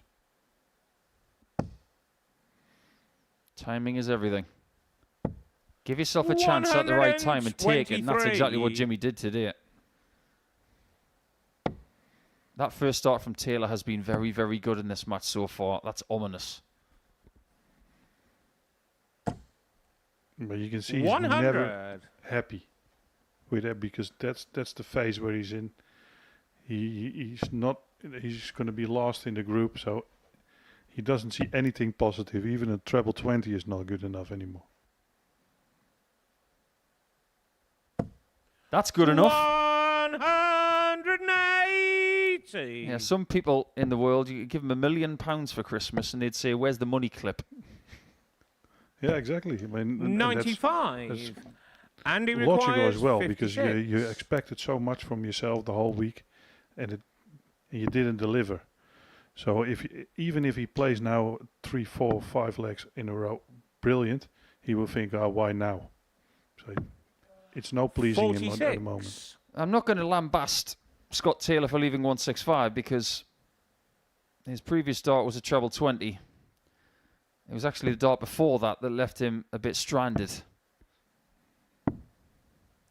I'm not going to criticise him for that at all. And he requires pressure 10. on. This one needs to be about 2 millimeters high. Not there.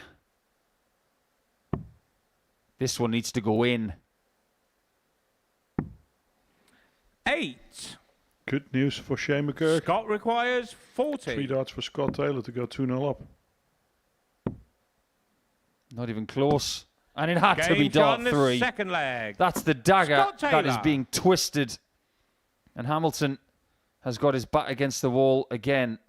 But how many times has he been in this situation before? He was against McGuirk. Game on. He's the king of the comebacks.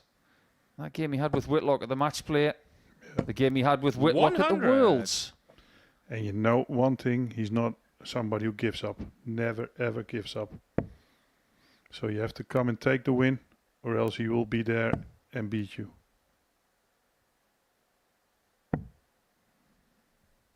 89. I bet you've had some great games with Andy in your career. I can attest to that myself. You go toe-to-toe with him, he will get loud. 24. Yeah, he was always very loud. Yeah, we had some great games against each other. We also had some really bad ones, and especially when Andy was really, really off. He was not in form.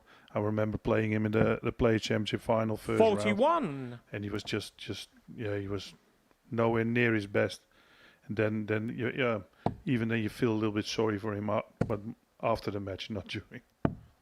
That's the key. 97. When it's game on, switch on. And that's exactly what Andy's got to do now. He's got to find a purple patch. One dart at a time. Staying in the rhythm. 140.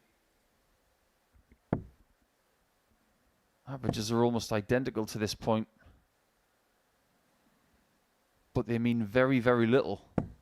100. Taylor is playing carefree stuff.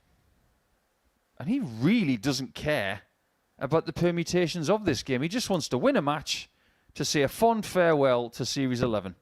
He wants to end on a high. Yeah, and he has to do that as well. 123. For Shane McGuirk, for Andy Hamilton, for the game, for the Modus Super Series. Just try your best in your last match and don't throw it away.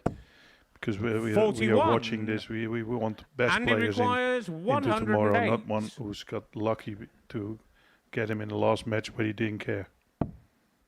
Now, how does he get past that? Well, he didn't have to go for the 57 there. He could have gone for the treble 17 for 42. double 19. Scott requires 139. And that last dart on 70 or in the single 4, that gives him a lot of trouble for the next visit as well. He has to find a treble now, or only 91. one dart to go 2-1. Andy requires 66. This is crucial. And that is brilliant. What is this? It's very Game shot, good. the third leg. Andy Hamilton. We just didn't doubt him. Those are the finishes that win your matches. Fourth leg. And Andy win to your throw titles. first. Game on. Andy's the kind of player, alongside the likes of Robert Thornton, that you would put them on the front line.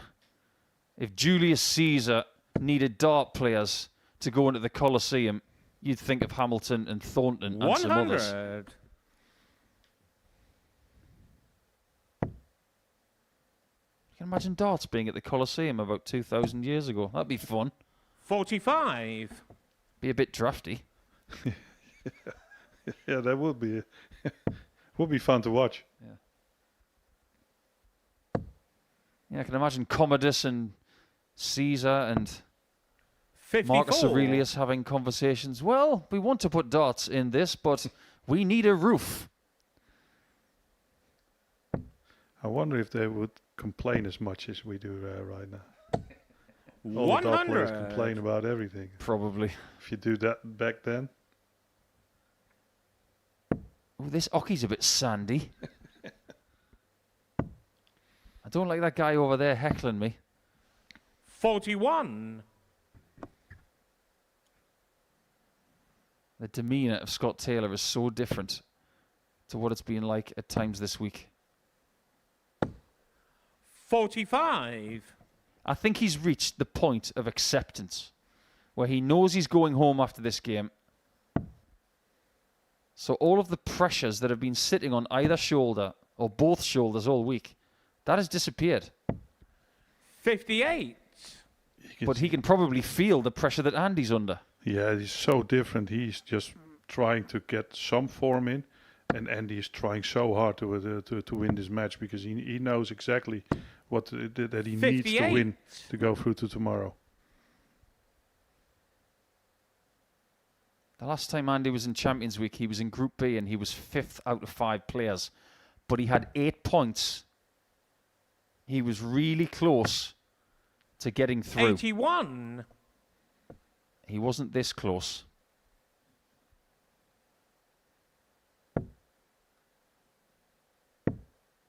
At the moment, Taylor is helping him to get some form because 44. his average Andy is dropping requires and dropping. He's now on 167. 79 average. Yeah, that's not what we expect from Scott Taylor. Absolutely. His average is tumbling like a countdown clock. 139. Game back on by the looks of it. Double 14's had a big say this afternoon.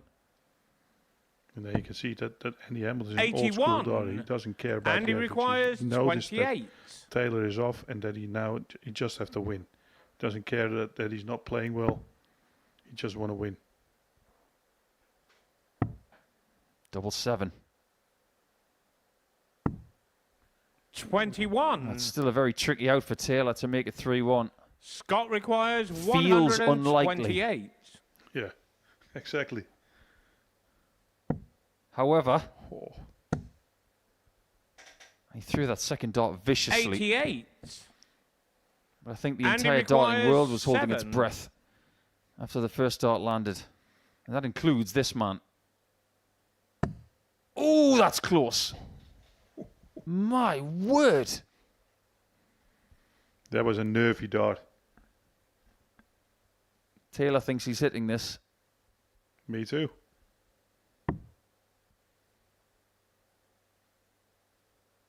There it is. Game shot on the 4th leg. Andy Hamilton with a Fergie time style 7 checkout. 5th leg. Scott to throw first. Game on. Scott has been so entertaining this week with his facial expressions. That might have been the best of the bunch. Best of 3 legs to see 44. if Hamilton goes through. His facial expressions haven't changed. No, he's always in concentration. He's just goes on with his job. Even if he plays bad, he's always the same. He's giving the same amount of time on his 96. throw and on the jockey. He never changes. We always say that if you play someone in round 1 in 59. Group C, and in comparison to round 5 on Friday, they're going to be 2 very different games. But to this sort of degree, they're both averaging 78. Yesterday, Andy was 30 points better than this. 81. At one point, he was around 115, 120 mark. So he was averaging about 78 with 2 darts. Yeah, exactly. 76. 2 very different situations, though.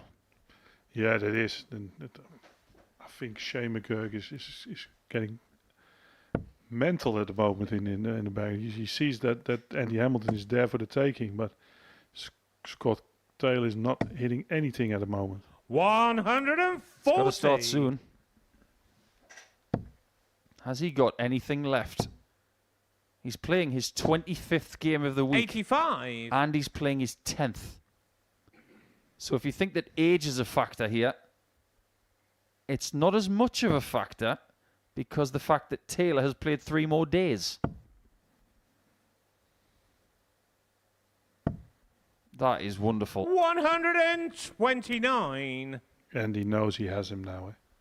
He only has to make no mistakes anymore. He got him. 135. Just ask Andy the question. requires 55. The leg and the situation falls into Andy Hamilton's hands. Double 10. 45. Biggest checker of the match.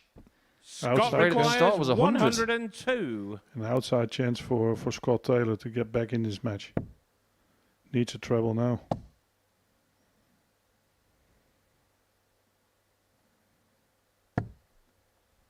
$49.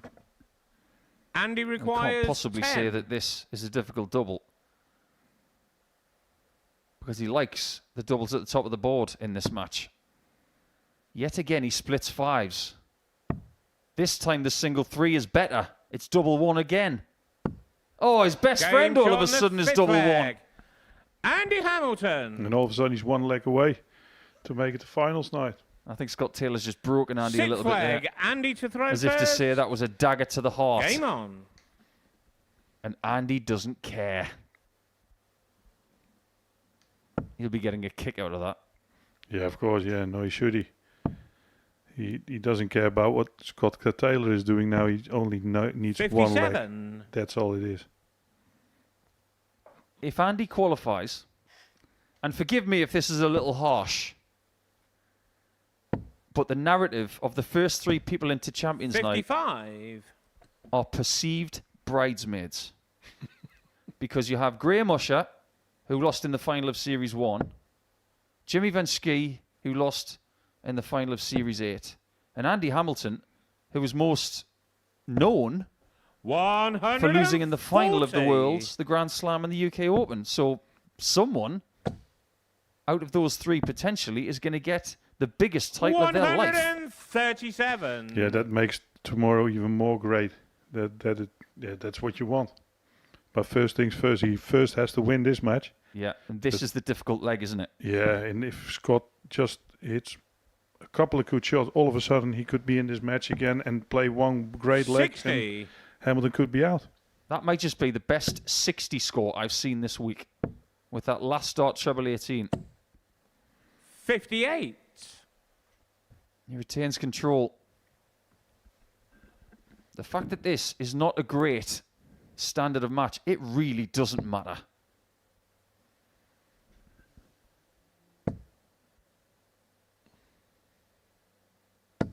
Oh, for heaven's sake, Andy. Great moment. Especially after that last score of 60 when he was far off. This was great. Yeah, that was a world-class 180. 100. He might be 58. He might be the oldest Andy person in Champions Week. 64. But he's still got it. It never left him. And he's got a chance to make Saturday night his. Andy Hamilton is going to Saturday for the first time in Champions Week. He could be the champion in just over 24 hours. He gets his opportunity and denies Shane McGuirk a chance of getting this title. We are going to get a word with Andy Hamilton at the end of this game. I assume he knows he's safe. If he doesn't, he is about to find out.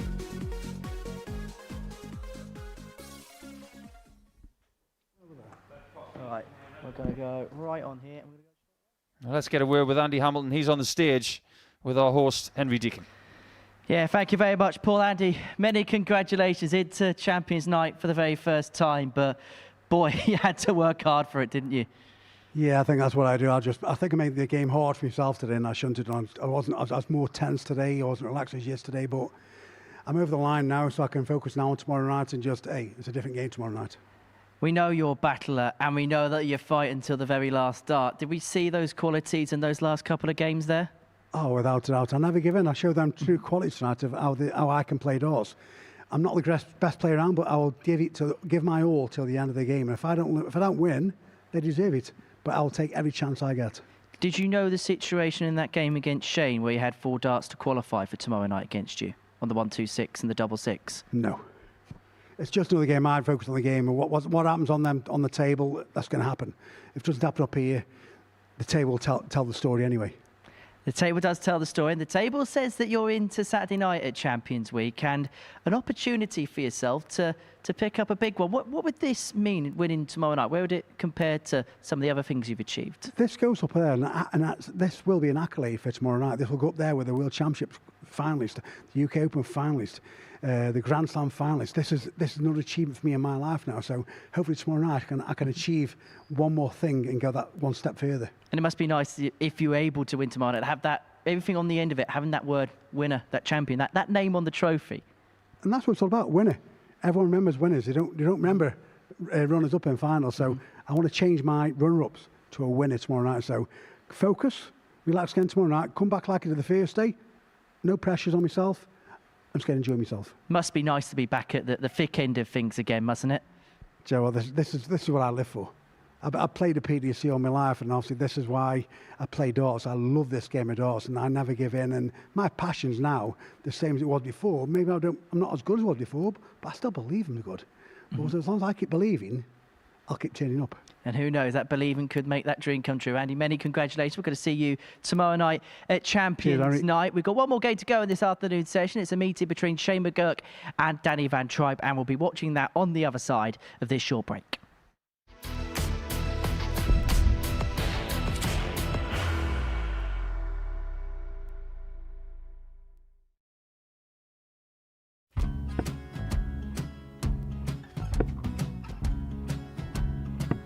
$54. Charlie McGuirk, 164.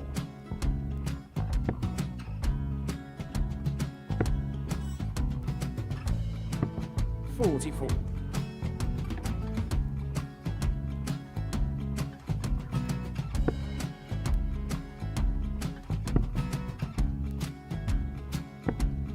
$32. Charlie McGuirk, 120.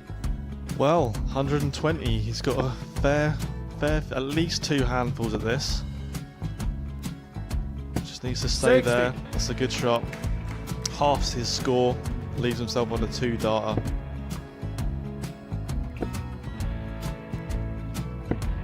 $26. Charlie Time on his McGuirk, side 60. to become back-to-back singles champion.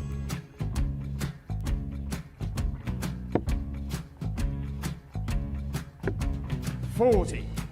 Definitely a couple of nerves in those last 2 darts, but he'll be coming back.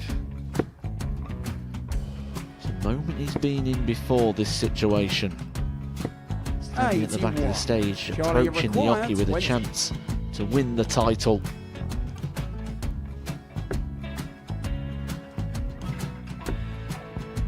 He did this to win the first title, if you remember.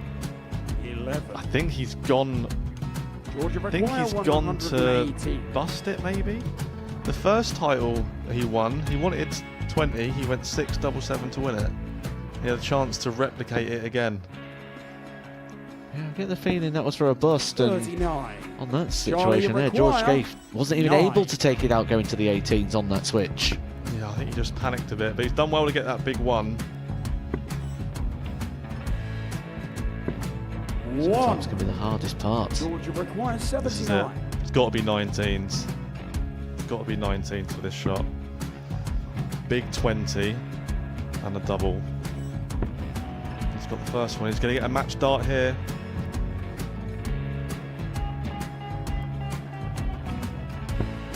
$59.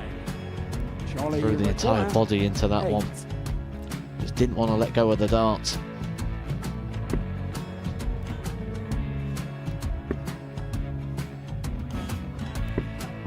No score. He's given George a chance. Georgia McGuirk, 20. I think George has been quite good on double 10 today. So many opportunities for Charlie Murphy. Go! Couldn't get the job Got done. in the match!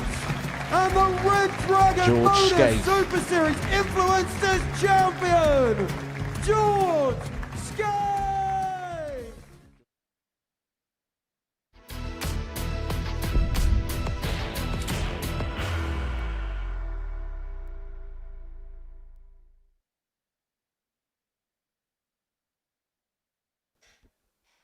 Welcome back. We've got one more game for you in Group C in Champions Week, but it's all been wrapped up with Jimmy Vansky winning the group on 14 points.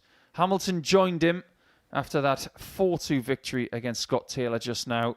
A somewhat attritional affair, which has made sure that Shane McGuirk, with his game in hand at the end of the schedule, cannot make it through. I'm sure it's been communicated to him now. He will be very disappointed that he's come up one short. And even though Andy Hamilton did not know that the 4 darts at double 16 that Shane had in that earlier game, in game 12, would have seen Shane through. First leg, Shane to throw first. I think Shane knows Game now on. that those darts would have sent him through. So he has had his opportunity, unfortunately for Shane. 100. It's not going to be his week. As for Danny, in this last match. If he wins, he can leapfrog Richard McKe in the table 125. to get up to 4th. Shane will stay in 3rd, come what may. 100. So it looks like a challenge to a weekend for Danny Van Trijp, as he will go from Portsmouth to Leicester overnight. Yeah, he probably goes tonight and 100. 2 days there then. Yeah, that's a good thing about this. There's an extra opportunity for him. Didn't went his way for the 83. Modus Super Series, but now he can focus himself on the Challenge Tour. Still been a successful week for Danny, setting that Saturday night record average 60. and getting the first Saturday night data. So Series 11 is something he will always remember. And I've got a sneaky suspicion. 140. I think in Series 12, McGuirk is going to come back. I think he'll win again. And I think he'll get to Champions Night at the end of November in Series 12. I think he'll have 60. a big Shane red requires X on his 78. calendar as if to say, I'm going to put this right. Yeah, he should be. He should be got it because he wasn't Danny at the end of requires this session, and 156. he was the best player in the building. We spoke about it, and yeah, 60. he totally Shane blew it by requires in the match 40. against Hamilton. So he should be very angry with himself and say, Game's "Okay, on the first leg. I will prove everybody Shane that McGuirk. I'm able to win this." Looking at the positives Second leg. of Danny the week, to throw first. I think Game we've on. learned quite a lot from Shane. That even when he has a bad start, he can 100. rectify things. He has shown great levels of ability this week. And you can tell from some of his 100. little body language secrets here that he is absolutely furious. 85. Yeah, no, he learned a lot from himself. I think that what he can do, and what he's also 135. something what he can't do. And this is something. I understand that he does that. This match is not important for him 40. anymore. But he should reflect on himself and get a good look in the mirror and what he wants, because you can see the talent is there, the 99. ability is there. But now he has to put every aspect together and be a better player.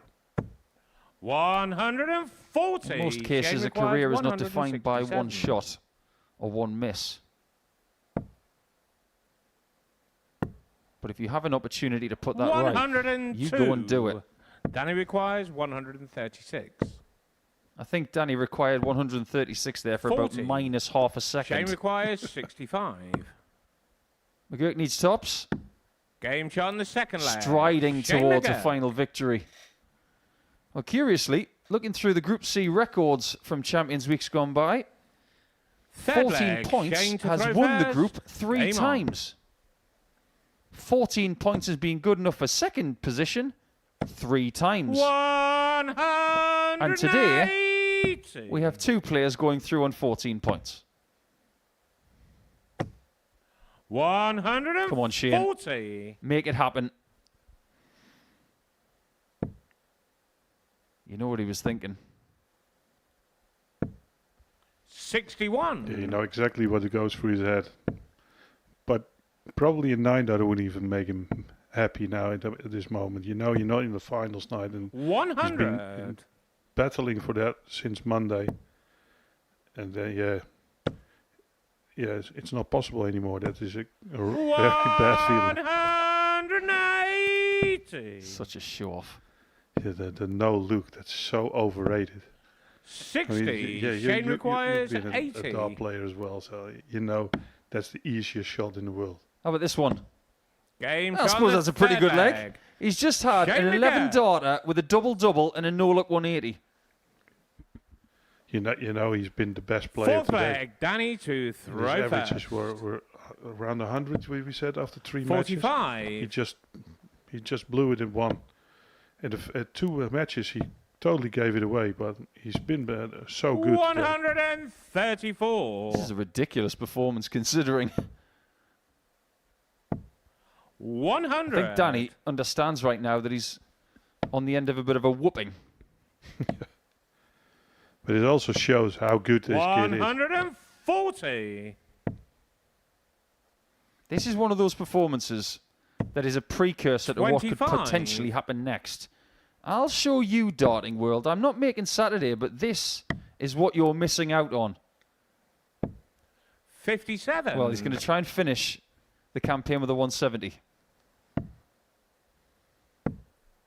30. I wouldn't back against him the Shane way he's played in requires this game. 170. How about it? How about it, Shane? Oh, my word. That is unbelievable. And the match, Shane McGuirk. What a performance from Shane McGuirk. He finishes off with an 11 darter and a 12, and he's not even happy about it because it's always about the big picture. 111.33 shows you what he can do, but unfortunately, with all of that talent, he couldn't make Saturday night. What a shame for Shane.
Welcome back to the Modus Super Series. What a dramatic afternoon's worth of action we've seen in Group C.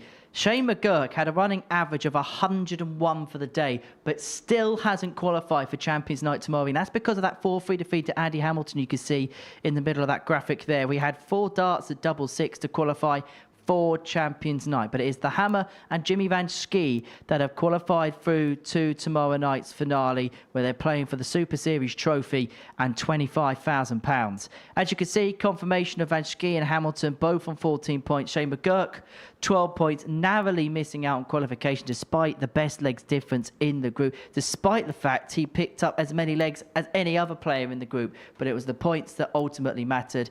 Richard McKe, Danny Van Trijp and Scott Taylor complete the complement in the Group C table. Matthew Edgar is with us in the studio to look back on what we've seen this afternoon.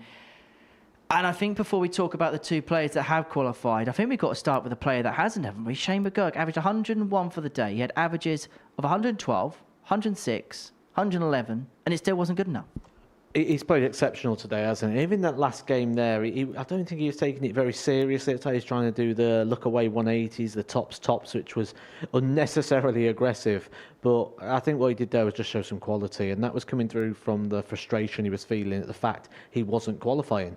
Now, the damage was kind of done. He was chasing, and I think what he's shown as well is just what we talk about all the time, like game after game after game, you have to be able to produce here, because the points aren't just when you're playing well. The points are in all these games. You can average 110 in one game, average 90 in the other. You're averaging 100 for the day, but only one of those you're going to win. The other one's going to be close and competitive. And I think Shane McGuirk will feel, well, we saw, didn't we? Feel very disappointed in going away from here. But I agree with Paul Nicholson. I think his mind's going to very swiftly switch to Series 12, and he's going to want to come back and try and pick up this trophy.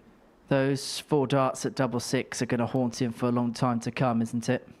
Yeah, we can talk about how well he's played and everything, but he's had opportunities, hasn't he? He's had 4 darts in the end at 666, one there and then another handful to beat Andy Hamilton, and then it went wrong for him, did it? And every other result went against him.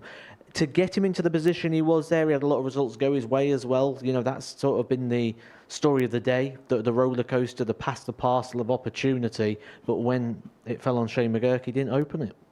So the WDF champion will not be in Saturday night, but Jimmy Vansky, the winner of the international pairs earlier on this year, man who nearly got his name on that trophy back in Series 8, did, and this 1 for 8, that was the moment that changed it all in his favour, wasn't it? Well, this is it. We're picking out key moments here. That's the difference. Shane McGuirk didn't take his chance with the 4 darts at a double. Jimmy Vansky took his with a very outside opportunity to 148. Let's not forget the leg before, also taken out 100 as well. So Jimmy Vansky, 2 key moments that came his way, he took them both. And we said this at the start of the day. It's all going to come down to 1 or 2 tiny... The players are going to cancel each other out. And that's what they did. They all cancelled each other out, bar 1 or 2 flash moments. One took it, one didn't. I can tell that Jimmy's qualified because I've just been told in my ear the place is sold out tomorrow night. That didn't take long, did it? So I bet they've all been sat there waiting just to make sure he gets through. And we know what that brings. We know the noise it brings. We know the extra advantage that brings Jimmy Vansky. He loves it, doesn't he? The first thing he said when he came in here was how excited he is. He loves that atmosphere. He's a bit of a party guy. Likes that sort of atmosphere, likes that sort of vibe. He's going to want it loud in here tomorrow. That could be a big, big play. Well, you can see just on that VT there how loud it could possibly be tomorrow night. And we sometimes say with players, whether having that crowd and having so many people in support, whether that can be a help or a hindrance. But there's absolutely no doubt that when you get Jimmy Vansky into this situation on a Saturday evening, it inspires him. Yeah, let's not get this wrong. Yeah, crowd and noise and support doesn't suit everybody. Some people hate to be supported. You get this even down on your local level. You get the guy who goes on, right, no one call out. Just leave me alone, let me play. And you sort of get that all the way through to the professional ranks where some people don't want that sort of support. They don't want all the friends and family there, where some people thrive on it and need it. It's all personally how you deal with things. Jimmy Vansky loves the atmosphere these guys bring. He loves the noise. He loves the banging on the tables, the screaming, the shouting. It really gets his juice flowing. He was a leg away from that being scrubbed out and having Jimmy Vansky on it. How much do you reckon that's going to be motivation for him tomorrow? He needs to forget that because that wasn't a positive experience. yes, he doesn't want to repeat that experience, but if you go into that game thinking, let's not make the same mistake again, let's not have how it was last time, you're already thinking of that negative. He has to go in there fresh mind. That was so long ago now for Jimmy Vansky, and the last thing he wants to do is go into that game with those thoughts lingering over. Tomorrow night is a new night, a new opportunity, and £25,000 on the line. That's a lot of money. For where Jimmy Vansky is in his career right now, on the upward trajectory, this could set him up for years. Well, it would be the biggest check of his career. It wouldn't be the biggest check of Andy Hamilton's career. But one thing we saw from him today, and we mentioned it so many times, is that grit and determination. And he said in his interview, he might not always be the best player, but one thing he's got is heart and courage when it comes to big situations. And demonstrated every single bit of it today. And then some. You know, we sort of at the start of the show was like, is he going to be able to keep the pace? As the show went on and as the event went on, we was like, it feels like he's vulnerable. Then he came out of a position, and boy, did he show some character. A couple of big performances at the back end there, survived a few darts against McGuirk, but then really cashed in his chance when it came around. It's all right getting chances, but you've got to take them.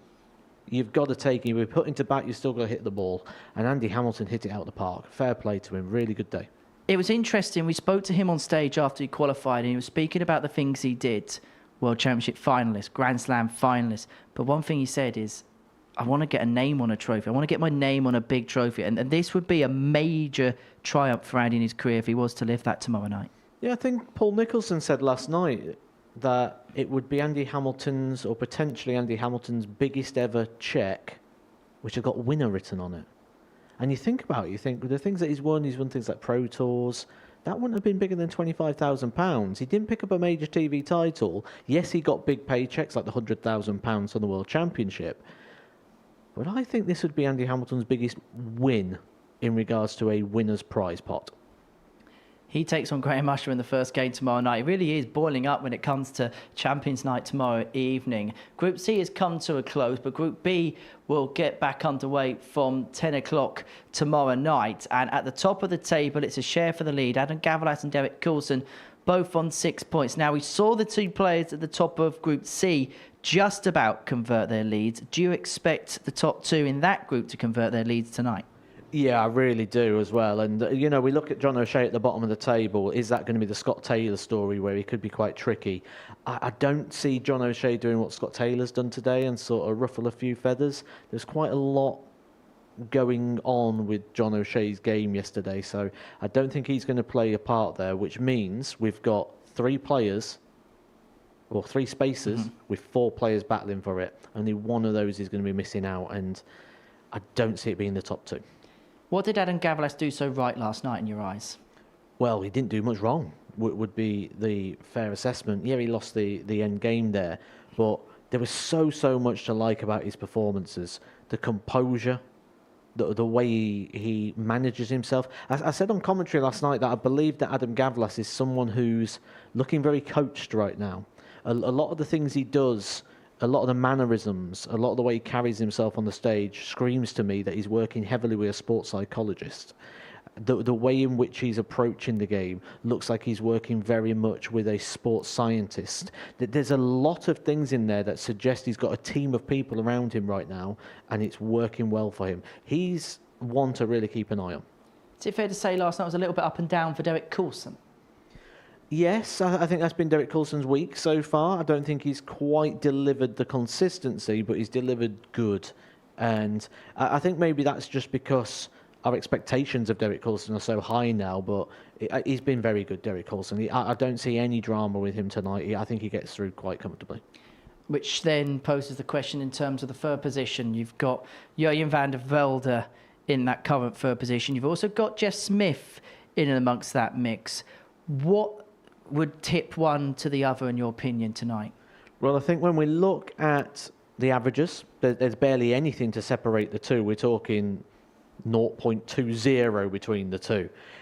Checkout percentage, though, massively in the favour of Jeff Smith. That's going to be a big asset for him. But I think what's won the day here at the Super Series, certainly this afternoon, and certainly in Group A, has been experience. And I'm going to go with that tonight. I'm going to go with experience, and I'm going to go with Jeff Smith. So that resumes from 10 o'clock tonight here on Pluto TV. And then, of course, the build-up to Champions Night will get underway from 7:30 tomorrow. Matt, thank you so much. I shall see you tomorrow night for the big night. Plenty coming up, though, on Pluto TV. Chris Murphy's going to be in this chair a little bit later on this evening from 10 o'clock. He's going to be joined by Matt, Vincent and Nico as ever. Coming up next, though, it's going to be a Break of Throw series, and it's a special edition of the Break of Throw because Phil Taylor's going to be breaking down the action of the current world champion Luke Littler. So look ahead to that in a few moments' time. And that's going to be followed by Bo Grease in conversation, the second part of her Tungsten Talk series, talking about her third world championship win at the Lakeside and what her plans are for the remainder of 2025. We'll see the second session of Group B, as I say, from 10 o'clock this evening. And do set your planner for 7:30 tomorrow night. Half an hour's worth of build-up ahead of Champions Night. Andy Hamilton's going to be there. We're going to see Jimmy Vansky there. We're going to see Graham Usher there. Andy put the hammer down, but Jimmy Vansky made sure it's going to be party night in Portsmouth tomorrow night. We'll see you later. Bye for now. So receiving the trophy. Gains on the fourth line. £25,000. The new Modus Super Series champion.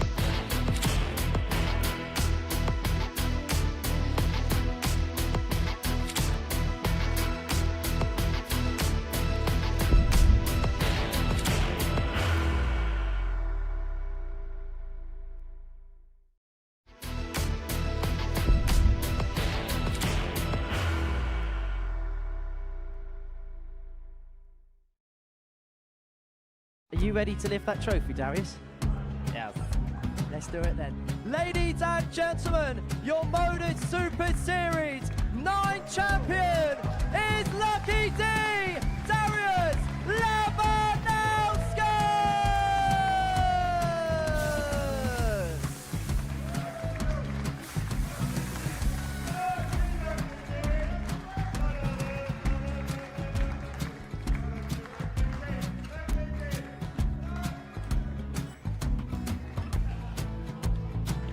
Well, what a wonderful night of darts we have seen, and we are ready. Our champion is ready, and it's trophy. So receiving the trophy. £25,000. The new Modus Super Series champion, the Terminator, Marvin Van Velzen.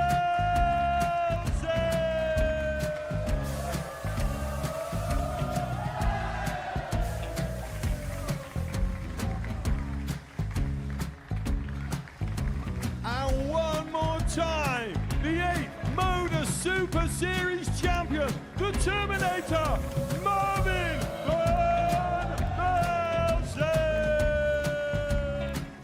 And the new Modus Super Series champion is Andreas Dirty Harrison.